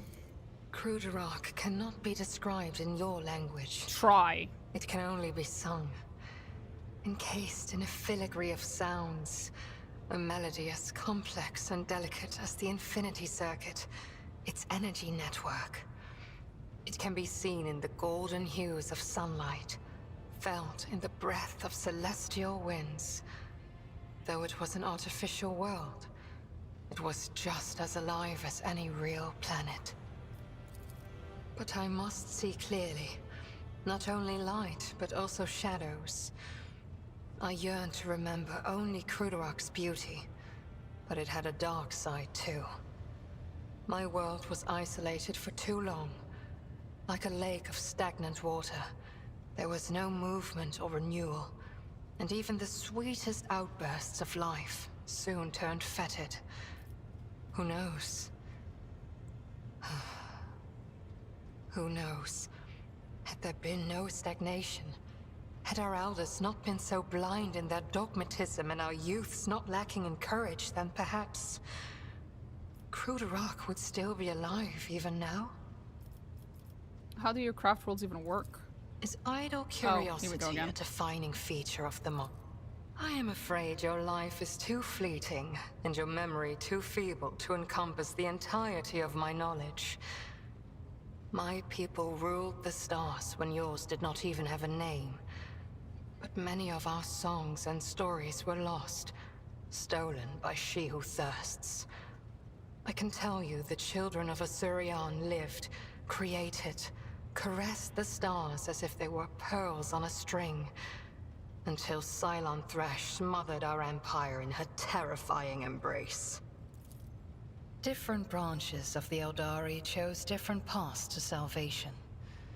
My ancestors chose an eternal journey through the starry void, living on craft worlds instead of real planets.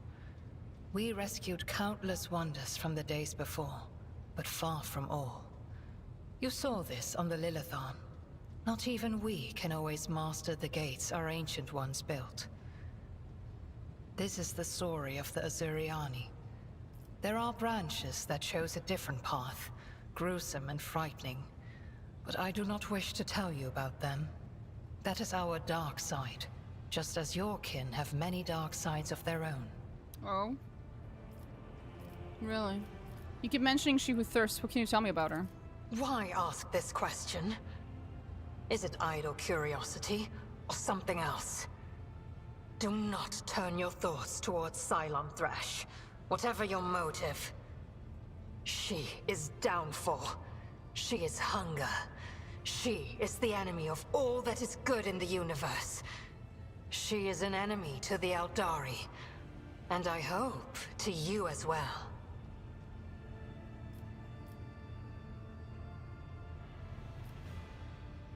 The Chaos Gods are the enemies of the Imperium, which means they are my enemies. You can be sure of that. We are as different as starlight and its reflection in a muddy puddle. But we share a common enemy. Constancy is our strength.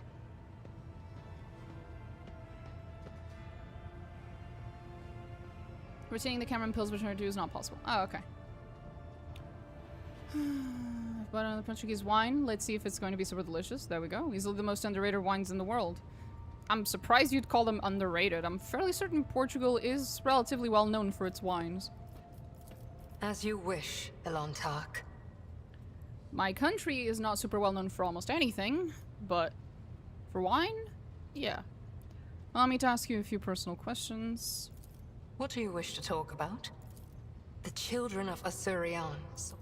I followed my path. Do you know what a path is to the children of Asurion? It is more than a chosen, what do you call it, craft. The path is how each of us moves through the labyrinth of existence, inside and out, in life and in spirit. It is both a journey and a fortress. It protects us from she who thirsts. To stray from the path is to fall into her dark embrace.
can choose to export a few famous people. Arnold, Christoph, a certain mustache man. Oh yeah.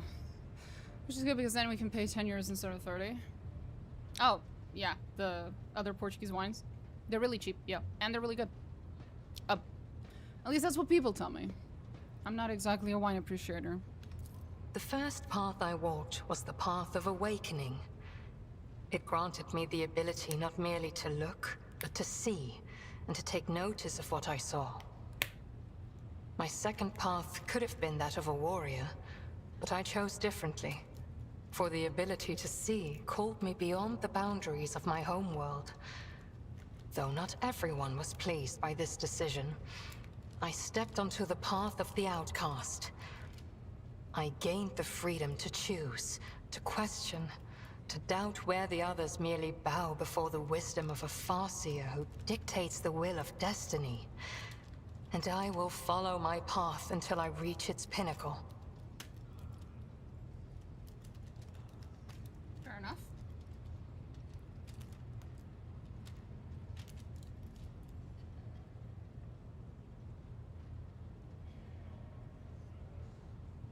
RT music's really good. Fits the atmosphere. Yeah, the music in Owlcat's games tends to be pretty good.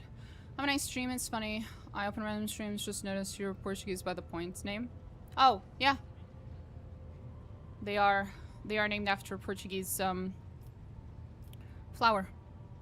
I'm going to Google Portuguese food. Oh, it is very good. What's it like for you being on my ship?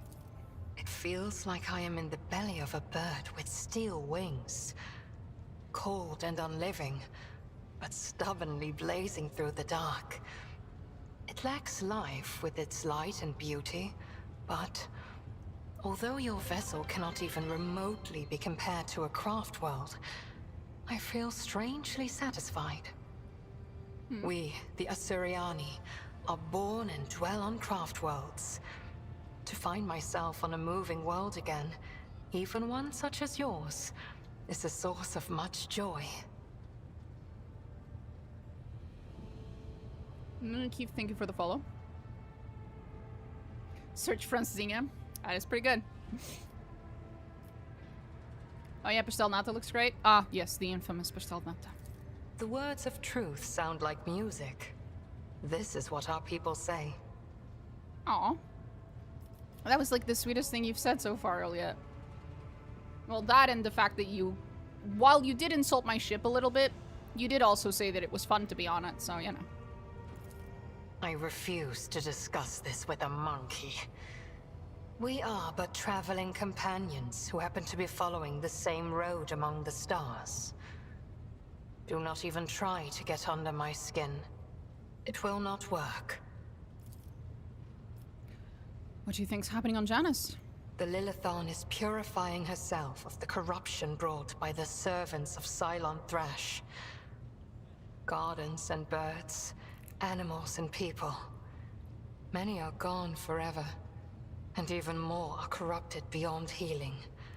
But the Lilithon is stronger. This world will live. Nice.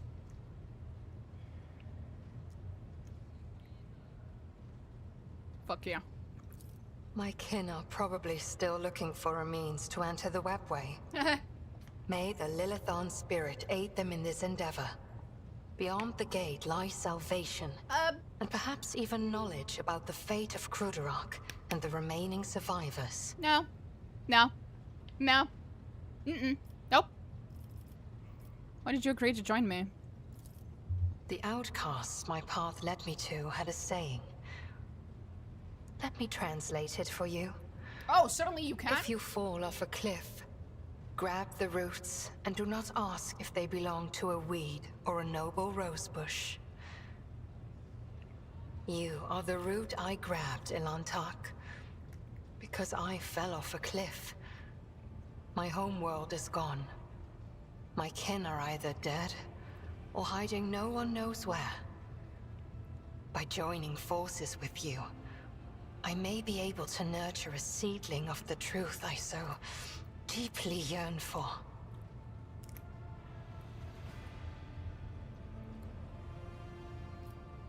Salam chocolate.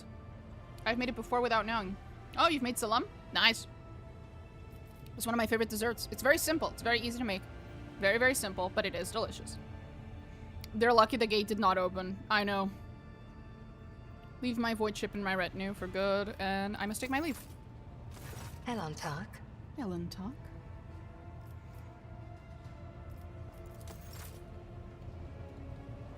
It was very simple. I should make it again. Search this. There you go.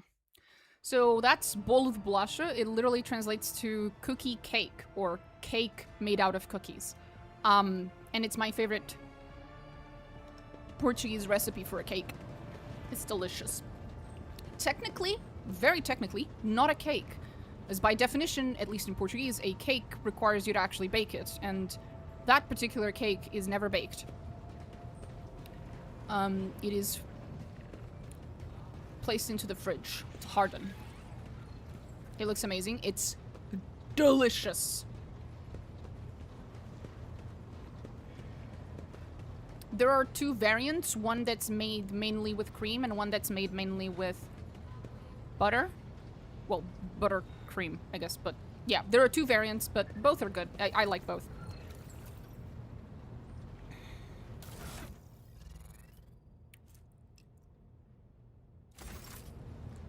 It's too late to go to the supermarket and buy stuff for it? Just do it another day, buddy.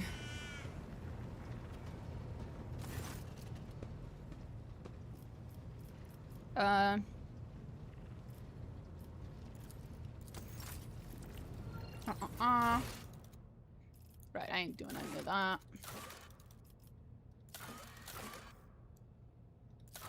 Right, that was one. Done. We can keep going. I don't need an oven, right? Not for cookie cake, no. Not for bold blusher.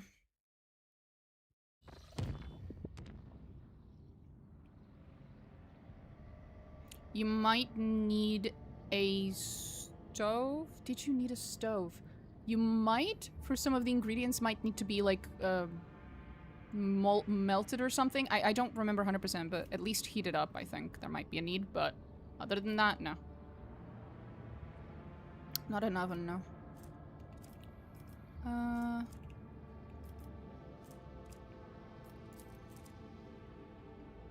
I can heat up, no problem.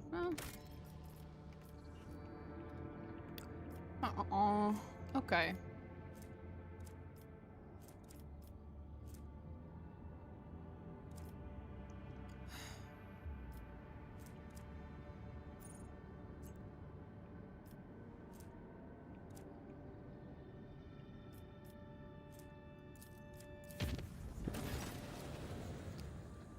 Systems this time we're dealing with inexplicable temperature fluctuations. Thermal control failures were observed not only in individual compartments, but even in the soldiers' protective equipment. Several crew members have suffered from burns and frostbite.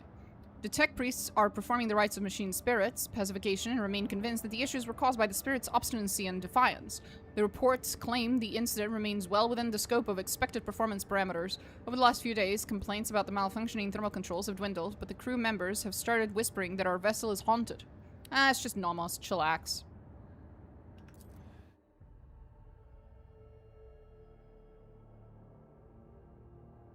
I feel like you guys only care about dessert. Plenty of good food. Not just dessert. But someone mentioned dessert, and then I went off. Oh, right.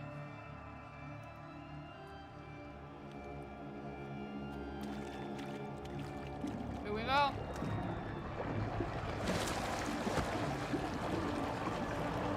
Honey, were you floating, honey?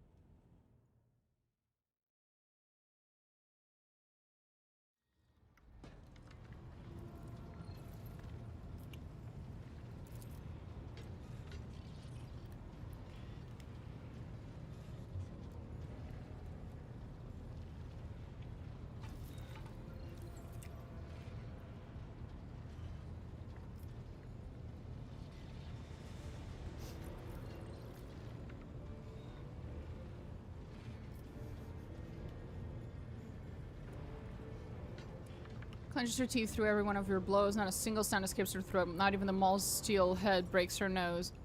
Not even when the maul's steel head breaks her nose and splits open her lips. After you finish, she receives her weapon back and bows, all the while maintaining the same impeccable bearing.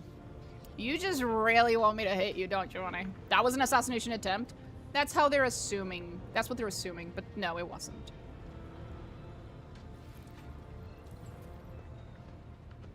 Looks like I need a mixer. Fairly certain you can do everything in that recipe without a mixer, but yeah, obviously it would be more work with your hands to do it by hand.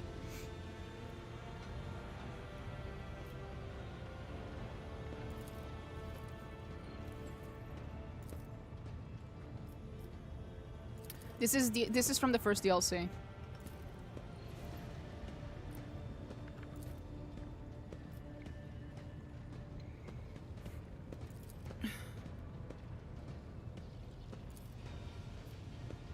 For something of the sort to happen to me, my heart would surely stop. Thank you, Cassia. What do you intend to do next? The incident has cast a shadow on our honor. Oh, hi, Artyom. Hi, Amina. I've been lurking past 2 hours. Ah, nice. Thank you for the lurk. And thank you for the 5 bits. We only ask for a thing, a chance to absolve ourselves. Oh my god, I do not care.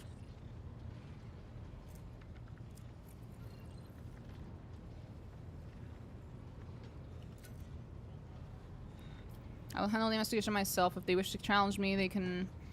Then I shall take matters into my own hands. I'm curious to see the Master Arms in action. I will preside over the investigation.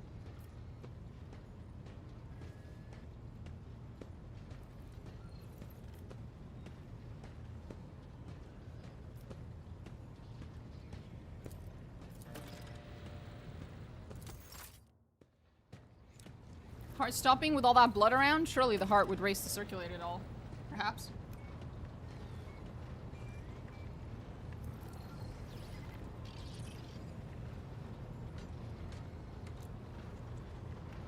I am actually eating traditional Portuguese food right now. Well, a traditional Portuguese dish.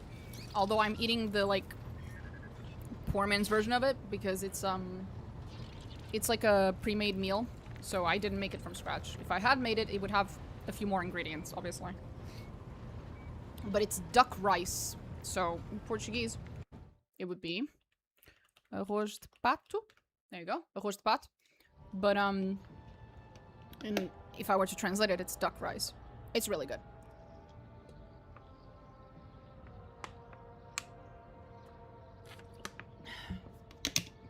The main ingredients are, of course, the duck and the rice. Most traditionally, it also includes something along the lines of either chorizo, or some people like to put tocinho or bacon, basically, essentially. That type of thing on top as well. But inside, mixed with the rice, it'll kind of depend. Everyone sort of does something slightly different. I have my own recipe. I have this little notebook where I wrote down myself the recipes that my family uses and some recipes that I personally like, and it's just basically a recipe book that I made for myself.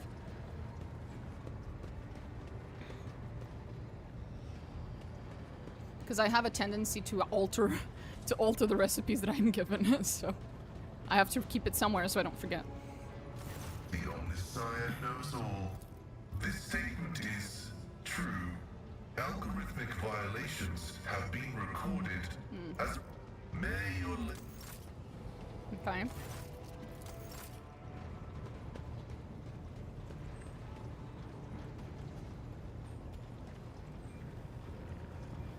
Do you have anything to say, Danrock?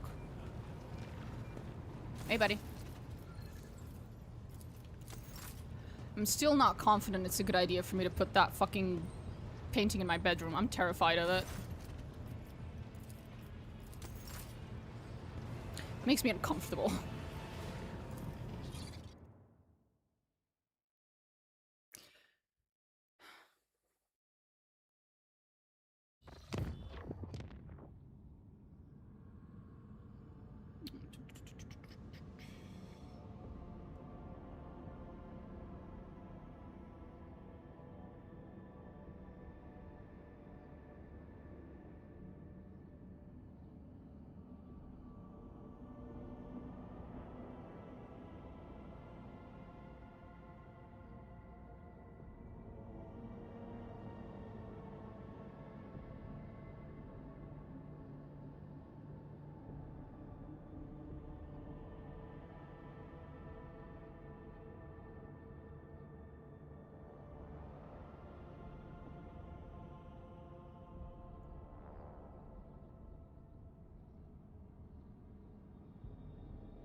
Oh, right. I wanted to go to Footfall. I remember now. We do need to talk to Opticon anyway. I almost forgot.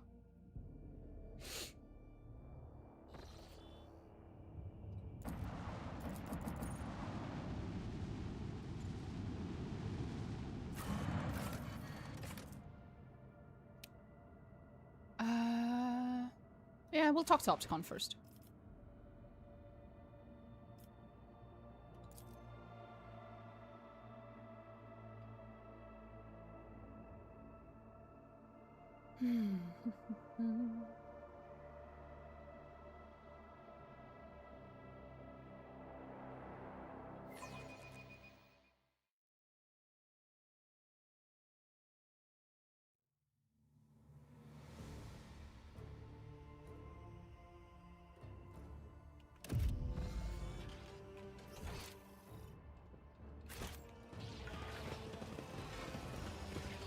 Let us not dawdle. Hey, Opticon. I've collected things for you. The collected data is of interest / significant / compliant with the criteria for cooperation. The Cognizant Fleet thanks you for your contribution and guarantees the provision of a reciprocal / service / indulgence in the form of parts and equipment. You know, Opticon 22 voice is quite good. I have to do something. My dude has no voice. Reporting the copper thread supply line is ready to continue. Cooperation with the 116. Okay. All normal. Oh, wait. Do you have anything? We can do that from the ship. I don't feel like buying shit here. I always have a backup plan. Do you now? Wait. Yep, here. Oh my god, please take this thing away from me. Oh my god. Fucking hell. It's annoying.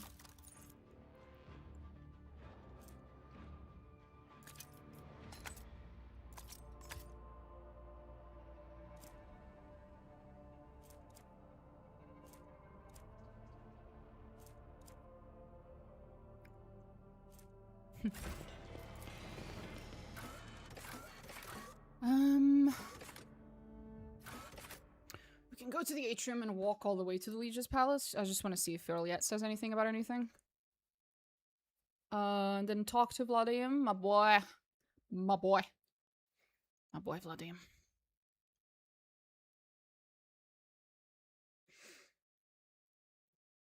We do love our boy.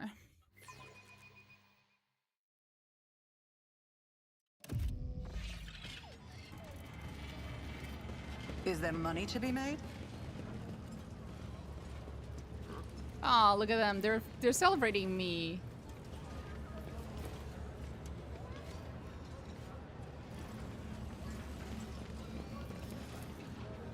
Enver Thug. Shopkeeper. I'm in charge here now. I'm not as smooth at writing pamphlets as the last guy, but I'm a better shot. Limper Mikey. Hello. I don't remember you.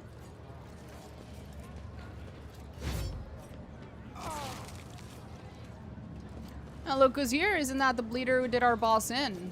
Knifer! Oh, you're the guy. You're the Enver people. Oh, okay. I'll make an example out of you. Yeah, I'll fuck you up real quick. None of them. Hey, I'll make Earliet. it happen. You wanna shoot some fuckers? It's as good as done.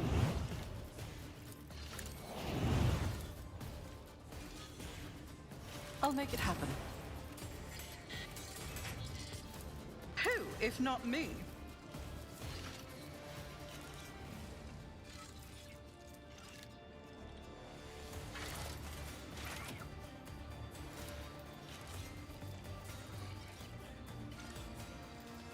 On it.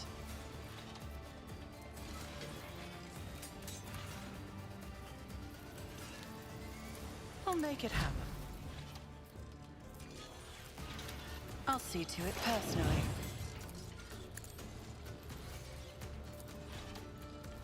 I am...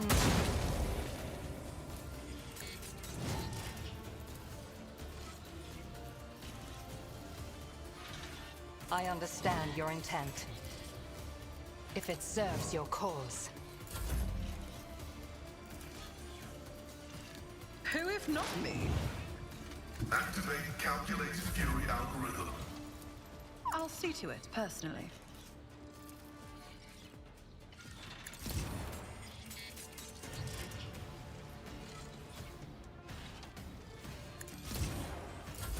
Let's make it quick.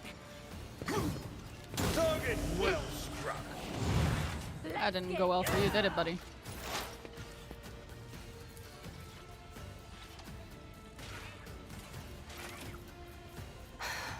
If I must.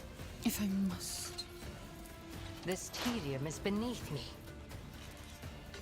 I understand your intent. I'll keep you moving no more. Nice. Pay with your blood in the name of Kalamen Shakade! I love her. She should go again. Cannot Oh, comply. has to be under bring it down. Oh, okay.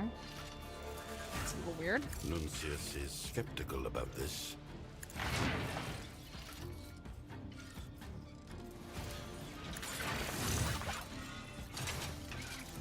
Assess and act, tech assistant. Astute observation. Another enemy down. It's as good as done. My vow is to serve.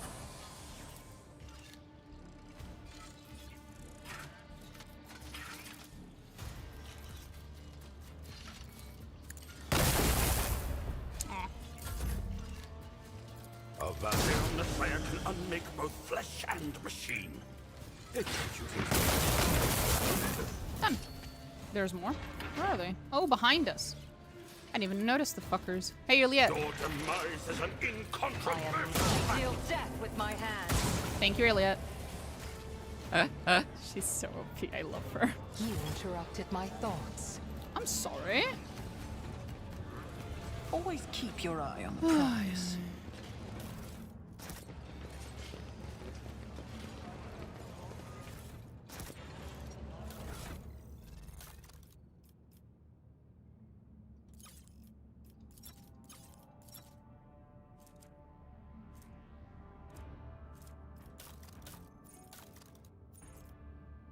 Oh, it must have been another Anver's note.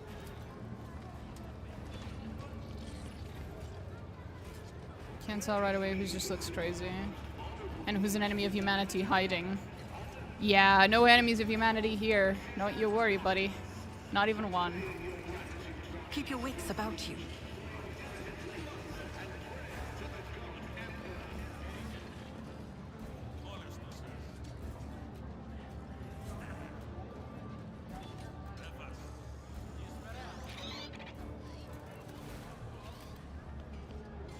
Can I? No.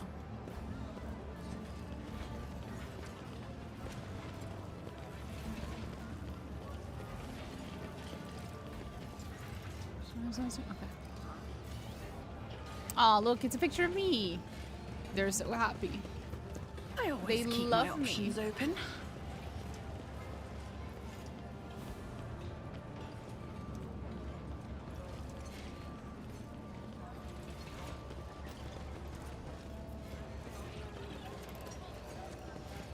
We're forever in your debt.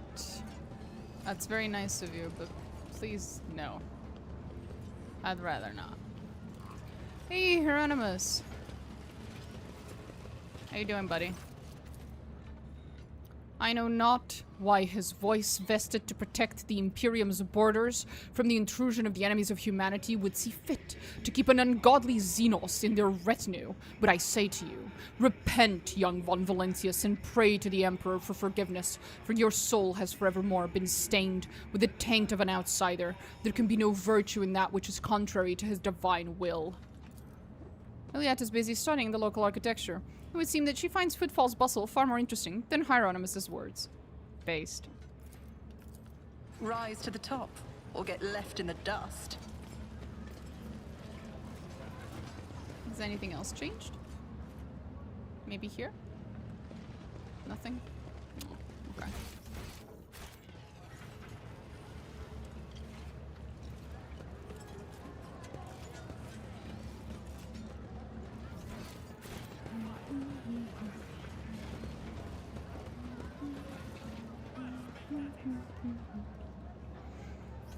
Let's go talk to Vladane. I always have a backup plan. Real quick.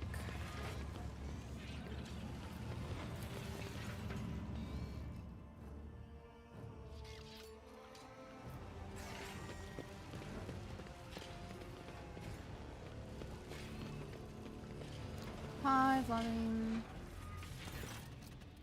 The first ships from Janus have already arrived. The station is no longer facing famine or the predatory interest of the Korda dynasty. I must admit, right up until the last moment, I did not believe that you would come to our aid without an ulterior motive. Your ascension makes me wonder if life in the Corno's expanse is changing in the most unexpected way. Huh. Van Calox? Good day, liege. I'm accompanying the rogue trader. Please pay no mind to my presence. Your request is difficult to fathom, and even more so to honor, Master Van Calox. But I'm glad to hear there aren't any other reasons for this visit, unlike your 2 previous ones.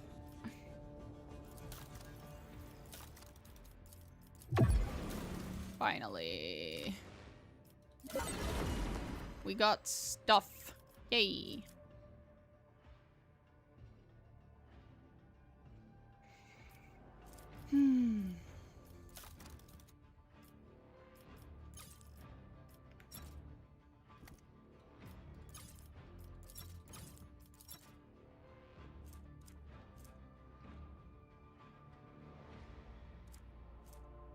Still have stuff. Bum, bum, bum. Okay.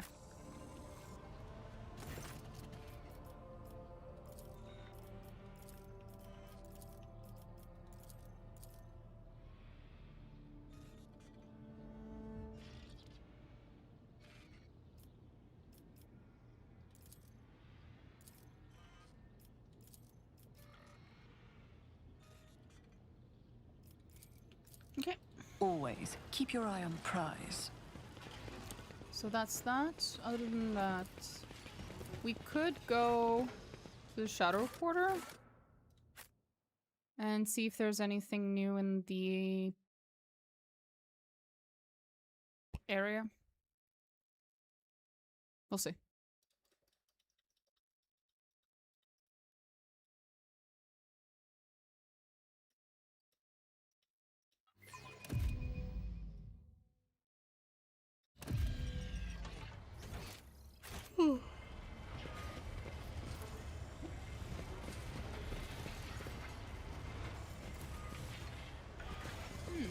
Have things changed here? Where it was... Which quest in Footfall is your favorite? Oh, by far, when it gets taken over by Incendia Corda. Let us And then you have to fight her off with Vladimir and the other ones. Oh, that entire... Everything that happens that day is awesome.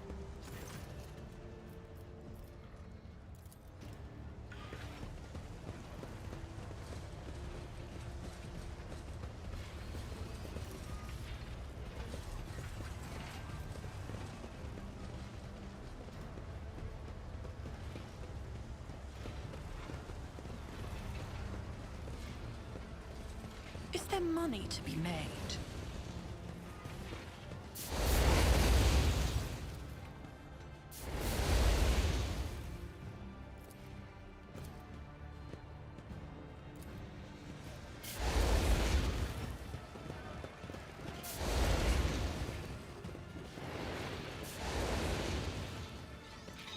I'm bursting out of a pipe. Okay.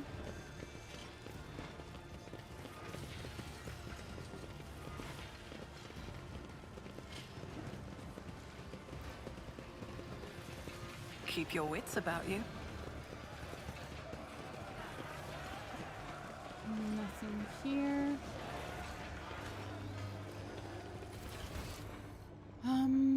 Yeah, we could go up.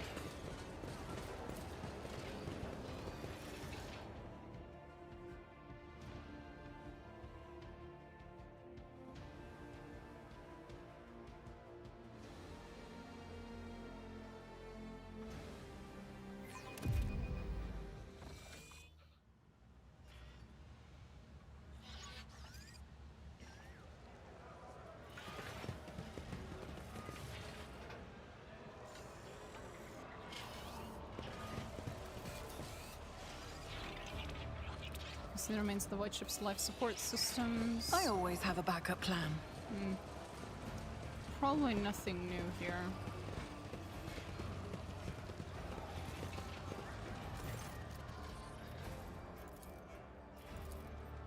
We make do.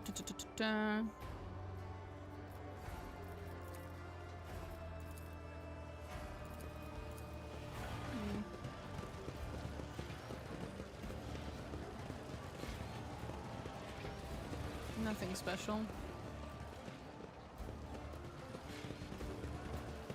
Nothing for me, Riza? Ooh, new stuff. Thank you. Rise to the top, or get left in the dust. Okay, we go. I guess we're going to Kyavagama next. Well, we're going on our way to Kyavagama. We might have to stop along the way.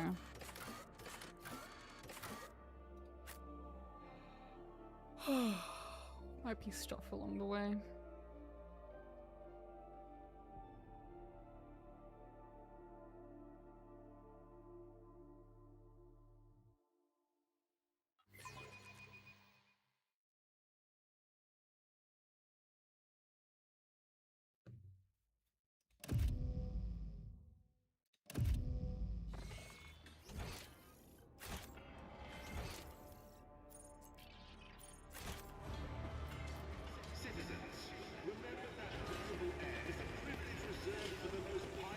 Always keep your eye on the prize.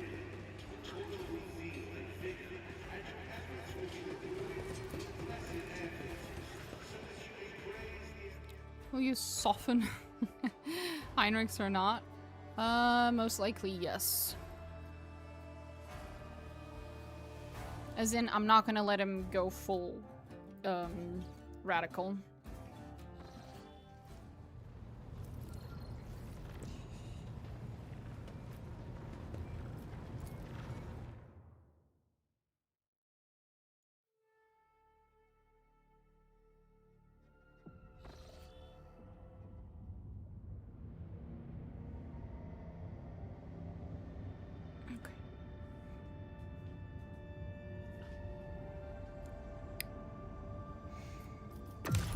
Where's the next location?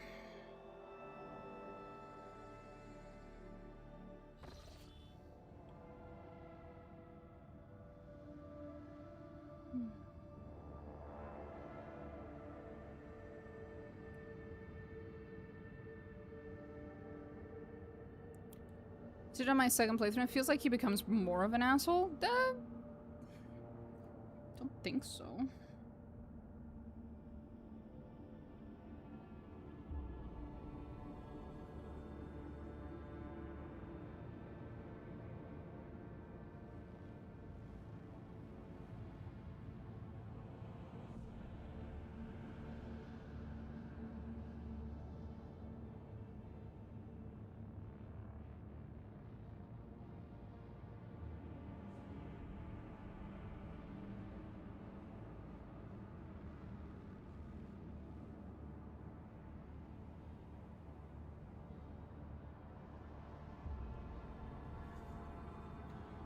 Okay. I think that's where... No, not yet. Silly prophecy. Ooh. Among the usual servants bustling to and fro, notices a flash of flame red hair. Earliet?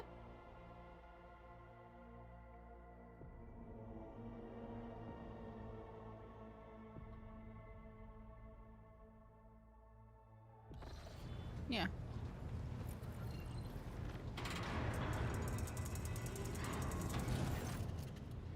You posed the question to me not long ago. Now I'm here to present you with my answer. You have my complete attention. Then listen closely to my answer, Alantak. You may struggle to comprehend what is to be said, being accustomed to reveling in your own might and skewing the world to suit yourself. Pitch your understanding not towards my words, but the sense that lies hidden in the shade of their sounds.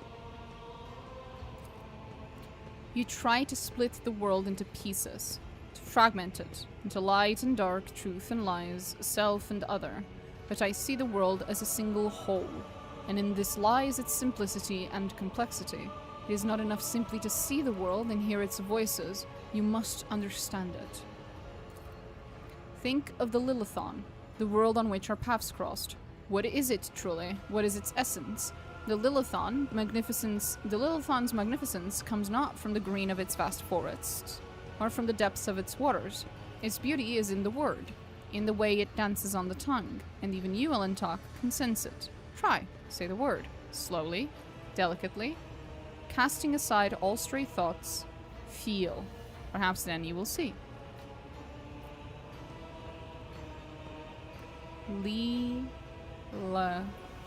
Thon.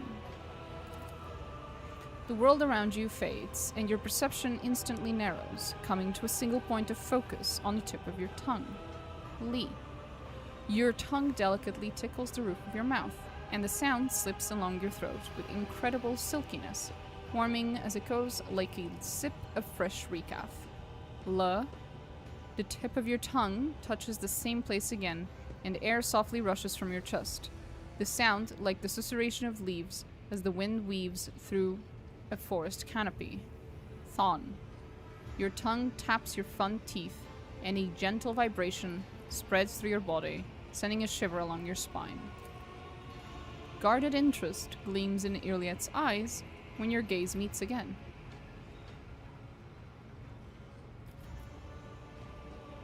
I think I am beginning to understand. If your words are sincere, Elentok, then you are capable of seeing more than you do now.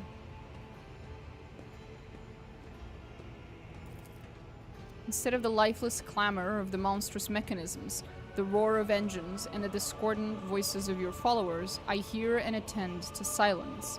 It arises in moments of spiritual serenity, and in that stillness we become witnesses to the transformations of our inner world. Mon-Ki lives pass so swiftly. You rush through them for the sake of a chosen goal, but thoughts of transience and loss frighten you, and so you drive such thoughts away and drown yourselves in a daily tumult. But it is from fleeting moments which enter our lives and quickly vanish from them that the soul's fortress grows, a moment's blooming, an hour's wilting. The splendor of each lies in its ephemerality.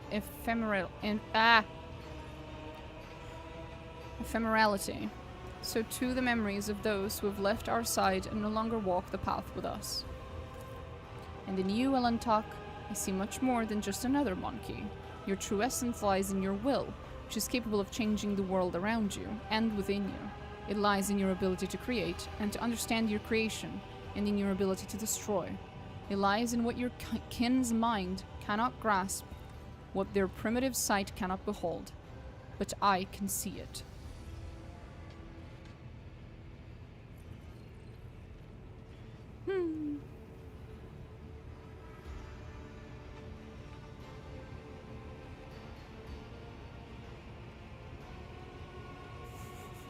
She'll be pissed. Never expected to hear you say such things in reference to me. I am but speaking the truth, Elentok. However, I ask you not to make the mistake typical of your kind. My words contain no insinuation or any call for you to act.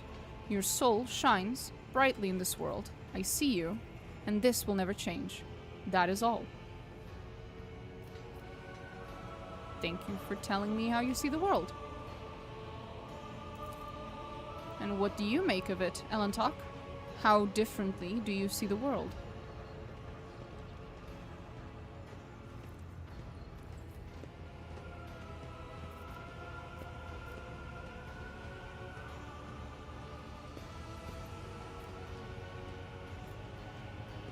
I also see something greater in the world around me, something deeper than the outer guise of things. And what does that mean?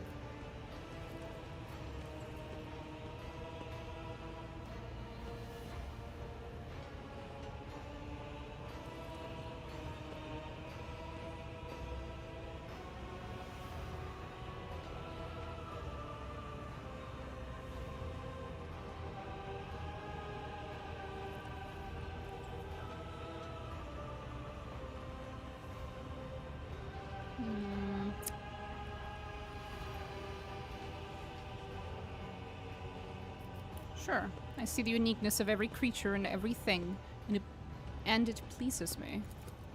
I can follow the line of your thoughts, Elentok. Every form, color, creature, and being possesses its own charm and capacity to stir our emotions. Millions of stars in the darkness, the inimitability of void crystals, the plethora of intelligent and primitive life forms that inhabit the galaxy. The world manifests itself in endless diversity, and in that lies its true magnificence. Now that we have each shared our truth about this world, I would like to know in your thoughts, if your thoughts about me align with those of your kin, Elentok, or if you see me differently.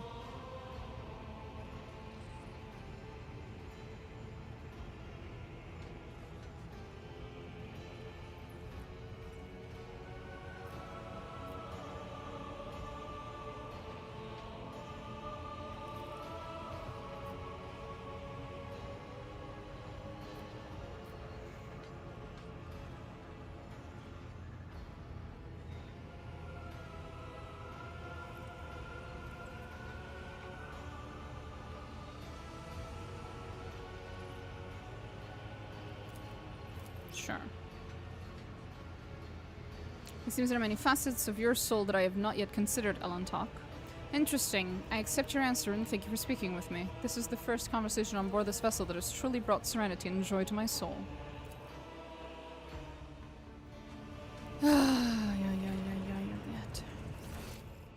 At least she's learning, you know?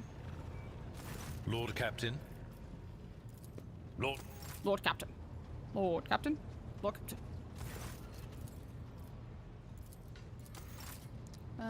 You, whatever.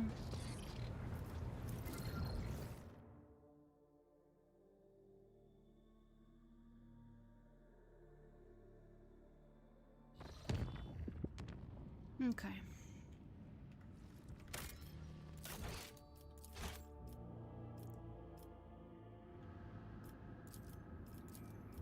Am I allowed to jump or... Oh. She's learning, but still only thinks it applies to the rogue trader. Yeah. It's something. Better than nothing, I guess.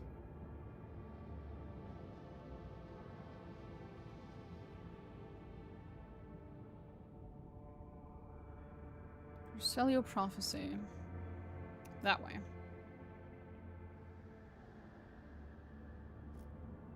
Mundus Nullus, that's Mundus Valencius. Right.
Oh.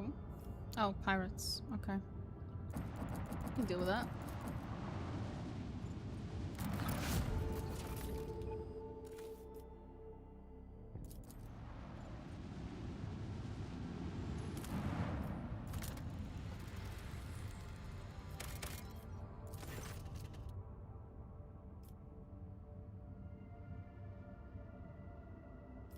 Capybara crises. Huh? A large void ship recently dumped a huge load of junk and faulty parts from the orbit. The debris that did not burn up in the atmosphere are now blocking the flow of a mighty river. This dam is causing the river to overflow, flooding the nearby valley. A herd of large hoofed rodents has gathered along the riverbanks. If the animals lose their usual habitat, they are doomed. We can just kill a bunch of capybara.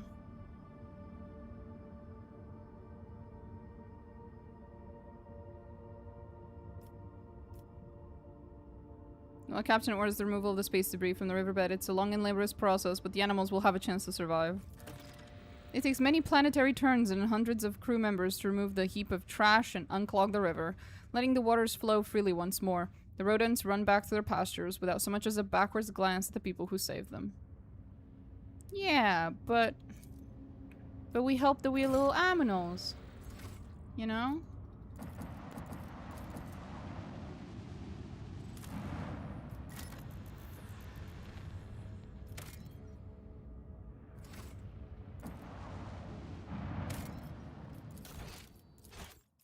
Here we go.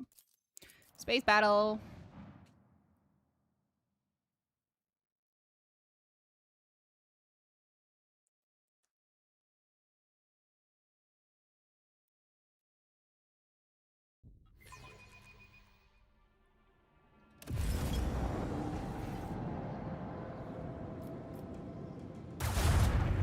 Well, isn't that a little rude?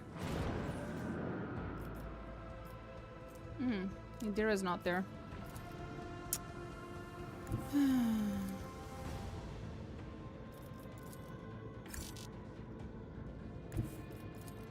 Let the void sort them out. With the force of a supernova.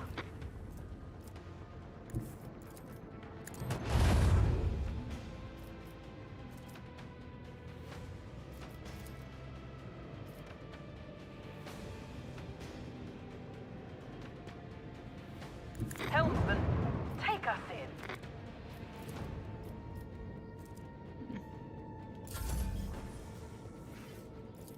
Fire at will. Torpedoes away. Salvo.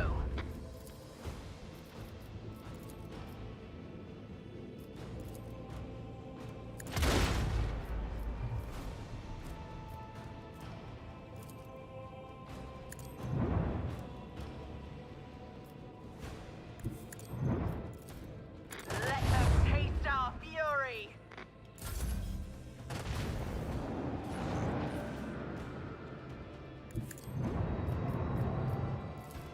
Lance batteries, volley. Let the void sort them out.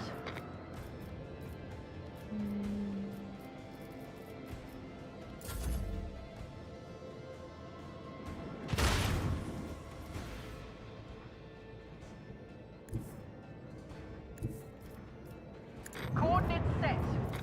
With the force of a supernova. Helmsman, take us in. Done. Got him. Our technological superiority was obvious. Of course.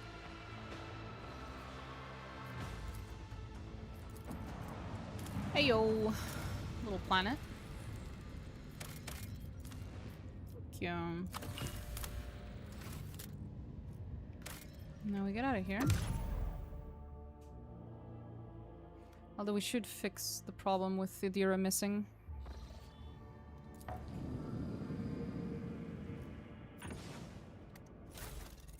From here.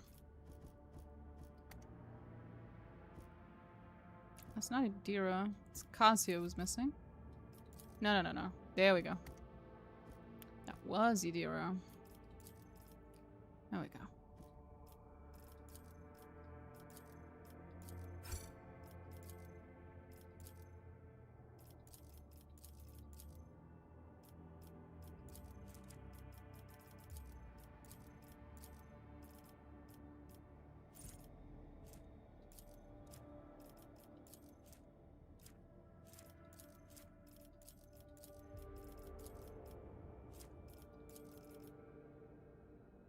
Guessing this must be based off of agility.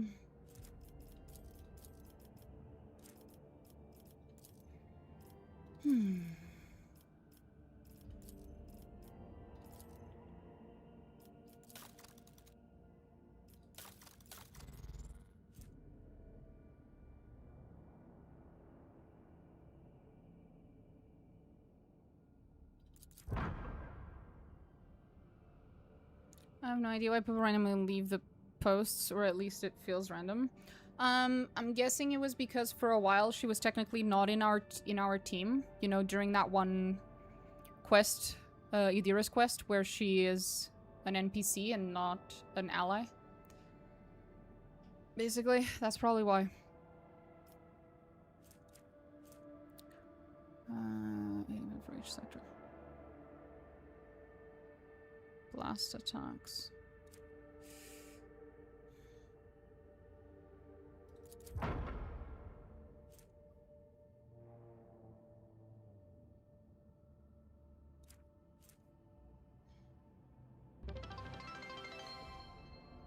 For Master, thank you for the follow.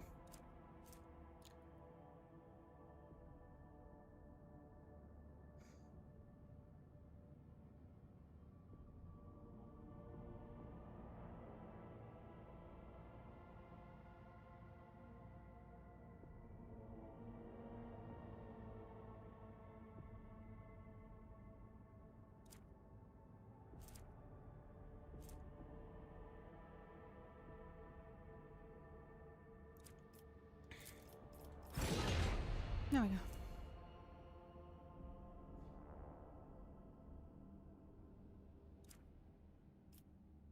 Nice. Have you ever used the ram mechanism? Yeah, I have. It's not usually worth it, but you can do it on certain occasions. It's a bit of a desperate mechanic, but yeah. It's a bit desperate.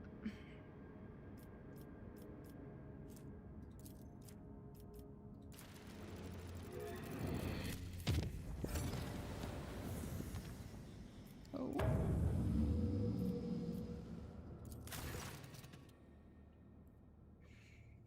Hmm.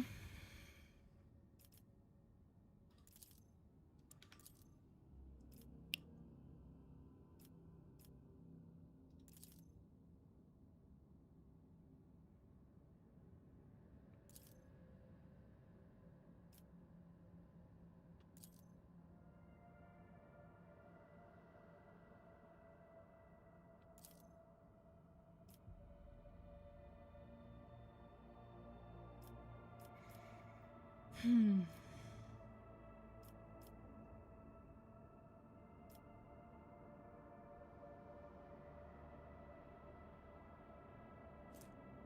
Play Dancer's Greaves.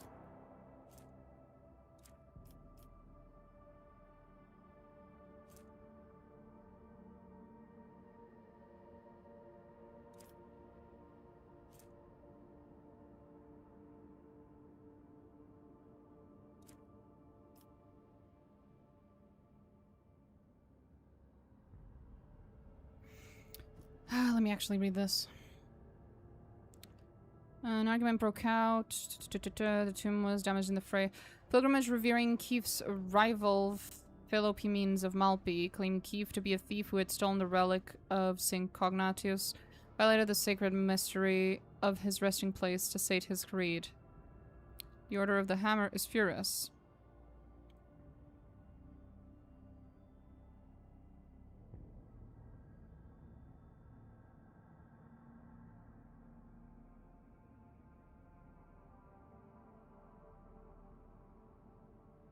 Missionary who arrived in Kronos Expanse alongside the founders of the Order, offering them valuable guidance for colonizing Falstone. He converted many worlds to the Imperial Creed, but his most famous feat was his search for the burial site of the legendary preacher St. Cognatius, who conquered the Expanse thousands of years ago. He was able to track down some of the relics. The Order was named after the power hammer of St. Cognatius' piety's charge. He was a priest from Winterskull's realm. Preached in the same time as Keith, announced him for the false veneration of St. Cognatius. He believed that Cognatius preached the incomprehensibility of the highest wisdom to the people. Called the search of St. Cognatius' burial site blasphemy.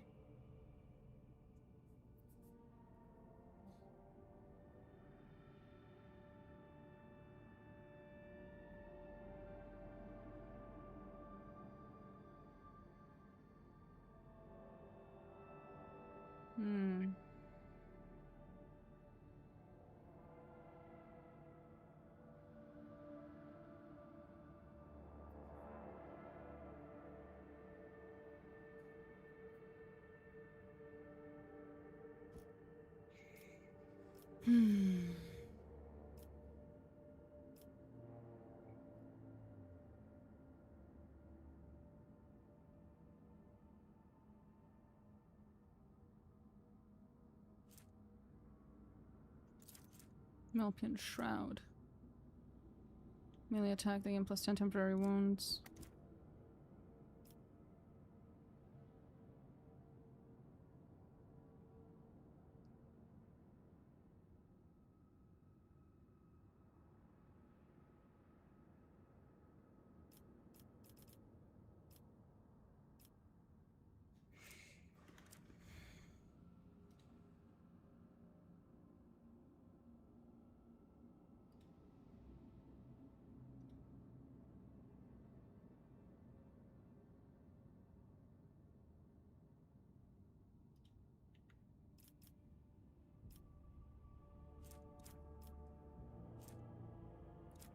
Complacency -1, and here it's complacency +1.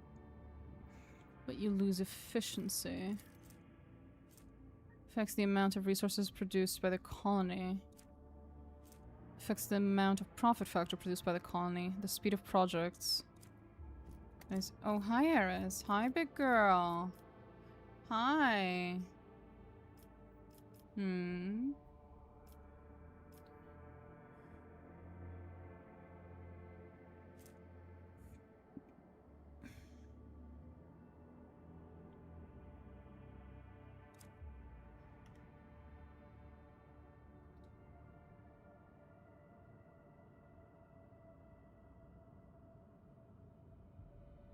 Hey. Stop trying to eat my rice, girl. What the fuck?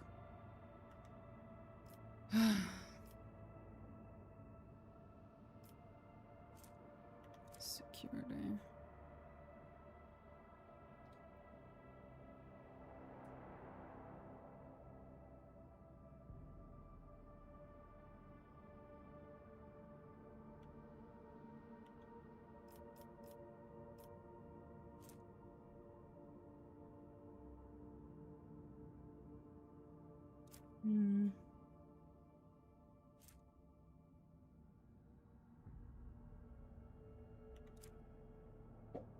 Severe trial of faith.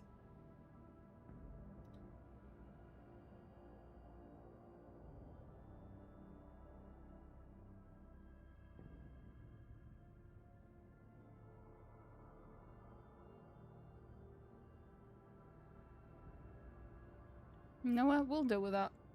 We'll do that one. Let them share the weight of their words and teachings.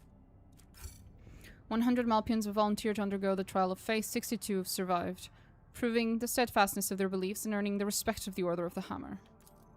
The indomitable teachings of whatever the fuck lay down their roots in the falls of his teachings were zealous and determined.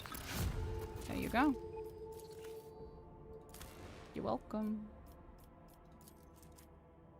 Left behind many treasures that are now coveted by powerful men and women. Rogue trader Insignia Corridor possessed the shards of a priceless combi tool, bearing the saint's fingerprints. Formally reclaiming the by the instrument will be bureaucratic war requiring influential allies and nothing short of an army of clerks and scribes. But if it is passed into the safekeeping of monks in the Order of the Hammer, it will be a great triumph for the faithful.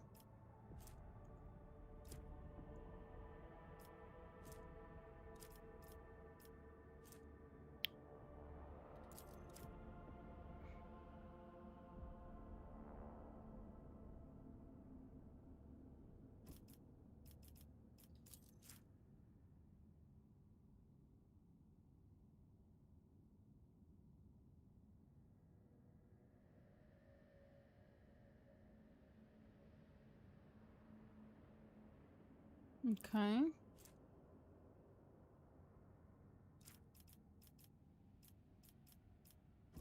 How far is righteousness?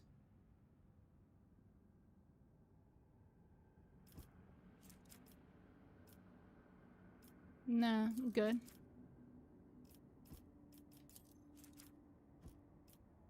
If those are my options, I think I'm good, buddy.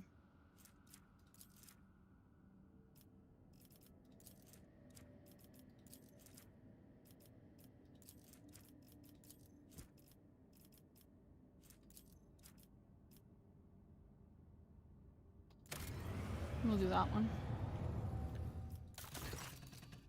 Alarming reports coming from Janus. A number of strange mutations have been spotted amongst the population in remote agri-complexes. Aside from the obvious disfigurement and the subsequent estrangement, these mutants, called wretches by the rest of the colonists, are coming together to practice a primitive form of religion involving ritual worship of the land. While they display no disobedience or hostility, their very existence is concerning. The Janus nobility humbly awaits your decision. What do we know about them? Loss of skin pigment and the shedding of hair. Some have started developing a translucent third eyelid similar to that of reptiles. Others have succumbed to progressive atrophy of the larynx, causing the loss of human speech. At the same time, their tendons become denser and more elastic, providing increased endurance and load resistance. The wretches are commonly ostracized due to their grotesque appearance. There haven't been too many cases of mob justice yet, but they will become commonplace after the mutations' deformities become more obvious. The wretches tend to form groups with similar afflicted people. Their average level of intellect is low. They all belong to the labor caste and communicate among themselves using a primitive vernacular of their own invention. As for their barbaric religion, they are deifying both the soil and Janus itself. To them, working in agri-complexes is a form of worship, which has had a positive impact on productivity. As their agents picked recordings, the sciences monkey leave behind their idols, and I cannot deny a connection, though a pathetic and extremely abstract one, to the symbols of my people. Their guttural prayers echo the sounds of the children of Assyrian's speech. The probability of them having come into such close contact with our civilization is non-existent, yet they are still somehow connected. Protect these people, resettle them to distant abodes where they will not be harmed for their peculiarities, and keep watch. Someday the truth may be revealed.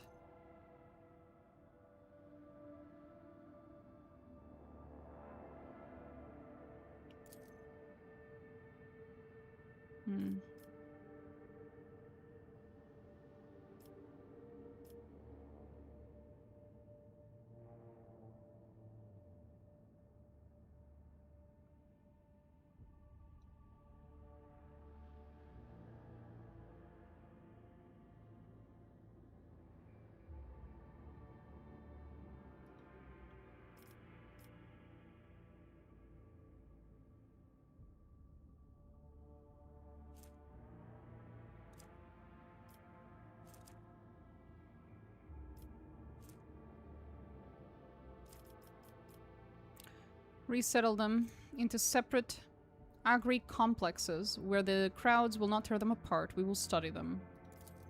I feel this Monkey may have been touched by something wondrous. Art of the Nameless. This item increases the wielder's lore Xenos by +10. If the wearer's iconoclast inherent, it increases all skills by +10. Yes. Settled where their unorthodox appearance will not put them in danger of being massacred by the serfs. Mutants were put under surveillance. One of the watchmen spotted a mysterious relic in the hands of a group of wretches that turned out to be an item of Xeno origin. Unlikely, the mutants understood the nature of the object they worshipped. Thank you.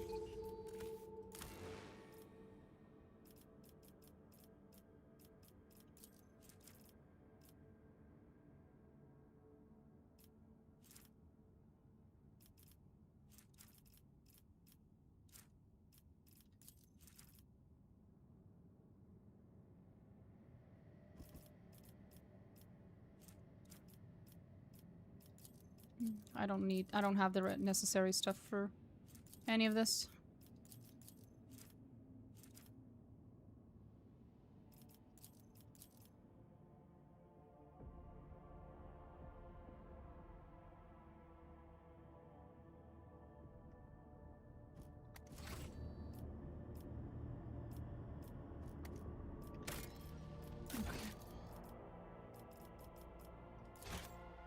It's very late for me, so I'm gonna go, and I might be back tomorrow. I might not stream tomorrow. We will see. So anyway, see you guys.